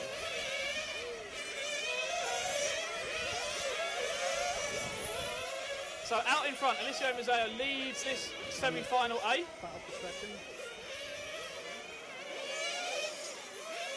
And Grosskamp is now back up to second. It was Alessio Forte who was running in the second spot. So yeah, Alessio Forte drops down to third. Grosskamp retakes the second place, which is where he started on that starting grid. And unfortunately, Mark Green's car now being worked on in the pit still by Michael Salvin and his other mechanics. So big disappointment here from Mark Green and the Serpent team. In one way, as Mark returns to track now, but another way, still looking very good for them because the guy out in front, Alessio Mazzeo, driving a Serpent, going round the sweeper into the S's now, the all-white car with the black wing. Out of the S's and then onto the back section of the track. Through the kink, he goes in for a hairpin now, and then out of the last turn, across the timing line, complete another lap of this Lamberto Collari circuit here at Cassino in Italy, under glorious sunshine and ridiculously high temperatures. I don't know if you can get personal bodysuits with air conditioning, but if we do, I'd like one very much right now. Stand out here on the balcony, watching Alessio's car going down the main straightaway. He leads this semi-final. Grosskamp in the 2 car, the other white car riding second, and in third place in another white car, the 4 car of Alessio Forte. He is in the third spot. And we've got now a battle here for third between the white car of Forte and then the white and orange car, the number 8 car of Spinello. He bumped his way up from the quarter-final.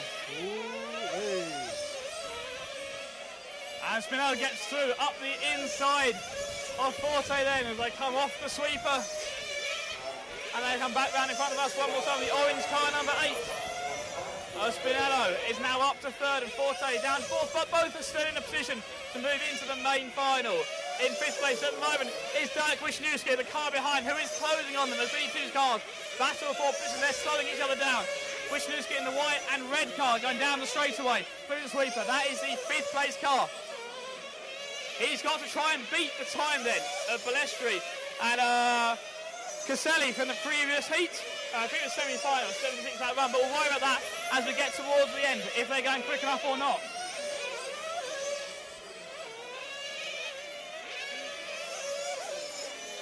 And we see the race leader diving into the pits now. The number 1 car, Mazzeo, being serviced at the far end of the pit lane, which allows Grosskamp to flash past to assume the lead. Forte is up to second now. And a stop as well for Spinello.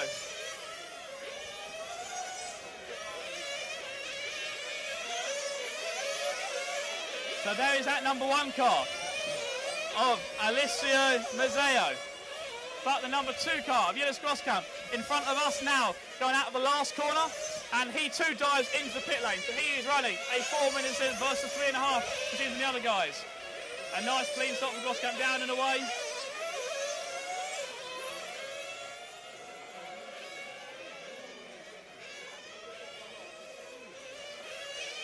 Grosskamp in the white number 2, out of the last turn now. Across the timing line he goes.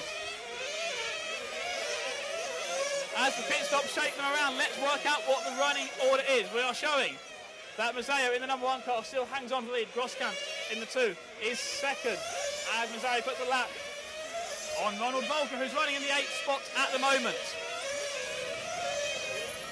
The 8 car of Spinello runs third. And Forte in the 4, running in 4th. So we're on board here with Grosskamp running in second. As he goes down the straight one more time.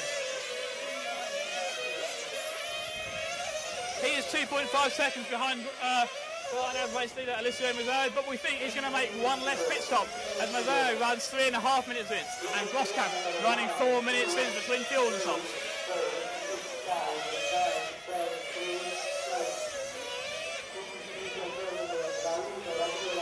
So 5 minutes down, 15 minutes to go.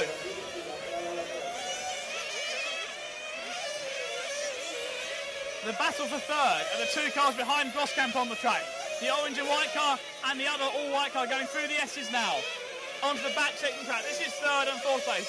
They're only about 2 seconds behind Groskamp, and they're in a battle for third and fourth. In fifth at the moment is Manuel Huber, and Wisniewski runs in sixth.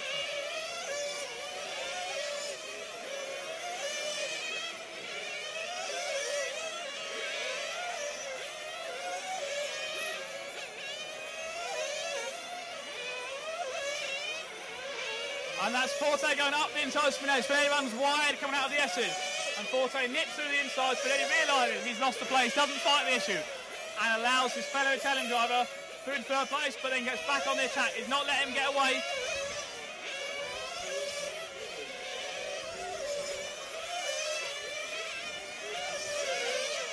As Forte gets sideways coming out of that last corner, and that puts Spinelli right on his boot lid as they go into the S's again.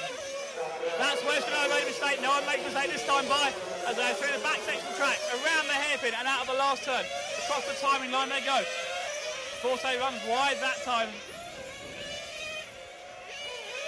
But Spinelli's not able to make his way through. Meanwhile, our race leader just dives into the pits, which puts Groskamp into the lead. We're going to have this battle for third becomes the battle for second. Although pit stops are imminent for these two drivers as well.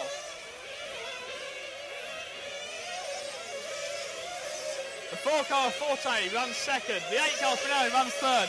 The 1 car of Mazzeo was fourth, as that was Spinelli coming into the pits, which releases Mazzeo back into third, and he's going to hunt down that number 4 car.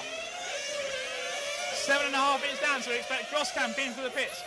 Maybe next time by. Groskamp is going to be coming round the back section on track into the hairpin, and then out of the final turn out that white number 2 car. He goes round one more time to probably the next lap for Groskamp.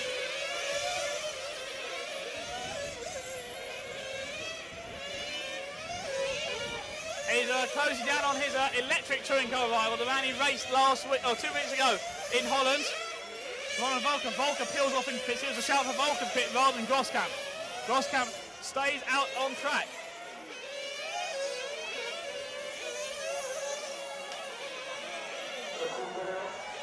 As we have got a car stopped in the track, Groskamp comes into pits.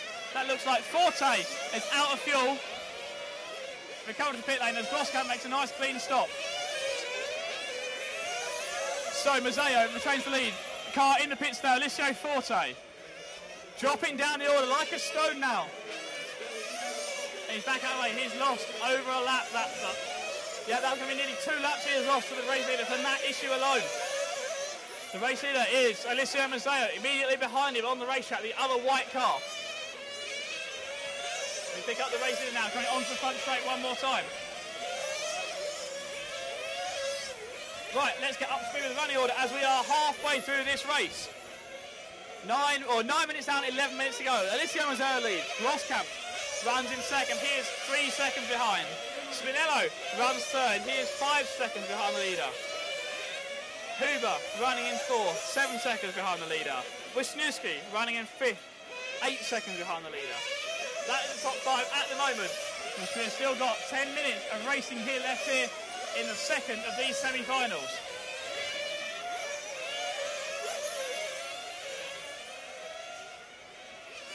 The number 1 car, Alessio Mazzeo, continues to lead. Groskamp in the 2 runs second. Spinelli in the 8 is third. We have got a battle for 4th place and the final transfer spot. The fluorescent yellow car going into the S's now. He goes out of the S's and then onto the back section of the track. The fluorescent yellow car followed by Dirk Wisniewski and the red and white car around the hairpin, out of the final turn, onto the front straightaway. Through the sweeper they go. This is your battle for 4th place and the final transfer spot.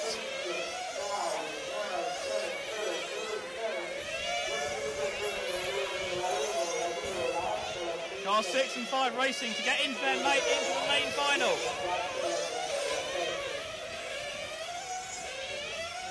As we are halfway through,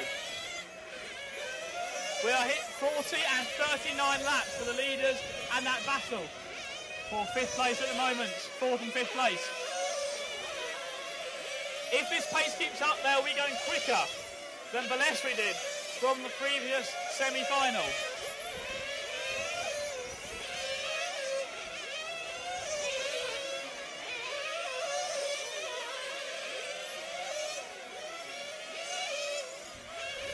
So Alicia Mazzeo just made another fuel stop, so gives up the lead to Yilis Groskamp. Groskamp is going to be approaching the hairpin in front of us now. He goes around the hairpin, out of the last turn, that white number 2 car. Presses on, doesn't pit off the pits this time by. It's 11 minutes down, 9 minutes remaining.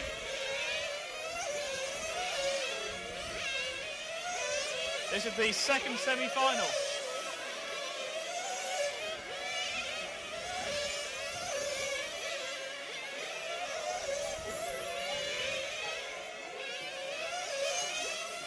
Yilis Groskamp goes around the back part of the circuit, through the hairpin and out of the last corner now, onto the front straight. One more time goes Groskamp, leading this semi-final.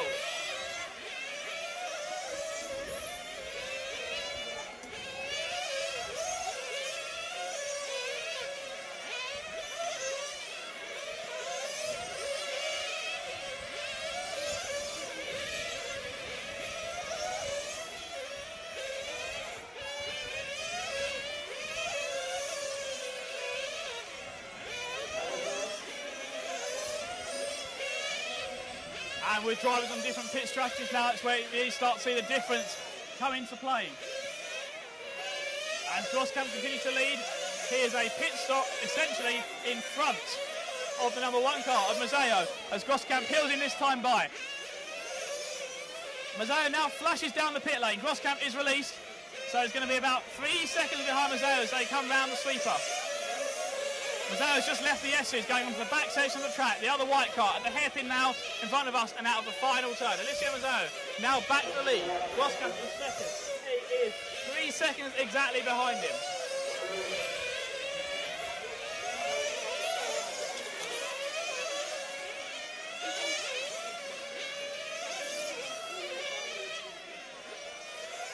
So Alicia Mazzeo continuing to lead. Groskamp running in second. Spinello showing third. Wisniewski now showing in the 4th spot, has got in front of Manuel Huber during that last round of pit stop. But the battle for that 4th spot continues. Going onto the back section of the track now. Through the kink they go, the red and white car, followed by the fluorescent yellow car. At the hairpin, the 5 and the 6, racing for 4th place and the final transfer spot.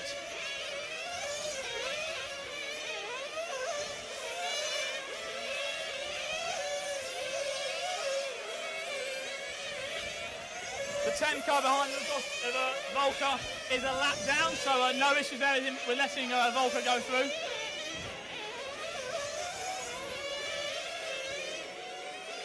As our race leader now makes another pit stop. Alicia Mazzeo comes in for fuel one more time.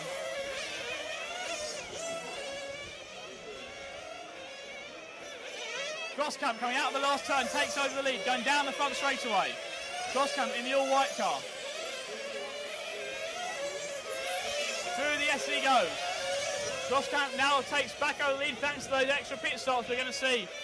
Alicia Mazzeo, will it be enough to give Groskamp the overall win? We're not sure yet. It's going to be very, very close when it plays out.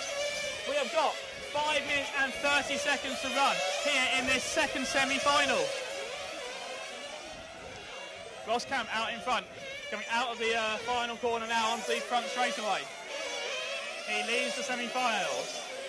Alicia Mazzeo in the one car, running in second. Mazzeo going round the sweeper now, into the S's, the other white car at the exit of the S's, onto the back section of the circuit. Through the kink he goes and at the hairpin now. Out of the last turn, this is the one car who runs in second spot.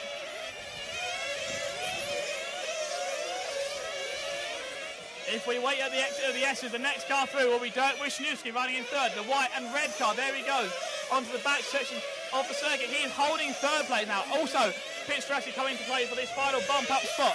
Wisniewski still pressing on. We have got 4 minutes and, well, basically 5 minutes left. 5 minutes to run in this race.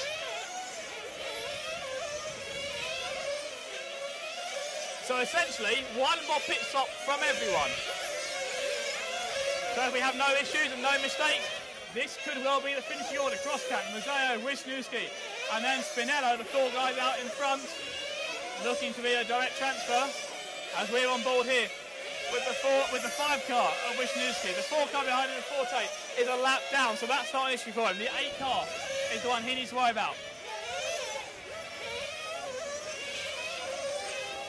And that 8 car is the orange and white car, about 3 or 4 seconds behind him. Wisniewski pits. So the last pit stop here, hopefully, for Dirk Wisniewski with 4 minutes left to run. So your race leader, Jillis Crosscamp, goes through the sweeper, into the S's now, the all-white car, through the S's he goes. Out of the back section circuit, around the hairpin. Out the final turn, and around for one more lap here for Crosscamp. And I can see his time mechanics from Maximum Fuel are readying themselves in the pit lane. They give him a shout to the pit this time. So we're watching this white car number 2 diving into the pits now. He's going to be in the pit lane here. Gets it stopped.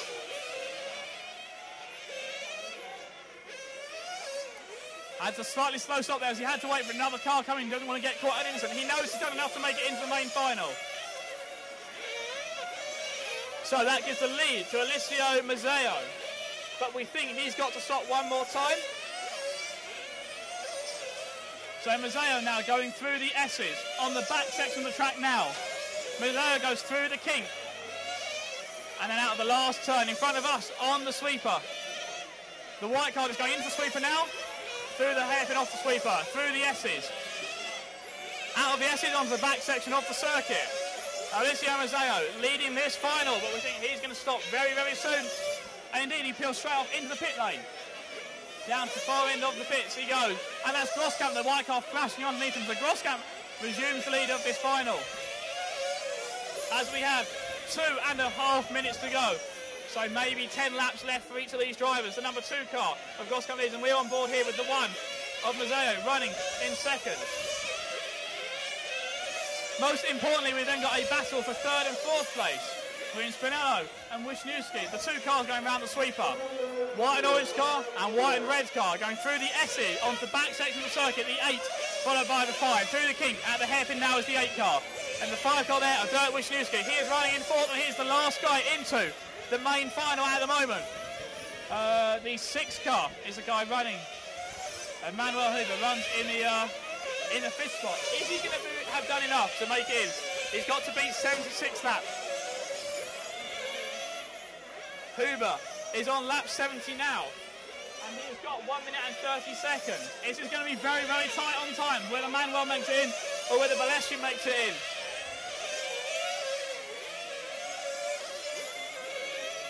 So on board here with Dirk Wisniewski, the last guy in a direct transfer spot at the moment. So we'll pick up the guy under pressure, the number 6 car of Manuel Huber. That is the yellow car with a black stripe on the side, going onto the front straight now. Down the straight he goes. So he's running in 5th at the moment. He may have done enough to get his way. We're not sure. This is his shot at making the European Championship A final. We have got 1 minute to run, probably 4 laps. And he is exactly on track for matching Balestri's time at the moment. Dario Balestri going to be very, very worried at this stage, whether he's done enough or not. But we'll cut back to the front of the field as Jillis Grosskamp leads this one round. He comes out of the S's to the back section of the circuit, into the hairpin now. The white car goes through the last corner and then onto the front straightaway. 30 seconds to run, 2 laps left. Looks like Grosskamp has got this one in the bag. He's 4 or 5 corners up the road from the 2nd place car, Alessio Mazzeo. Mario Spinello running in 3rd. Wisniewski running in 4th. At the moment, it's not quite over yet. We've got 2 laps to go.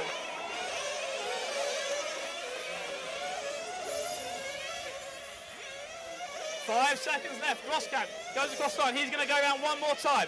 It's going to be a 78-lap run from Groskamp here, as Alessio Mazzeo finishes in second place. Wisniewski is going to make it through in fourth. Spinello finishes in third place. Groskamp about the last corner. Groskamp wins this second semi-final. The last few cars come around and finish. Everyone is done. The results from that final. Groskamp wins it. Mazzeo second. Spinello third. Wisniewski in fourth. Manuel Huber gets a 77-lap run. He is in the main final. And the sixth place driver, Alessio Forte, 76 laps in 20 minutes and 5 seconds, which means he is also in. Balestri has not made the final.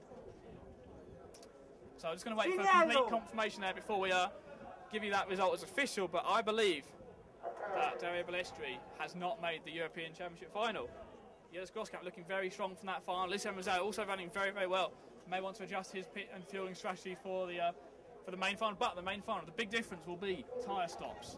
We expect to see everyone making a 4 tyre change during that main final. So, we've got a little bit of a break now before we get underway with the main final. So, we thought, to get you in the mood, we'd show you how Robert Pietsch won the title last year. Of course, he's not even going to be in this final to defend the title this time around. Neither is Timu Lainu, who made it third on the podium. But Dirk Wisniewski, the runner-up from last year, is in the main final. So you can see how the final unfolded last year from Germany, where Robert Pietsch took the title. But we'll be back here for the main final a little bit later on. Hello and welcome to F1WS and the finals of the 1/10th IC Touring Cars from Ettlington here in Germany. Now, in just a few short hours, someone will be standing on this step. It won't be me, but we have all the action from the semi-finals and the finals to find out who is going to be the European champion in Germany today.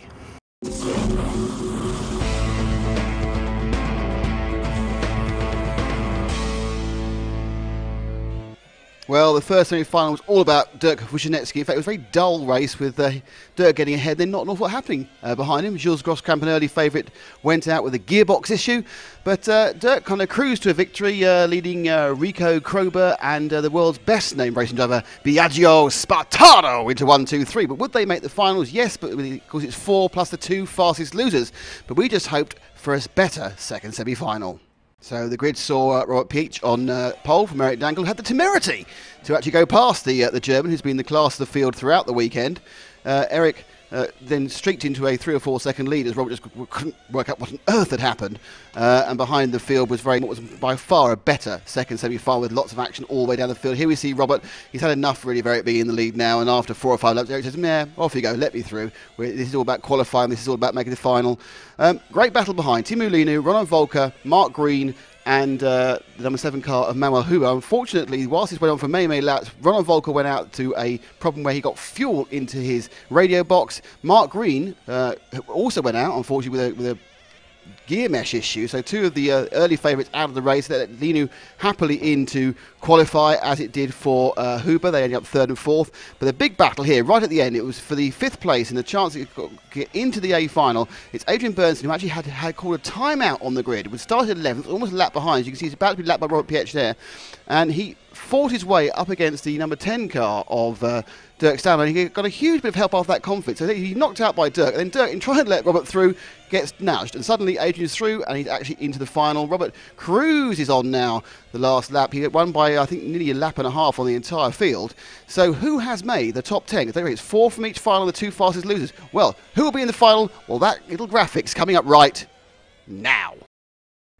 No surprise to find Robert Pietsch in pole and Dirk Wisniewski in second. It's Eric Dankel third, Manuel Huber fourth, Timu Lainu from Finland in fifth, a fellow Scandinavian in Adrian Bernstein in sixth, Michael Derderian from France is bumped up from 2 finals, I think, and then Rico Krober, Sparato Biagio, well, it's Biagio Sparato, and then Dario Balestri, the 2 Italians at the back of the grid. And here is, aren't they sweet? They are getting ready for the grid. Off we go for the 1/10th IC European Championship final here in Ettlingen in Germany, and much as it has been all weekend, it is a clean start, and leading away it's Robert Pietsch, the Mugen driver from the X-Ray of Dirk Wisniewski. Third there is Eric Dankel. Unfortunately, Eric was to hit problems during this race and didn't get even close to making the trip, but the race, the final and the event has been all about these two guys, Robert and Dirk. No one's really been on their pace at any time from the moment they say they unloaded the cars from the back of the trailers, or I suppose repro from the back of the estate cars. It's been Robert who's looked particularly good. Dirk seemed to have speed over a lap, and as you can see, they're very, very close going through these first couple of laps. A bit further on here we see this is about 4 minutes in, and this is as close as Dirk got in this first session. Came rust up the inside there. He was very quick through that flowing movement behind the back of the start-finish straight, but he was quick coming into there, but Robert had speed in the rest of the track. Now, of course, we look as they go past, and we're already getting through past back markers of just 3 minutes, but it's still Robert from Dirk. Now, in third place moment here was Biagio Sperato, the 9th starting Italian, who made a leap through the field, but we were soon to find this wasn't true pace, because the young man had decided to make 2 tyre stops, one every 15 minutes, compared to the other drivers who were all trying to last a bit longer. Now, tyre wear, he had 3 sets of tyres, they were all more optimised, but the tyre wear was going to cause problems in the end. I'm afraid Biagio dropped back and he lost too much time and then had some problems. But up the front, no such problems for Robert Pietsch, who was, again, well, just driving away from the field. He managed to pick up about 7 seconds lead from Dirk as he comes in now. This is the big stop. This is his stop when he actually changed tyres. So we just jump in the camera. He's now changed his tyres. It's quite a long stop. It takes about a minute to because it's not individually screwed on. It's much slower than it is with 1/8 track cars where they kind of ping off on special mounts. But anyway, here he goes around the cut. Now, at the same time, Dirk had come into the pits. We weren't quite sure what strategy they were on. They're both coming into the pits, and out they come now. And well, we thought, wow, Dirk's ahead. Dirk's made it up. But unfortunately, he'd actually lost a lap. So he's actually now virtually a lap behind Robert. Later found out he had a problem in his tyre changing pit stop where he'd flamed out. So he had to get the car restarted and lost 4 or 5 seconds. And at this point, it was obvious that the fight was going out of Dirk and Robert. Once you gets a lap, they have to let him through. Robert is the lead; he has to let him through. And unfortunately, even though Dirk probably had some quite good race pace at that point, there's nothing he could do. This is now the last pit stop for our leader, Robert Pietsch. But he controlled the lead. He was about 2/3 of a lap to a lap ahead, depending where they were on strategy. Dirk now is going to come in for his last stop. Great performance by the young German, but just at the end of the day, Robert and his Mugen were just a bit too quick for Dirk and his X-Ray, certainly at this track. But nothing to be ashamed about there for Dirk. He's putting a great performance in all weekend. Third place, Timo Lima, the X-Ray, the Finnish driver, the man who is, of course, a European electric touring car champion. He came third. He's a couple of laps back, and there he's losing a lap to our race, well, I'll tell you now, race winner, Robert Pietsch. But Timo had a car that had like a bag of spuds for the last 10 laps as he kind of ran out of tyres and probably did more than plastic. But luckily, he'd established enough of a lead to keep him confirmed at that bottom step of the podium. But now this is Robert Pietsch on his victory run. The young German adding the European Championship, his World 1/8 Championship he won earlier in the year in Miami. What a fantastic performance by Robert Pietsch. Fantastic weekend, and I think he's pretty pleased. Yeah, it was super good, amazing. Big fight between Dirk and me. I think he had some problems after the first refueling, and then I pulled away a little bit, and after that I just saved my tires. And I know that he is 1 lap behind me, so I know if I can keep the distance to him, I will win the race. So this is you're now a world champion and a European champion, different class in the same year. So 2011, good year. Yeah, super good year. Only one title is missing, but I'm happy with 2. Dirk, bad luck. You were really quick, but somewhere in the middle of the race, you kind of lost a lap, didn't you? Yeah, of course. I had a problem in the first part of the race. I made a mistake, unfortunately, on the beginning of the straight, so I lost there maybe 3 or 4 seconds, and then was a gap to Robert. I think the tire set something was wrong. The second tire set was much better. So yeah, I lost the lap. Also, I flamed out at the tire change, so then I was behind Robert, 1 lap behind, and so we end. Timo Leno, happy with third?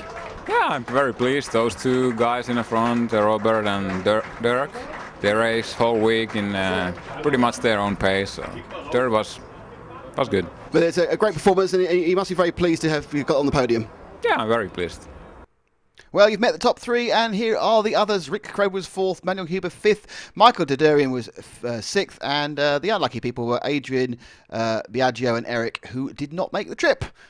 So to the winner go the spoils, and the winner here in Ettingen is indeed Robert Pietsch. A fantastic performance all weekend. And that's all from Germany from us, but tune in next week from France, from Tuesday, when Ollie and Matt will be at the 110th Off-Road Ledge Championships in France. So there's even more F1WS action, so don't forget, keep coming back to F1WS, and thanks for tuning in.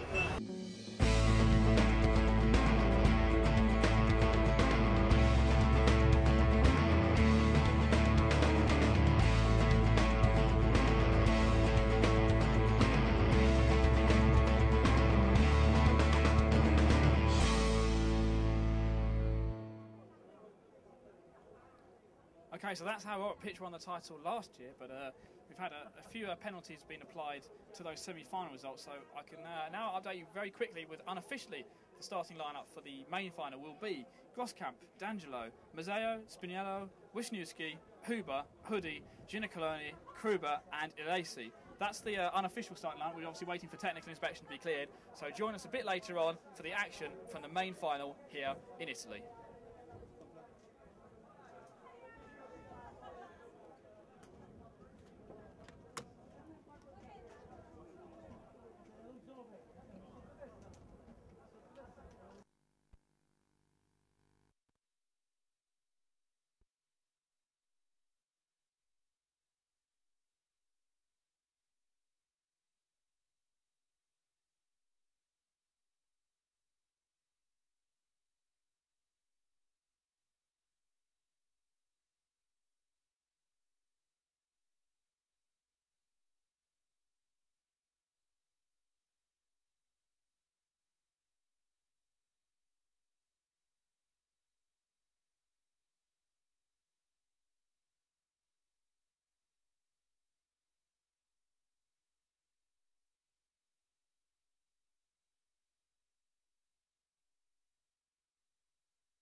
number 15 for the photograph.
Un attimo così a lanciare il braccio.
So hello and welcome to the final of the 2012 1/10th track European Championships here in beautiful Casino in Italy. We've just had the drivers' presentation. All the drivers now taking their cars back to the pits for the last minute adjustments, fitting their tyres before we get started on this very demanding circuit. The Lamberto Collari circuit here in Casino in Italy, as I said, is going to be the venue for this 45-minute long main final. And well, you can see the grandstands packed around the circuit now. The drivers, I say, back off into the pit lane to make the last preparations for their cars. And we're going to get the action underway here in, well, just a few minutes' time, hopefully. So as the officials clear all the pit lane out of the way, I need to disappear back up into the commentary box and clear the track area itself. So once I get back up there, we'll run you through the starting order for this European Championship final. As I make my way back up the steps behind our commentary platform and into, well, back out onto the balcony one more time. So I just had the drivers' presentation on the track with the 10 drivers who are in the European Championship final. And now I suppose it's a good chance for me just to quickly run through this. We'll have a full drivers' presentation in just a moment. But starting 10th on the grid will be Italian driver Daniel Lacey. 9th on the grid is German driver Rico Krober. 8th on the grid, another Italian, Dino Giraconi. 7th on the grid from Slovakia, Martin Hudi. 6th place on the grid from Austria, Manuel Huber. 5th place on the grid, another German driver, Dirk Wisniewski. 4th place on the grid, Italian driver Mario Spiniello. And 3rd on the grid, the fastest driver in qualifying, but starting 3rd in this main final, Italian driver Alessio Mazzio. 2nd place on the grid, another Italian driver, Giuseppe D'Angelo. And the driver starting on pole position for this 45-minute long final will be Dutch driver Jiles Groskamp. Now, you may note there's one obvious person missing from that list of 10 drivers, and that is defending champion Robert Pietsch. Robert had a terrible qualifying session and ended up qualifying in the quarter-final. And then in that quarter-final, he was involved in a very unfortunate incident. A car in front of him rolled on the main straightaway, and he didn't see that. The driver didn't call the car, and he hit it flat out at over 100 kilometres per hour at the end of the main straight. So that was an unfortunate end to Robert's title defence.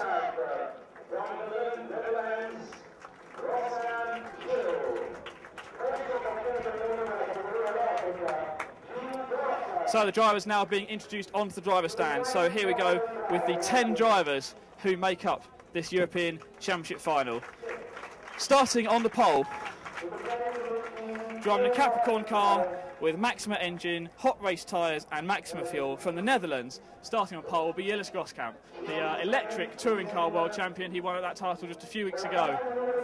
He's one of his home tracks in the Netherlands.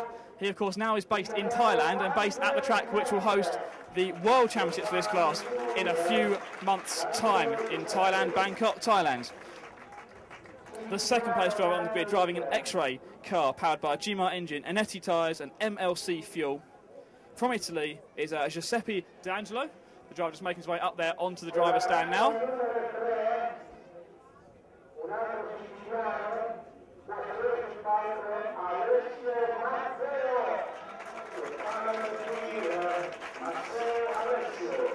So, starting 3rd place on the grid and the fastest driver from the qualification rounds, driving a Serpent car with a Max engine, Anetti tyres and runner time fuel. The Italian driver Alessio Mazzio starts 3rd place on the grid. The 4th place driver, another Italian driver using an X-Ray car with Nova Rossi engine, hot race tyres and MLC fuel. 4th on the grid will be Mario Spiniello.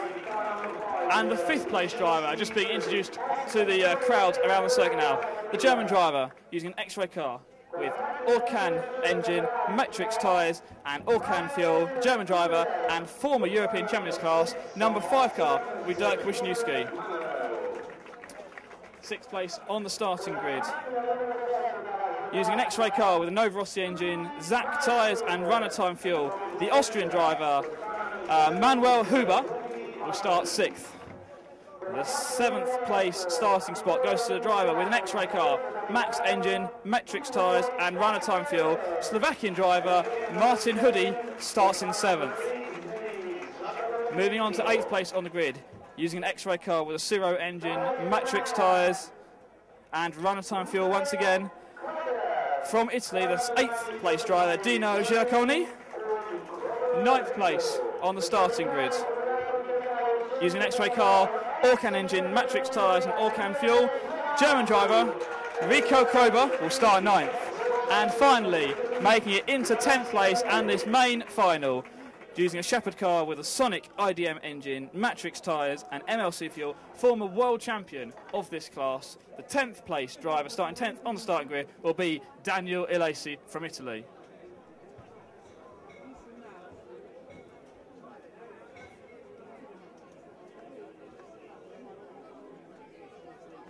So that is the 10 drivers who will contest this European Championship final. They got introduced in the grid order so they can take their preferred place on the driver's stand, and their mechanics will line up underneath them.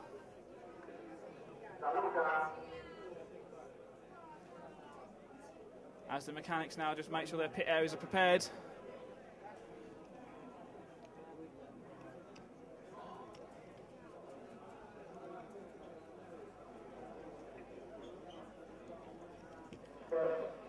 As we get ready to start this, well, we're going to have a brief warm-up period first, and then we have a 45-minute long final.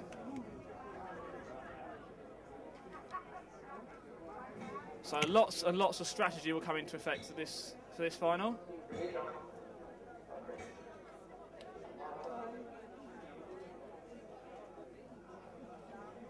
And well, we've seen lots of fuel stops during the semi-finals, and some interesting strategies. Some drivers using the 3.5-minute run between refueling, some drivers 4 minutes, and some trying to stretch it even further than that. As we move into this main final, we also expect to see a tyre change from everyone around about the half distance, so be keeping an eye out for that. From 20 minutes into this final, we may well start seeing some drivers come in and changing their 4 tyres on their cars. Foam tyres, they do wear down as the race goes on, and that affects the handling of the car more so than actually than wearing the tyres more. As they get smaller, the handling changes dramatically on the car. So the engines have fired in the pit lane.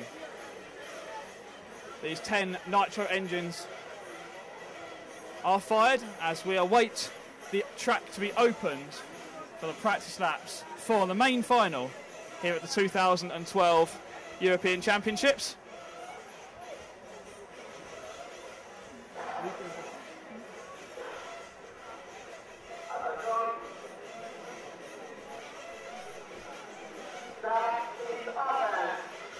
So the track is open for practice, and the first part of this final is underway. Of course, this doesn't mean anything. This is just a warm-up, a practice time, a chance for drivers to feel out their cars, see how they run, and we're going to keep an eye out here on the number 1 car, Julius Groskamp, the white car, who come out of the last corner now and then onto the front straightaway. He will start from the pole position.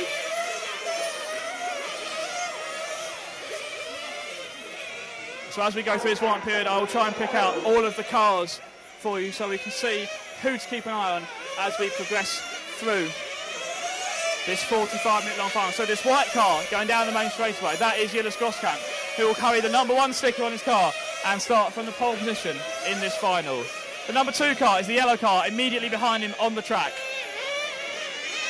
D'Angelo will start from the 2nd spot on the grid. He goes down the main straightaway, so the bright yellow car number 2. Now starting 3rd on the grid will be another white car, just going through the S's in the middle of the track and onto the back section of the track. Now that white car number 3 on Alessio Mazzio will start from the 3rd space on the grid. As I said, he was fastest during the qualifying rounds. So that is the number 3 car. The number 4 car is the white and orange car coming out of the last turn now, right in front of our cameras in here, and then down the main straight of Spiniello. We'll start from the 4th spot on the grid, that white and orange machine. 5th place on the starting grid is Dirk Wisniewski, who is just in the pits at the moment, having some adjustments made. The red and white car. In the pit lane, he's released by the mechanics. They make some tuning adjustments. He goes down and away, leaves the end of the pit lane now, and negotiates this big, fast bank sweeping corner. Then into the S's he goes. That is the number 5 car of Dirk Wisniewski. The number 6 car of Huber we'll pick out for you next on the track, and that is the other yellow car, yellow with a black stripe on the side, coming around in front of our camera position now. That there is the number 6 car. He goes down the straightaway for one more practice lap for himself. Number 7 will be Martin Hoodie. That is the red and white car going through the back section of the track now, through the fast corner, into the hairpin now. So number 7 is Martin Hoodie. And I'm afraid with number 8 will be the white and orange car, diving into the pit lane now. Number 8 car there, Dino Giaccone. And all the cars have now been called to the to their pit lane, and they'll be taken out to the starting grid. So we see the mechanics making some last-minute adjustments as the number 9 car is carried out of Rico Krober, another red and white vehicle in this main final.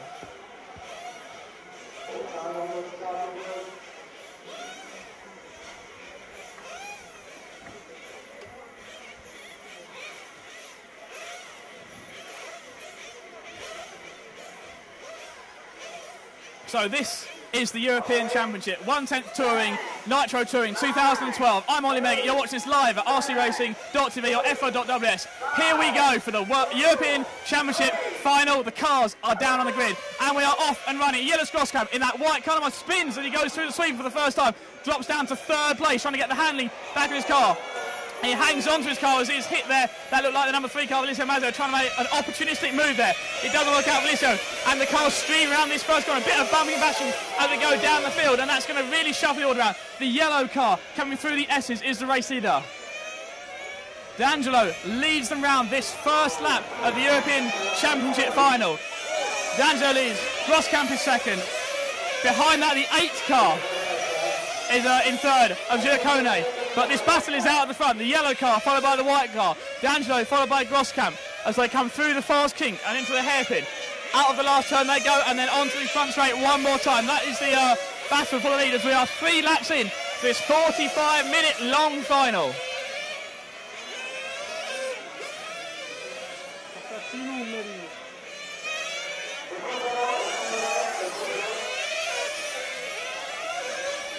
So we're seeing a lot of mistakes from a lot of cars at this stage as the traction levels are quite high. We're seeing a lot of traction rolling. The cars using very large diameter tyres in order to last this whole 45-minute long race.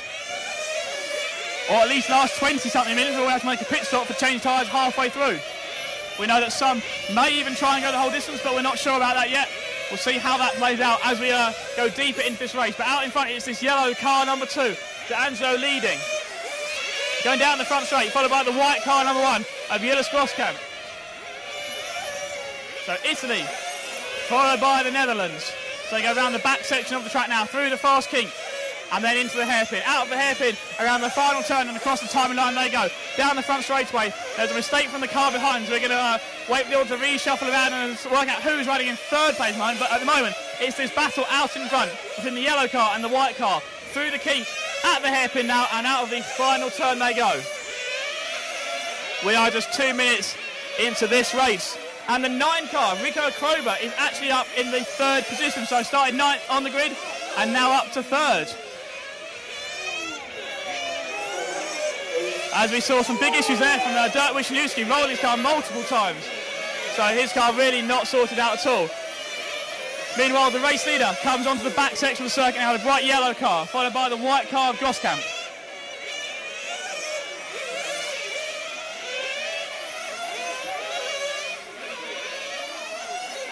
And Rico Krober is running in 3rd. Well, let's go back and we'll pick up Rico Krober now. He's going through the S's in the white and red car. Onto the back section of the circuit now. Through the fast kink he goes. Around the hairpin. From 9th on the grid, he's worked his way up into 3rd at this early stage of the race. So a great start from Rico Krober there. One of the German drivers in this field, up into 3rd place. The car in front of him is the number 3 car of Mazzio, who was first in qualifying but had an awful first lap and is about to go a lap down to the 3rd place car. He's already been lapped by the leaders. So this red and white car number 9 of Krober running in the 3rd spot at the moment. As we see the first pit stop taking place, the yellow car diving into the pit lane now, being serviced by the mechanic. D'Angelo has the first pit stop of the leading pack at the moment. That releases Groskamp into clear. So the yellow car dropping down to what's going to be 3rd place now as Krober is up into 2nd, going through the back section of the circuit, around the hairpin now, through the last turn, and back onto the front straight one more time. So back at the front of the field, the white car, Jillis Groskamp, he goes through the fast kink now.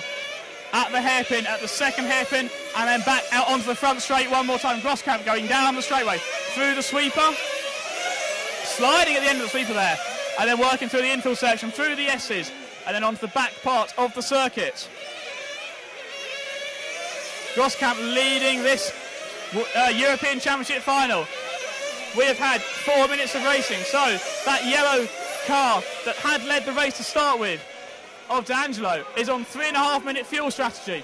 Groskamp is still going at the moment and is probably going to pit this time by. No, he goes round one more time, so Groskamp is already done 4 minutes and 20 seconds on this tank of fuel. How much further can he go on his first tank of fuel? That's really going to shape up the strategy as we get much deeper into the race. Groskamp now diving into the pits. That is 4 minutes and 30 seconds on that tank of fuel for him. His mechanics refuel the car, put a fresh tank of fuel in it, release him, down and away he goes. Here's Emerge out in front still, I believe. We'll keep a check on that. Yeah, we believe Groskamp has now still held the lead of the race after that fuel stop. Groskamp leading, Huber is second, Krober third, Spiniello fourth, and must be some issues there for the number 2 car. D'Angelo drops down to 8th place during that round of pit stops. So this white number 1 car of Groskamp continues to lead. Second place is the number 9 car. The red and white car, the second of the red and white cars going round the sweeper at the moment. Going into the S's now, the second of 2 red and white cars, they come out of the S's, and he now leads Hoodie going through the fast pink at the hairpin.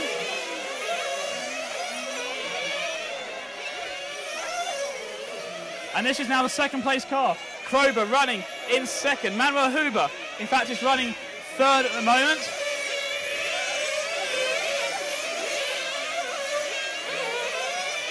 So if we wait at the end of the sweeper and we'll wait for the yellow car to come through, who's going to be coming through the next car through, the yellow car there. That is the number 6 car of Manuel Huber, who is running in the third spot. So that gives you an idea of the spread of the field at this early stage of the race. We are 6 minutes in and 39 long minutes to go. So we're watching here the number 6 car of Manuel Huber negotiating some slow attack. Puts a lap there on Alessio Mazzio, who was on the pole, but is now running right at the back of the field in 7th place, as D'Angelo is 8th, Hoodie 9th, and Wisniewski in 10th. Those guys are 1 or more laps behind the leader. Talking of the leader, we look back towards the S's at the far side of the track. Groskamp, the white car, flashing through the S's now. Out of the S he goes onto the back section of the circuit, through the fast kink and into the hairpin. Out of the last turn and onto the front. Oh, a big mistake from Groskamp there, hitting the barrier onto the front straightaway. Has that damaged his car? He's struggling with his car around the sweeper. It looks like a big problem for Groskamp there. Groskamp struggling through the S's there. And is that a broken car for Groskamp? He's going to nurse it back to the pits, I think. Clearly something is not right on that number 1 machine. He's being passed by every other car at the moment as he works his way slowly around that last few corners and into pit lane. So Groskamp, his chance for European Championship may well be over now as his mechanics take the car off the track. They're going to make some adjustments there, having a look underneath the car. I know, their body shell is coming off of Groskamp's car, so disaster here for Jillis Groskamp. His quest for a European title in a nitro class looks to be over. And the mechanics need to work on the car. We'll cut back to the action on the track though, and that means the number 9 car of Krober leads the race, the red and white car in front of us now, being hounded by the number 6 car of Huber. Huber moves up the inside, Huber is through into the lead as they go around the sweeper. The yellow car takes the lead from Manuel Huber. Huber then runs wide and is now under pressure from behind again, and I think may have lost a further place there. No, he's actually just far enough up. But it looks like he's got a problem with the car, so this is Krober with an issue, and he's going to be diving into the pits now. So that number 9 car dives into the pits, and another potential retirement here. So that means the number 6 car of Manuel Huber, the yellow car with a black stripe, going around the sweeper now. Through the sweeper he goes, off the sweeper, then into the S's. The yellow car with the black stripe onto the back second track. Manuel Huber out in front at the moment. Down the front straightaway he goes. Through the S's. So drama already in the first 8 minutes of racing here. But we think Groskamp is now back out on track with his problems repaired. but he is 3 or 4 laps down on the leaders.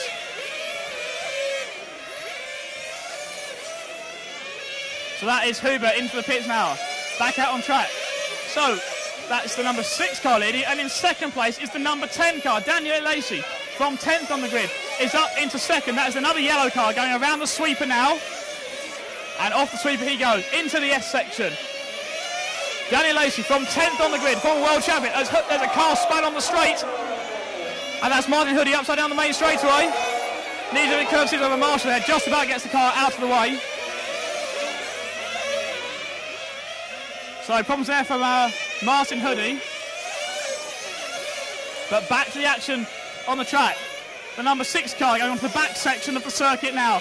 Through the fast kick, that right yellow car. Manuel Huber continuing to lead. Daniel Lacey in the 10 runs in second place. The gap is 10 seconds though. Daniel Lacey quite a long way behind, but a former world champion in this class, so he knows how to drive these cars. Although he focuses more on the 1/8 class at the moment. Manuel Huber out in front with that number 6 car. Down the front straightaway he goes. Lacey running in second.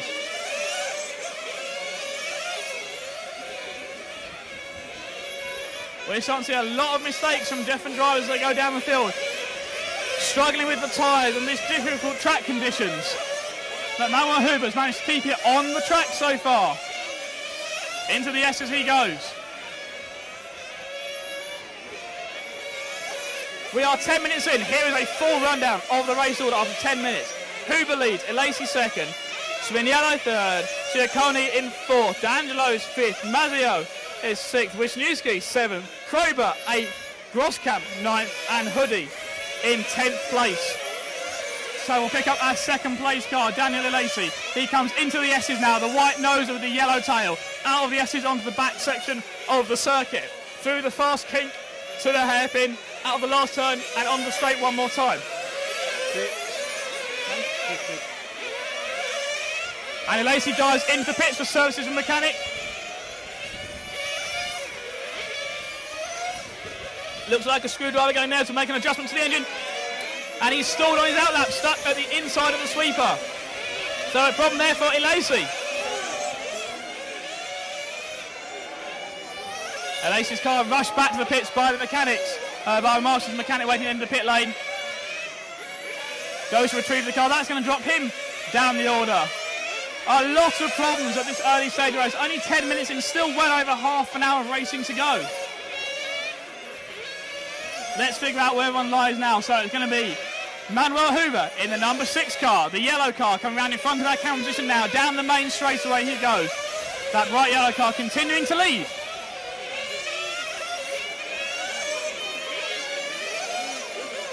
Running in second will be the number 8 car of Dino Giacalone, 13 seconds behind.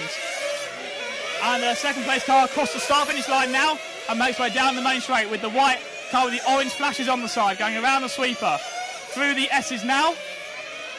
And then he's out onto the back section circuit just about now. That number 8 car, the white with the orange flashes on the side, out of the last turn and then onto the front straightaway he goes. As Lacey is back into the pits and dropping further down the order. So this second place car, number 8 car, out of the final turn, onto the front straight one more time. Dino Giacalone running in second. The third place car will be the number 4 of Mario Spiniello. And as soon as I spot him where he is on the circuit, we'll pick him out for you. The number 4 car, white nose and orange tail, going onto the straightaway now. The last gaggle of cars on the straightaway, but one, going around the sweeper and then into the S section he goes. That's the race leader behind him, about to put a lap on him. So Manuel Huber is now a lap up on everyone, apart from second place, once he gets around that third place car there. So Huber is a lap up on almost the entire field.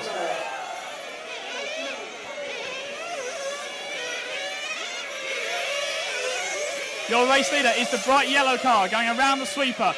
The first of the 2 yellow cars going into the S section now. Out of the S as he goes and then onto the back section of the circuit. 13 minutes down. And the running order at the moment, we're watching the lead car, Manuel Huber. D'Angelo, the number 2 car, has now worked his way back into second place. He led the race to start with, but then had some issues during the first round of pit stops and dropped down the order.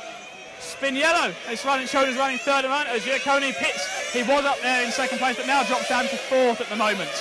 Gilles Groskamp, who led the race almost from the start and certainly from the first pit stop, had a big issue, hit the wall coming onto the front straightaway, and obviously caused some damage to his car and lost a few laps in the pits for replacement parts and servicing, but he's shown in sixth place at the moment. So the running order: Huber, D'Angelo, Spiniello, Giacconi, Mazzio, Groskamp at the moment.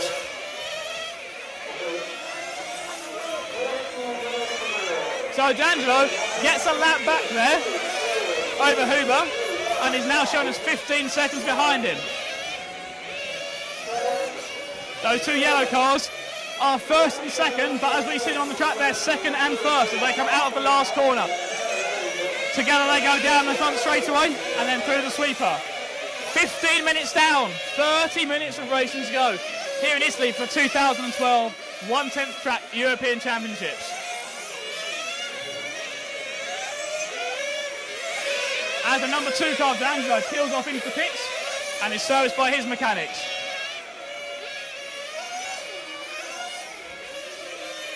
He returns to circuit and we'll see what that shapes up the order as we complete the next lap.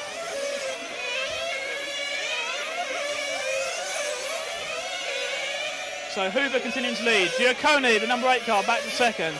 D'Angelo running in third now.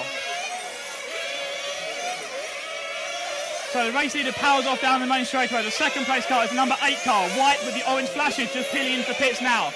So we watch this pit stop for the second place car. And I think that's going to be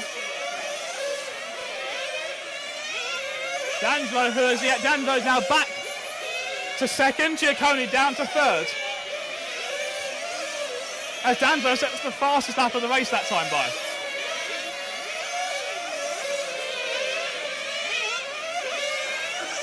So we'll pick up again our race leader.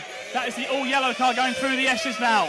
Out of the S's and then onto the back section of the circuit, through the fast kink, into the hairpin, out of the final turn, and then down the front straight. One more time he goes.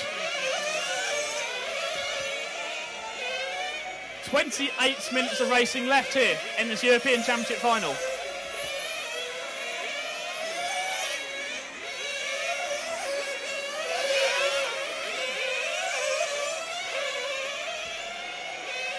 So Huber there into the pits.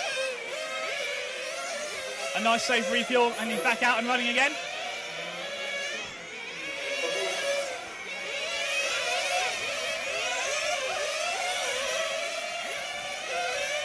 Down the front straightaway he goes, that bright yellow car number 6.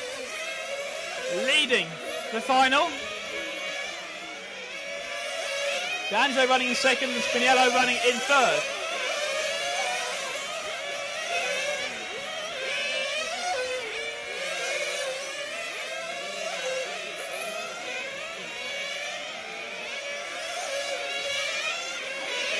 So the yellow car, the race leader, comes out of the final turn and then onto the front straight one more time. Manuel Huber leading at the moment. The only Austrian driver in this final, but showing how it's done at the moment.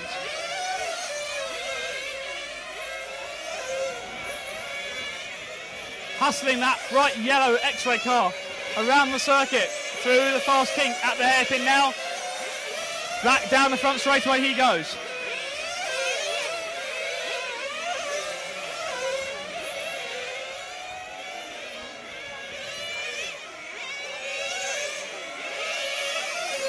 Now the time on the race clock is at 18 minutes, which means we have 27 minutes left to run. So we will keep an eye out for tyre changes that may happen in the next couple of pit stops.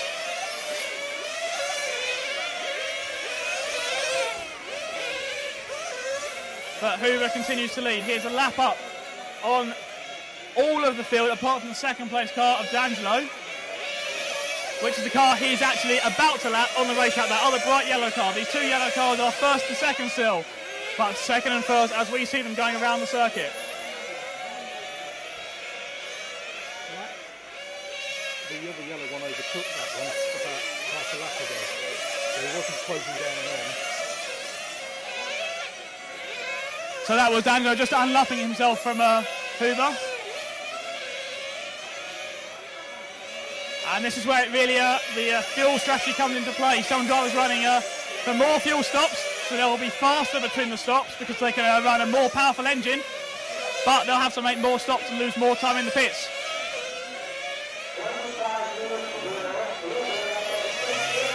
So we are at 20 minutes in with 25 minutes to go.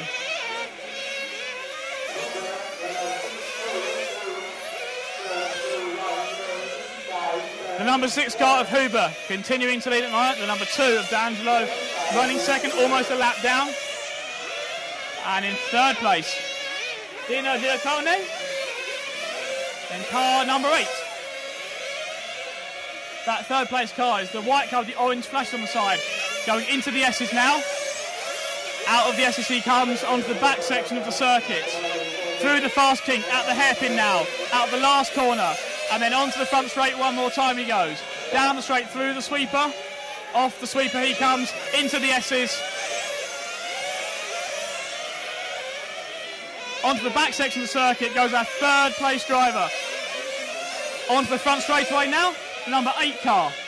White with the orange flash on the side. Through the hairpin at the end of the straight. Through the S's. At the hairpin now. And then out of the last corner he goes onto the front straight now. Flashing down the front straight. Through the sweeper. The white car with the orange flash on the side. Just coming into the S section in the middle of the track. Out of the S's. And onto the back section of the circuit. That is our third place car.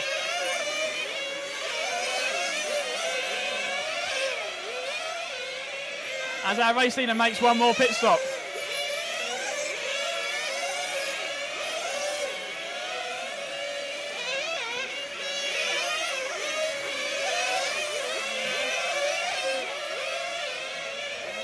So Manuel Huber continuing to lead the field, the bright yellow car. He's going into the back section of the circuit now. Through that fast kink and then to the hairpin. Out of the last turn and then onto the front straightaway.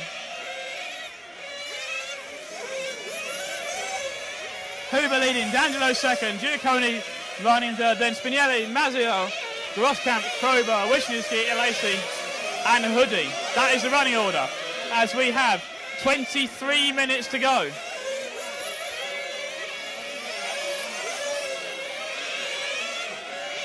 The 6 car leading this European Championship final, Manuel Huber. Down the front straightaway.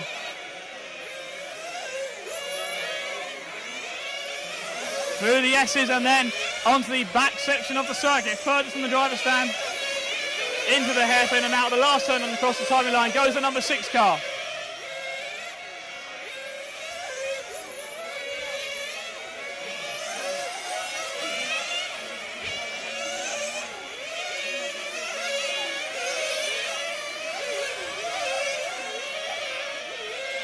Down the straightaway through the sweeper. Manuel continuing to lead. As we have got a tyre change going on with one of the cars in the pits at the moment, but we'll focus on the race leader still. Who goes down the straightaway.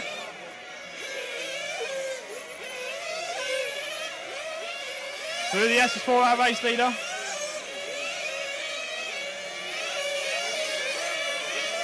Out of the final turn and onto the straight one more time.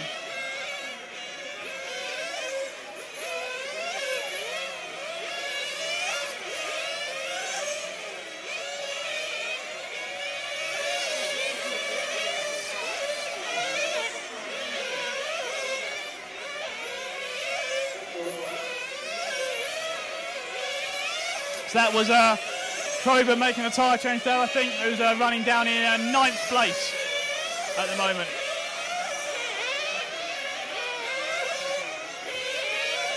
As we continue to follow the race leader, going into the S's now. Through the back section of the circuit and the kink, at the hairpin, and then out the final turn. On the straight one more time. 21 minutes to go. We can see lots of teams ready in the pit lane. all of them with fuel and some with tyres as well. So we're going to be seeing a tyre change for our leader, car number 6, going on to the front straight. Round the sweeper he goes. Into the S's. And then on the back section of the circuit. Out of the final turn, the number 6 car.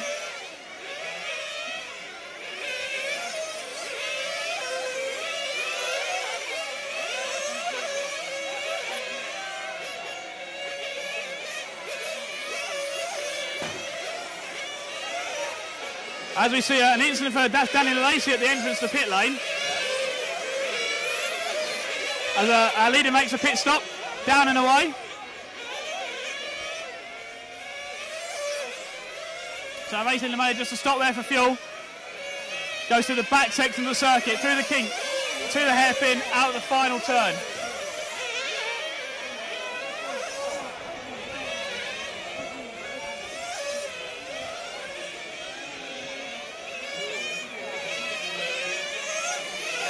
And that is Daniel Lacey, who is out of this European Championship final.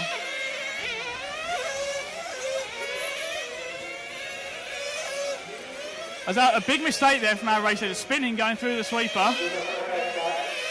But recovers, maintains the lead. As we see an incident for our second place car, also spinning going through the sweeper. So I don't know if the sun appears to just come back out now. I don't know if that's just suddenly heated the track up and made it very tricky, but our race leader comes round in front of us now. That is the leader. The second place car is the number 8 car now of Dino Giacconi, which is the white car, the orange flashes, the first of the white and orange cars going down the front straight. Leader just spun again. He spun again at the top. So we were looking down here.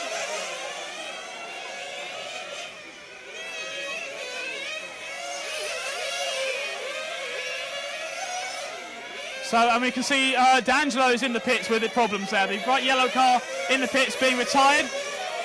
His mechanic's taking him off the track. So another driver is out of this European Championship final as he leaves the driver's stand. He was leading at the start, challenging for the win, and then it all kind of fell apart for him. And that's allowed Manuel Huber to lead, well, more or less every lap from about 10 minutes into this final. The bright yellow car through the S's, out of the S's on the back section of the circuit. We're down to 8 cars.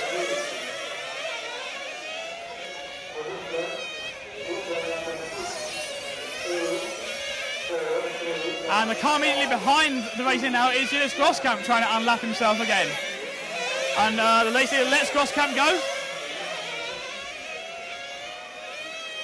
So Groskamp gains one of his laps back.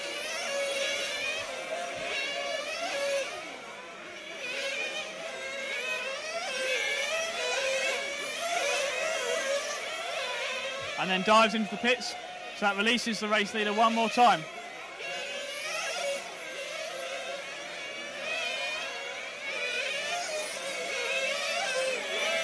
Manuel Huber has led so much of this race so far. We have just 17 minutes remaining. I say just 17 minutes, that's still a very long distance for these guys to go. Basically almost a length to the semi-final. But he is out in front. He's a lap clear of everyone apart from the top 3 cars, who is at least 11 seconds, so at least 3/4 of a lap clear of the whole field.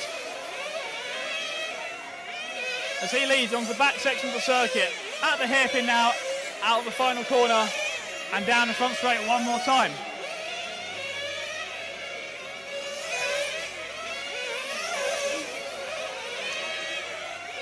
So the race leader is the number 6 car, Manuel Huber.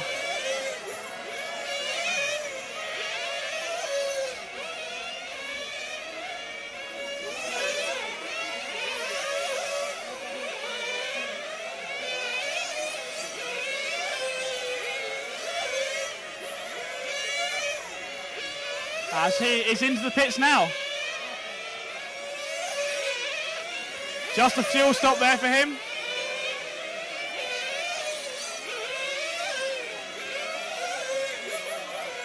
So we are seeing very few tyre changes in this 45-minute long final. We didn't know if the cars would be able to last 45 minutes on one set of tyres, and we saw all the incidents at the start of the race. Those drivers also were running very large diameter tyres, causing a lot of grip roll, a lot of dodgy handling. Most prevalent of that was just Groskamp hitting the wall on the outside of the front straight in the very early stage of the race. Whilst leading, dropping him out of contention. And that's left this number 6 car, Manuel Huber, out in front.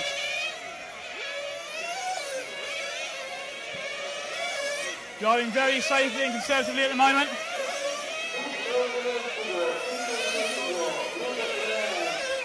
Dino Giaccone is closing in on him in the number 8 car though. He took 2/10 a second out of him in the last couple of laps. So our race leader is at the timing line now, going down the front straightaway. It's our leader going through the sweeper, around the hairpin. Into the S's he goes, and then onto the back section of the circuit. Come out of the kick. If we wait at the timing line, we'll then show you the gap back to second place. There's our leader. Not that car. Next car through is in second place. There he goes. The orange and white car number 8 down the straightaway. That is the second place car. Dino Giaccone closing in on Manuel Huber at the moment. As we have 15 minutes to go in this European Championship final. 30 minutes down, 15 to go. So this race is not over yet. Although at the moment, Huber has quite a lot of clear track space. But Giaccone is running faster at the moment. Again taking 2/10 out almost every lap. And the gap is now showing at 2.6 seconds. Whoa. As the second place car there, Giaccone makes a big mistake. And that's going to cost him quite a lot of time and give Huber some breathing space. Behind those two guys, the only other car on the lead lap, Mario Spiniello, in the number 4 car, who is almost a lap down on our leader. The number 4 car is the orange and white car coming out of the last corner now. Down the front straightaway he goes. Orange and white car down the straight through the sweeper. With the white nose and the orange tail out of the S's. Closing in on the second place car of Giaccone. It looks to move up the inside of the hairpin and then coming out of the last turn. Not quite enough space. And that just has allowed Huber to extend his lead out to 10 seconds once again. Just like that, he's gained such an impressive lead. As these two orange and white cars battle for second place. The 4 car, Spiniello, up the inside, up into second. As Groskamp also gains a lap back on the 3rd place car, but he's still down in the 5th place. We've got 13 minutes to run in this European Championship 1/10 track final.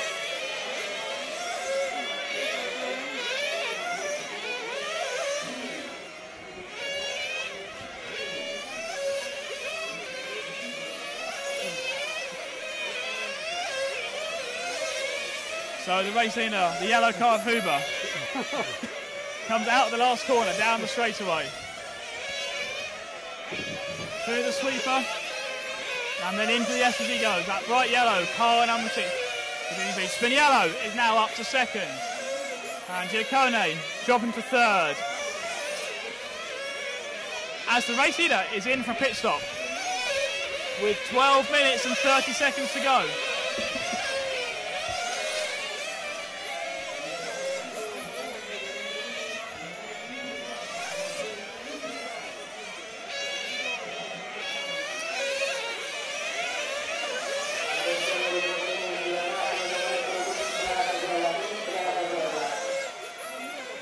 Minutes left, Manuel Huber leading. Spiniello running second and Giaccone running 3rd.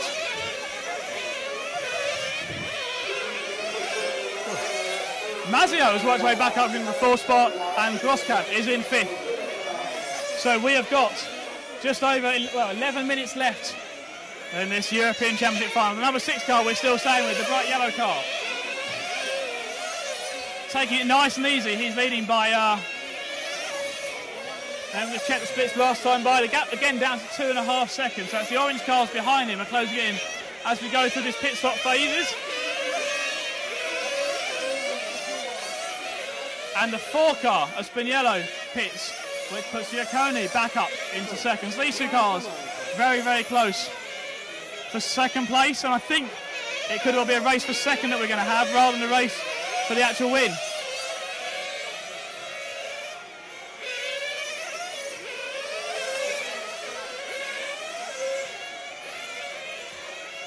So the number 6 car, Manuel Huber, going down the straightaway now, continuing to lead.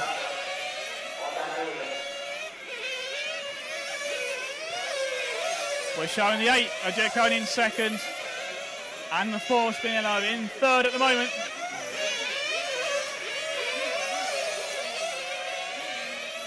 As I think Huber's getting called in for another pit stop, which may well give the lead to Dino Giacconi. No, he's not. In fact, it is Dino who pits first. So Huber continuing one more lap. As we have 10 minutes of racing to go, 10 minutes left in this final.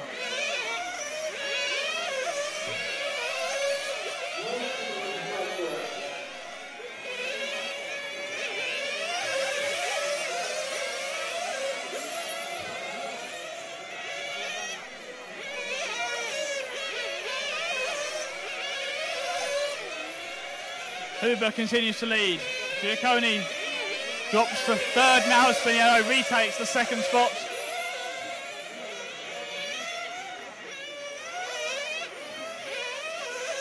The second place car goes on the back section of the circuit to the hairpin now.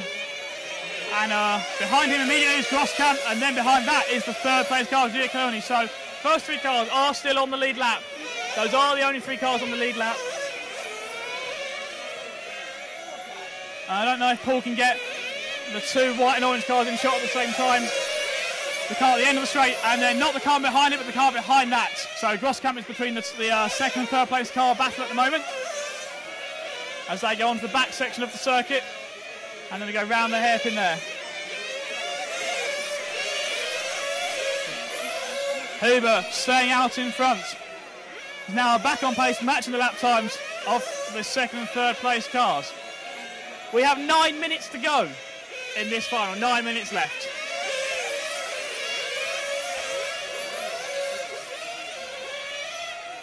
Huber out in front, Spinello second, Giacconi in third, Mazzio fourth, Grosskamp fifth, but they're not really within striking distance. We've got 3 cars on the lead lap, and barring any issues over this final 8 minutes of racing, they could be the 3 drivers to complete the podium. But Mazzio's not given up yet, the driver who was fast in qualifying the number 3 car. He's running there in 4th place, but he is a lap down on the leaders, so he needs a lot of luck if he wants to make the podium.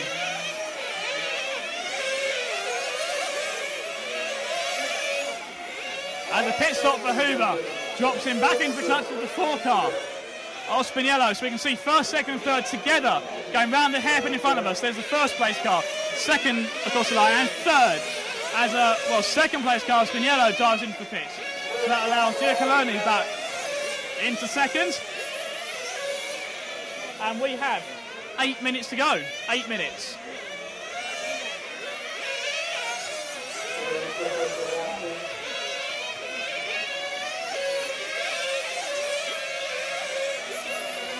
Huber continues to lead. Giacconi running second. There he is across the timing line now. The other white and orange car down the straightaway, through the sweeper, and then into the SEs now. That is the second place car closing in on Huber. The gap was 1.6 seconds at the line last time by.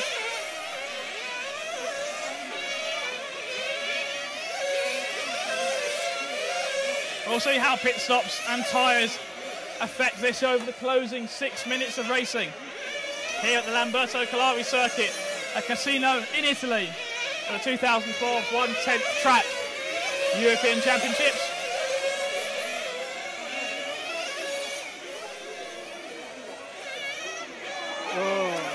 Oh, and another, that's the same place Giacconi made a mistake last time when he was closing in on Huber, spinning at that hairpin, avoids the barriers, and now makes mistakes, he leaves the pit lane. running over the curbing at the end of the pit lane. And that has put his fellow countryman, the 4 car of Spiniello, back into second place. The orange and white car down the straight through the sweeper now. At the end of the sweeper and then into the S section now goes the number 4 car. White nose with an orange tail. Spiniello back to second.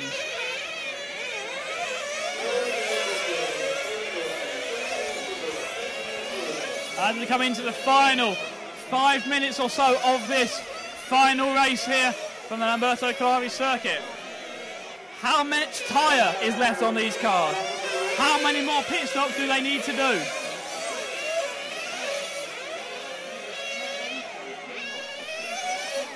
Manuel Huber is out in front.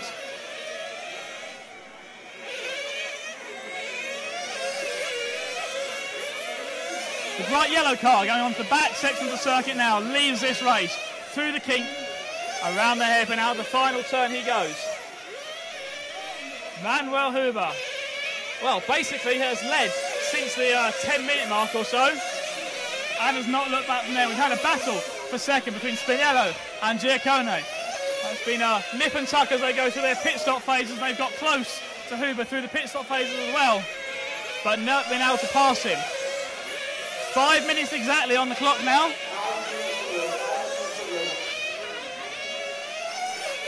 So that must be one more pit stop for everyone. Who's going to be the first to blink?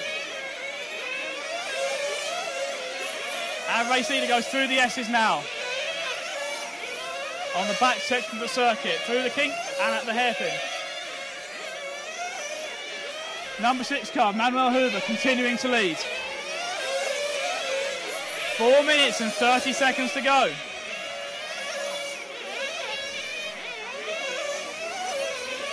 He completes another lap around this circuit and dives into the pit lane. Down the pit lane he goes.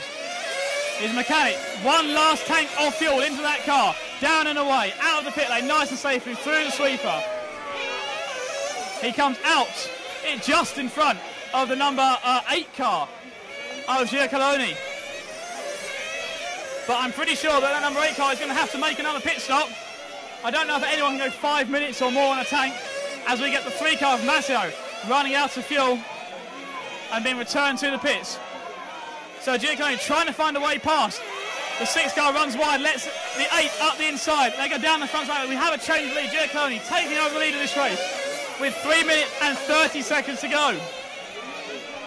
Into the S's, onto the back section of the circuit. Giaccone now leading. Huber right behind him in second place. Down the front straight away. There is 3 minutes and 20 seconds. As there's an instant there, the race leader getting caught up by a back marker. And is that a broken car? It could well be a broken car there for what was our race leader, and effectively the second place car. The number 6 car going down the front straight. Huber retakes the lead in this race.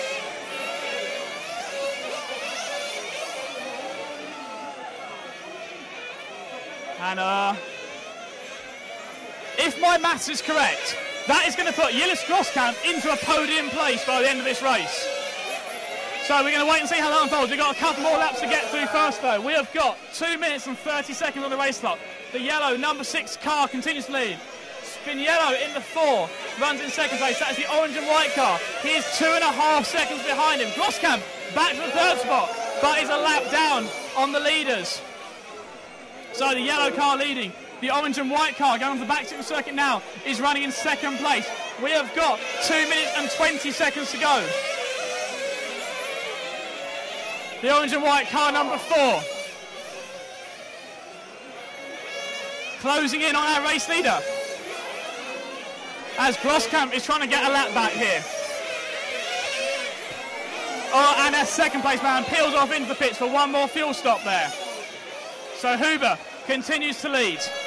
Groskamp immediately behind him on the track is running in the 3rd spot. He lets Groskamp go quite sensibly there. The 6 car down the front straightaway. 1 minute and 45 seconds to go. Huber leads. Spinelli second. Groskamp 3rd. Out of the last corner goes our leader, Manuel Huber, down the straightaway.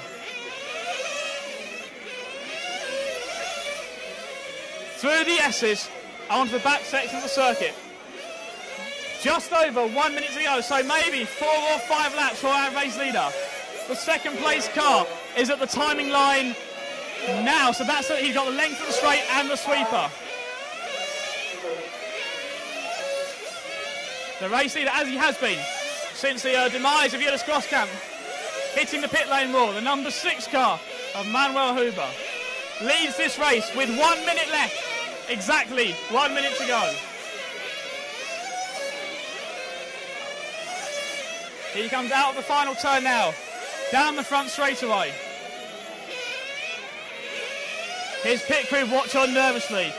This stage, they've done everything they can. It's down to their driver now. The second place car is 1, 2, 3, 4 corners behind him. So there's our race leader. The second place car crosses the timing line now, so the gap stays fairly consistent. The length of the straight with the short chutes at either end. 20 seconds to go. The race leader coming round to cross the timing loop now. Down the front straightaway goes Manuel Huber. Spinelli takes half a second out of him on that lap. 10 seconds left. 9, 8, 7, 6. This could be the last lap. 5, 4. He's going round one more time. Manuel Huber will have to do one more lap. As the 4 car Spinelli finished in second place, Manuel Huber has won the European Championship. He is on a last lap by himself. Groskamp across the line, finished third after those problems early on. But out of the last corner, here he comes. Huber wins the European Championship 2012. Into the pit lane he goes. I'm now going to run down into the pits as well and see if we can get a word with our new European champion. So what a race we saw there. Huber leading for much of the race distance. And after the demise of Groskamp fairly early on in the race.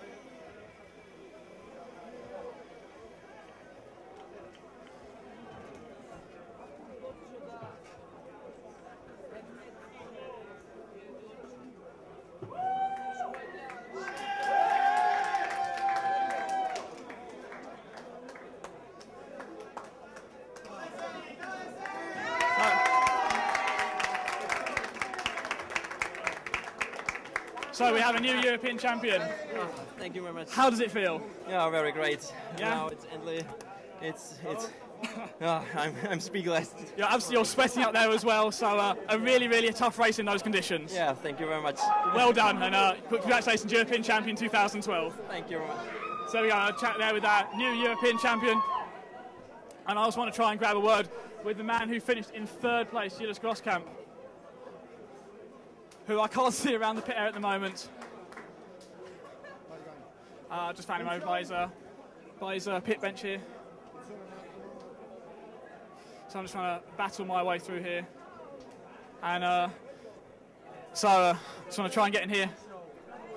And Julius, what a race. You looked so in control at the start, but wow, you hit the pit lane fairly early on, and that was well, that was almost the end of it for you, but you battled back and finished on the podium. Yes, I mean, I'm really surprised to be on the podium, because I actually thought it was over because my car was broken. So I came in the pit and I thought, I just walked downstairs. And then they fixed something on my car, and I went out again and I pushed really hard through the whole race, just push.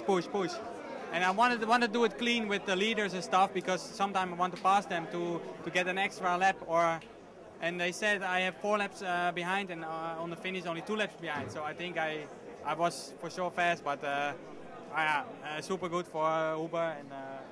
But for me, I think we show the pace, and we just a little bit bad luck. I don't know what happened exactly at the pit lane.